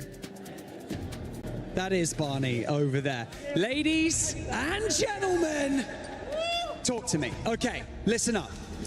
So now, today has been a true test of focus and endurance for all of our players. They've left it all on the Gadir City grid, but we want more. We're 7 maps deep right now in day 2, and we've got 1 more map to go. And so, earlier on today, we checked in with the fans to see how everyone was feeling, but we want to do that one more time to get everyone energized on the Gadir City grid before our final map of day 2. And so, I'm going to send it over to Luti. Who you got over there, buddy? Oh yeah, Barney, I am here with my vitality suits, because we are French and we never surrender. We are believers. So ready, guys? Make some noise! Let's see how it's going. Hojux, up to you. I know who's hype after that one, baby! Godlike with the 20 points! The domination starts now! So let's make some noise! Let's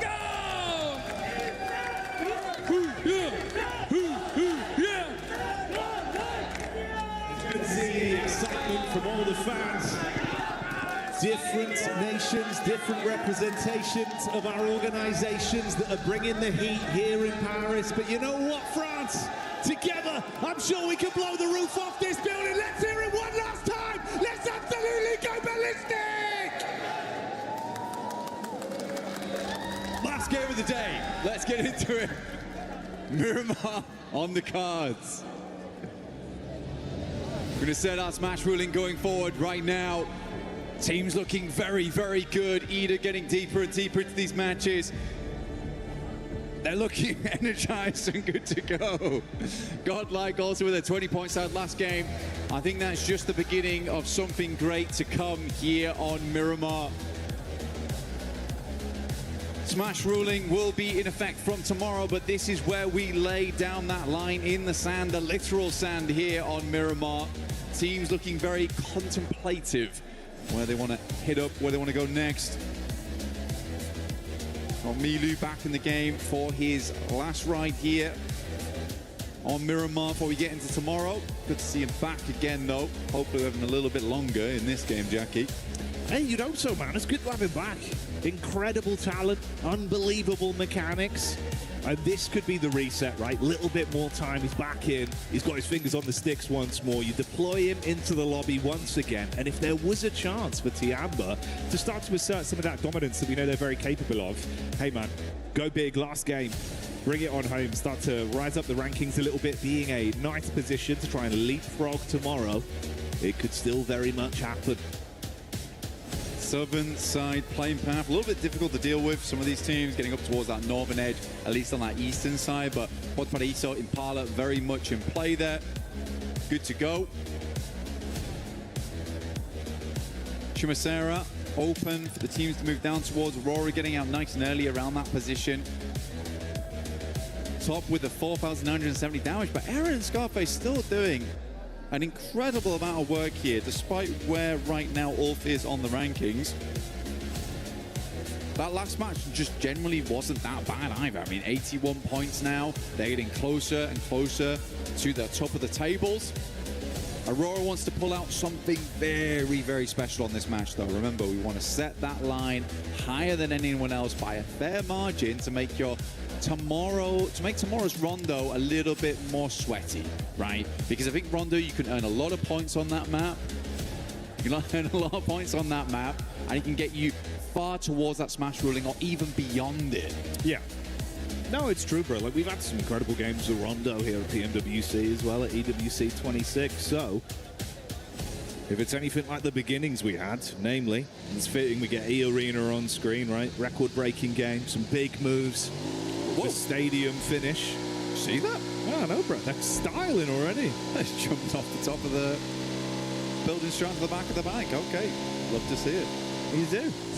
But yeah, you're right. I think we'd love to see some of that level of, sheer world-class gameplay, sort of championship mentality happening right then as we get into tomorrow for that first game to give you that leapfrog, that setup. We'll find out how it goes. For those of you at home as well, don't forget to participate in the event yourself with a lucky spin and draw to get some of those beautiful skins to commemorate what has been a very wonderful year here at PMWC. It feels like a rising tide has brought all ships up, Blank. The skill level, some of the plays we've seen, the 1v4s that it feels like this year we've had drastically many compared to what we'd had in prior years. It's been a lot of showmanship, a lot of excitement. And Paris has been killing it as well. So it's been super exciting. But hey, we'll dial in. We'll stick with the program for now, see what we get, if this will be a present of a final game between these sides and who's going to benefit most. We have had a lot of rising stars as well. I mean, it's quite cool to see, because I mean, you mentioned the 1v4s. It's been a while since we've really had that presence from singular players in a big way, because we moved further over towards being like, the four-man teams have to all be consistently good together. We need 4 players that can play together very, very cohesively, but also have that star power in them. Now we're going further beyond than that, right? We're going towards galactic level gamers, likes of Milu, Kamikaze. It's awesome to see. It really, really is. Feels like we're getting some of those superstar players where, like you say, man, superstars. It could make the difference, right? Bigger than just the normal stuff. Exactly. Yeah. Larger in stature or potentially gravitational pull. Yeah. I suppose that's true in Milu's case, right? He does just seem to absorb everyone in the lobby. They come near him. Yep. You're gone. He's a beast. We did move over towards that western side on the circle, though, so that opens up a decent start here from Aurora, moving in from Chumasera early on. Got Picardo, positions around there, some of the trash drops, some of those compounds in play. Like, this is a very compound-heavy area of the map to start things off, like individual areas, not POIs. That does always make for a fun endgame. Orin via the Ma, you got Nongshim off the back of that southern plane path, dropping down towards Partona. Tizzy's already moved across, though, giving an anchor point for the rest of the team to move in towards. Still far down towards the south of the map, but at least gathering some information early whilst he loots up the couple of buildings. They used to be very much like RRQ stomping grounds back in the day.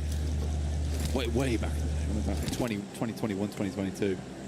We're going back there. Kicking it old school.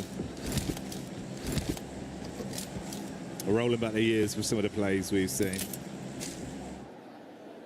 In some ways, it's felt like that has been the case, right? Kind of a weird dynamic of the old and the new coming together to make something very tasty with the maneuvers we've seen. Hey, back rotate. Shout out. Man's getting his exercise in. His legs will be aching. The one neuron for both of us engaged at the same time. That's unreal. Oh, dear me. Well, okay, he's going to move on over towards Milu by the gas station. Does have a vehicle. Don't abandon him. Come on. You make him go further. It's so rude. His fires are going to be burning. No, Milu's got bigger and better things to be moving on to right now. Can't be dealing with you on your bike. Heads over towards Eagle. This is over towards east side of Impala right now. We do have OG actually rotating very closely at the moment. I think that's just a couple of players there, though. It's Aru. See a Tanky over towards Graveyard right now. So quite a wide split as Godlike just slices down the center of them through La Bandita. So they are cut off from one another for quite a little while here.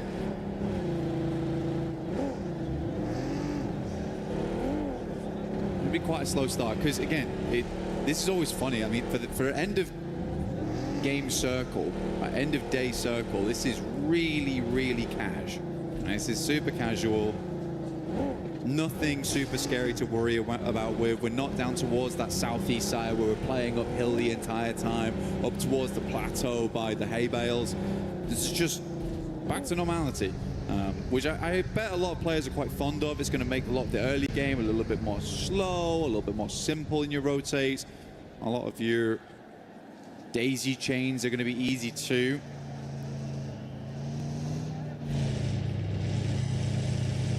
Very cash money for these teams indeed right now. Casual, not cash. Could be both, mate. Casual cash money. Yeah, casual cash money. At the end of the day, you know, you get yourself up towards that top side, potentially secure yourself. Yeah, huge point cash leads. money. Yeah, exactly. I mean, lion's share of $3 million here on the line it is insane. I mean, it's life-changing money. Oh yeah. You got the bread with the cheddar in the middle, called out a money sandwich. That's what they're all fighting over. Because it is ridiculous, man. You'd be doing wonders for your fans, for your organization. Even just your family, really. It's an incredible thing to win. I mean, Yangon Galacticos, super cool following their journey. Since their win last year, I mean, they've been very much celebrated. You love to see it, and all the guys just seem so happy coming into this, and lovely to see them repping the Ancient Charm set as well. They've got their own skin in game. Wonderful experience here over at PMWC every single time, year to year. Fourth right is very central on this one though.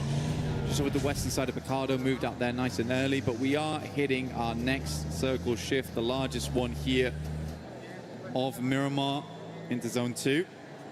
It's going to be Ladriero, though. I kind of already know it. It's not. Okay, good. I'm glad. I don't want to go there.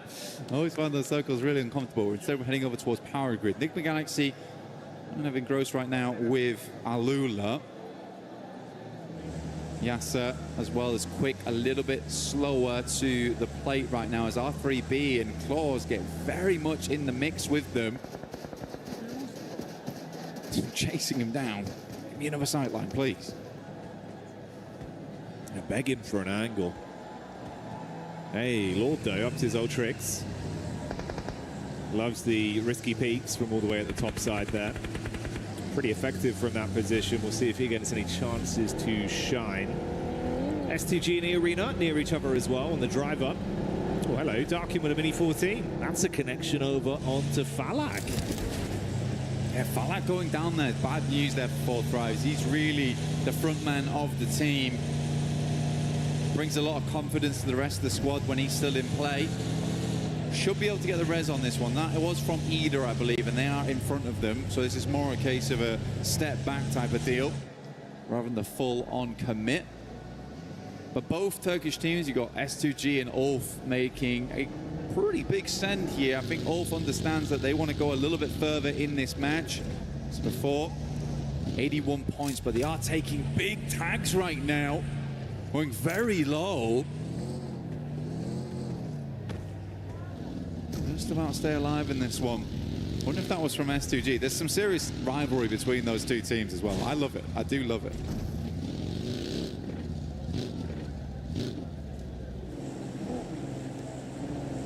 Feels like even over the course of this one event, we've had so many narratives of like little rivalries that have been popping up. And it's given us a lot of excitement.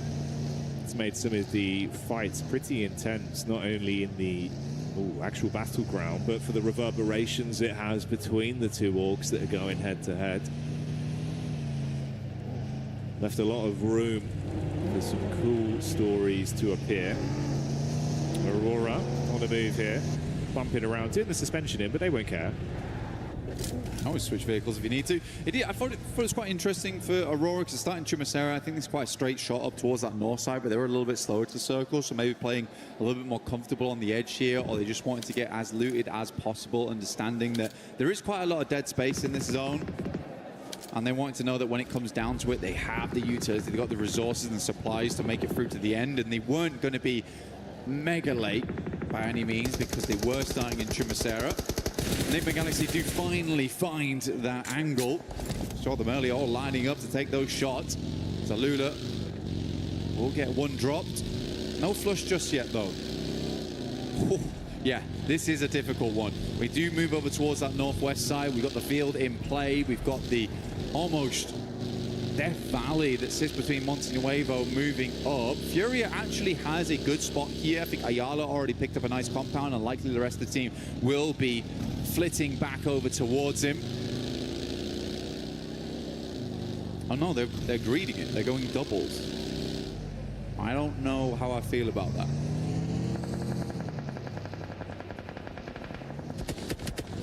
Trying to make a quick getaway, with Lord taking a couple shots towards the back of the vehicle there. A few stray bullets to connect, but he's still on the move, so won't be dropped out of the car by Hora.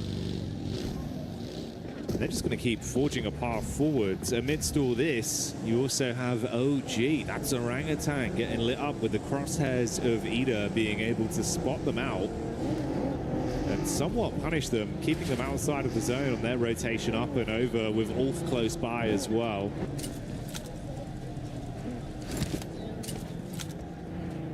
Furia right now, they're playing a 2-2 split. Yeah, I mean, they've got compound that sits over towards the western side and then one that sits a little bit further east. They do have a lot of confirmation. I wonder if they're doing this just because they knew the playing path went from west to east, so a lot of players dropped out on that eastern side because there's more playable space over there in the first place.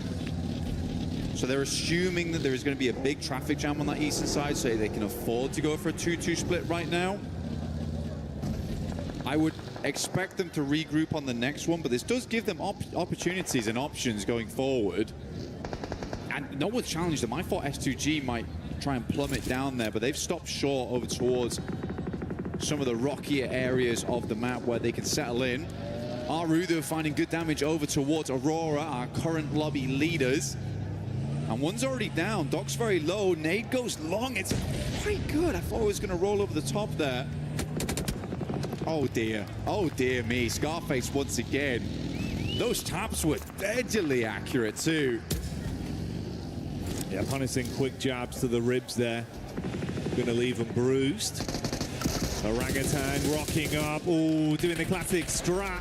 Ain't got time to stop. Cruising through one by one. Aurora eating the shrapnel, and that's Orangutan taking the heat straight to Aurora.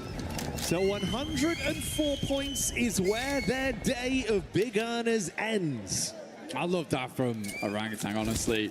There's been so many times where they have had struggles on these roll-ups where they'll just roll through and try and get the drive-bys. There they just stop short. AKOP gets out and just hits the shots immediately. Then they can move on because they need to get further in. So big hats off there to Orangutan.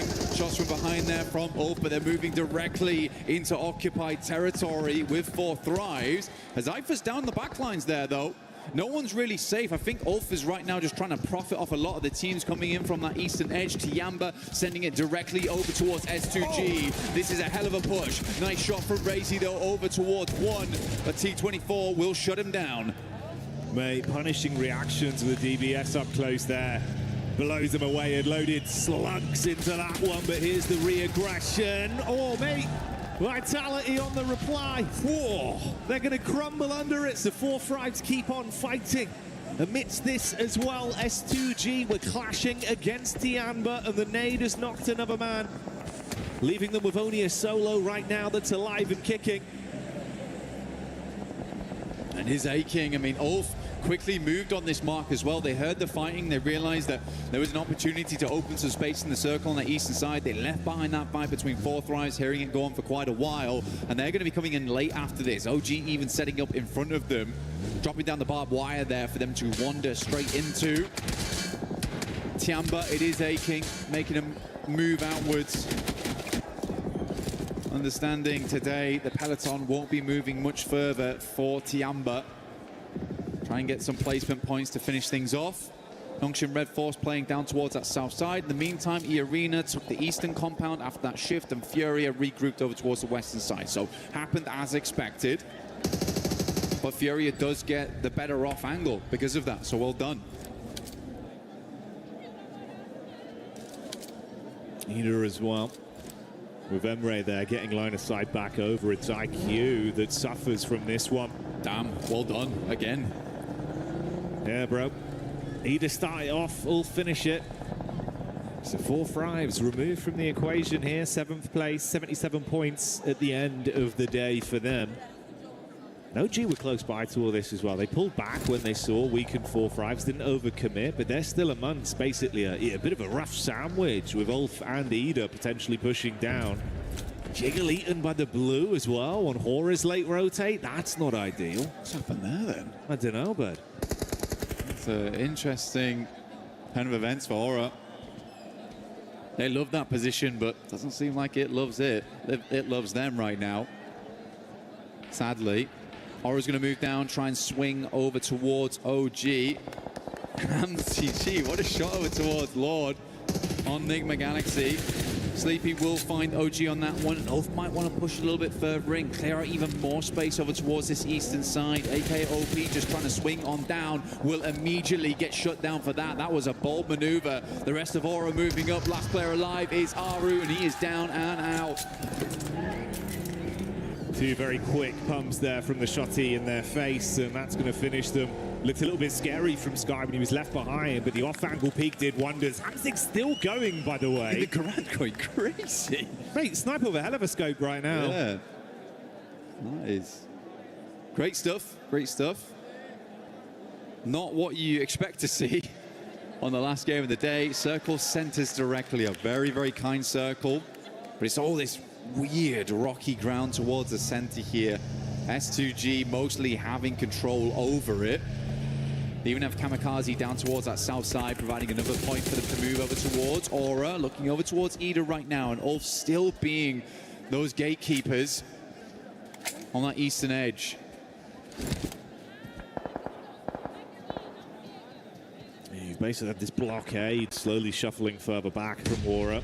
They pushed in, deal with OG, set the focus up onto Ida. They've got a bit of a read as well where the other potential teams are. Just throw nades over, especially with the visual contact there. A few shots back onto them from Ulf. They've got a bit of a ridge to play off, so they can sort of hunker in. Solus is on the off angle towards the left-hand side. This is his POV here. You can still paranoid though. Compound behind them, that's got E-Arena in it. Barking, finding final player there from Tiamba.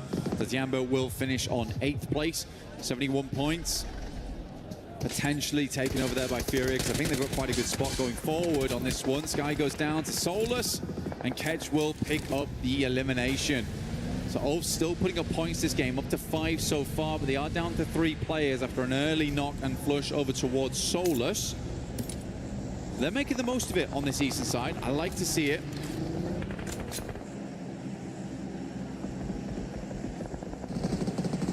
E-Arena. That's a nice readjustment there. Solus being hard confirmed, but that's stolen away by Hora that finally feel confident to push up into the face whilst E-Arena dispatch Alula. Shutting them down now. Re-aggression, no fear, holds the line, puts shots on target. Ida getting involved as well. So all fragmented. The 5 elims they got might very well be where they end this one with only a single reserve left. Mormon coming up quick. E-Arena, mate, they're in a good position. If they can pull points out of this game and stay alive, clean up on this battlefield ahead of them, it could be a gigantic slingshot to overtake Aurora. Yeah, set themselves up nicely for tomorrow. Mormon dropping smokes, trying to create a distraction in the front lines. Emre takes a heavy hit. E-Arena have been quick with it so far. Mormon being a massively big player for the team. What a nade over the top. That is a long toss on that one. Sends another for the airburst. It's a little bit of damage in. Swing gets hit hard, and E-Arena is bombarding the front lines. It's Masher from Swaps, and he wants even more. Sleepy just trying to steal points where possible, and this is now the response play. It's a backstab right now, actually. Oh my goodness me. And they do catch E-Arena sleeping. Nade goes out, Sleepy very low. One last nade in the chamber, goes too far. Airburst might have been needed to be a little bit cleaner on that one, but Schweppes not quite out. And Ida floundering in the background. Mormon back to his old tricks. Headshot there onto Darkin to finally finish him off. We see Nongshim Red Force showing up in the Elim feed as well, with Nigma Galaxy similarly taking the hit over towards Godlike, and Furia have smelt this weakness. They're coming in for a close collapse behind the vehicles, putting the pedal down to the metal. With S-Power gone, goodbye Godlike, but now they've got another team to worry about. This is the fight established by Furia. Pins pulled, all the nades sent over the top right now, looking for Nigma Galaxy. And stitch them up on this side of the map at the moment. Good push out from Fury as well. Love to see it. They knew that they cleared the majority of the space. They get rid of Nigma Galaxy. They're playing essentially straight in towards that eastern side. No worries to the 180 behind them. Nigma Galaxy, though, quick, a very, very quick rotate out, understanding that it's better to regroup, reassess from that location on that north side with cover before they make their next maneuver. They might actually just have to make a full send, full rotate towards the eastern side, despite not knowing what's there, because both S2G and Fury is going to have nasty sightlines over towards if they try and play in from that northern edge. Nongshim being able to hit perfectly up against Flash, resulting in only Tops barely limping away there. Got back behind the vehicle and pieced out in the driving seat. They've got that 2-2 split with focus still turned onto Rita. It's the angle of Coops in play right here, though. Close quarters connection, spamming with the SMG in the face. Yasser trapped, no escape plan there, and Alula fall off the back of it. Amidst this, we also wave bye-bye to Ida as the last man is dispatched. E-Arena taking shots over towards the setup from Nigma Galaxy. Hamzig looking so damn sick with this snipe. Ready for a little bit more. You peek out and your block could be knocked off. CG, you still got the Garan as well. It's very, very cool. Playing to the end here. Hamzy G looking good so far on the long-range peaks. Nigma Galaxy opt not to go for that swing over towards the eastern side. I do feel like this is a bit of a death sentence for them, though. I'm not sure how they're going to extricate themselves from this. S2G looking for another chicken dinner here, though. They have been so consistent with it. They have been so bold in these games and really taking advantage of that fact. And Fury is struggling to make their way out from this western side. Pushing into open ground. Lord explodes one vehicle. In comes the rest, and Schweppes is setting up for the big spray. Schweppes could steal so much from this. The eye in the sky taking pot shots when they're weakest. The nades thrown from either side, detonating all around as silence finally falls over Furia with him being dropped. Ayala cooking the last nade back, dashes it into Nigma. Doesn't go far enough, though. The grass kind of obscuring his vision just a little bit. Still over towards the edge, assuming they're going to jump out towards the side as the nade comes in, but both baits unsuccessful. Switching out the JS9. Need that long range to feel fine versus Furia. Ayala sits on the other side. Blue's going to be a bit of a nightmare here. Chief just stayed behind. We got the night cam on board. Not the best time for him either. Watching his team in a real sticky scenario. Like you said, though, E-Arena looking to put up more points, but it's Nongshim Red Force, actually, who might have a good chance here to really set themselves up the rankings. It'd be great to see those rankings, so we can set up for tomorrow where that smash ruling placement would be. for Nonshim. You're spot on, though. They do thrive in these kind of situations, so let's see if the teams forget about them and they can step back up. Here you go. This is the lay of the land as well, what we wanted to see. EU Arena on top right now. They've just lapped Aurora. 105 points with a 7 elimination game and showing no signs of running out of fuel just yet. They've been keeping the intense action on. Tops was the last man from Flash. He had to hightail it, went fought from Nonshin a few moments ago, and he's still running away. Looking for a set-up center zone to stay alive for a little bit longer, but might be food fed over to S2G. Pops goes, MCG, man, what is this? This is actually insane behavior. But he's making it work. Bayonet on the front, and he is slicing and dicing through the opposition. Pure stabs to the enemy teams. Lobby getting perforated by S2G. Nongshim Red Force might have to move forward with the Kevlar in play at this rate. Damage done again. What is he doing? Shot after shot. The bolt action sending reverberations through the lobby.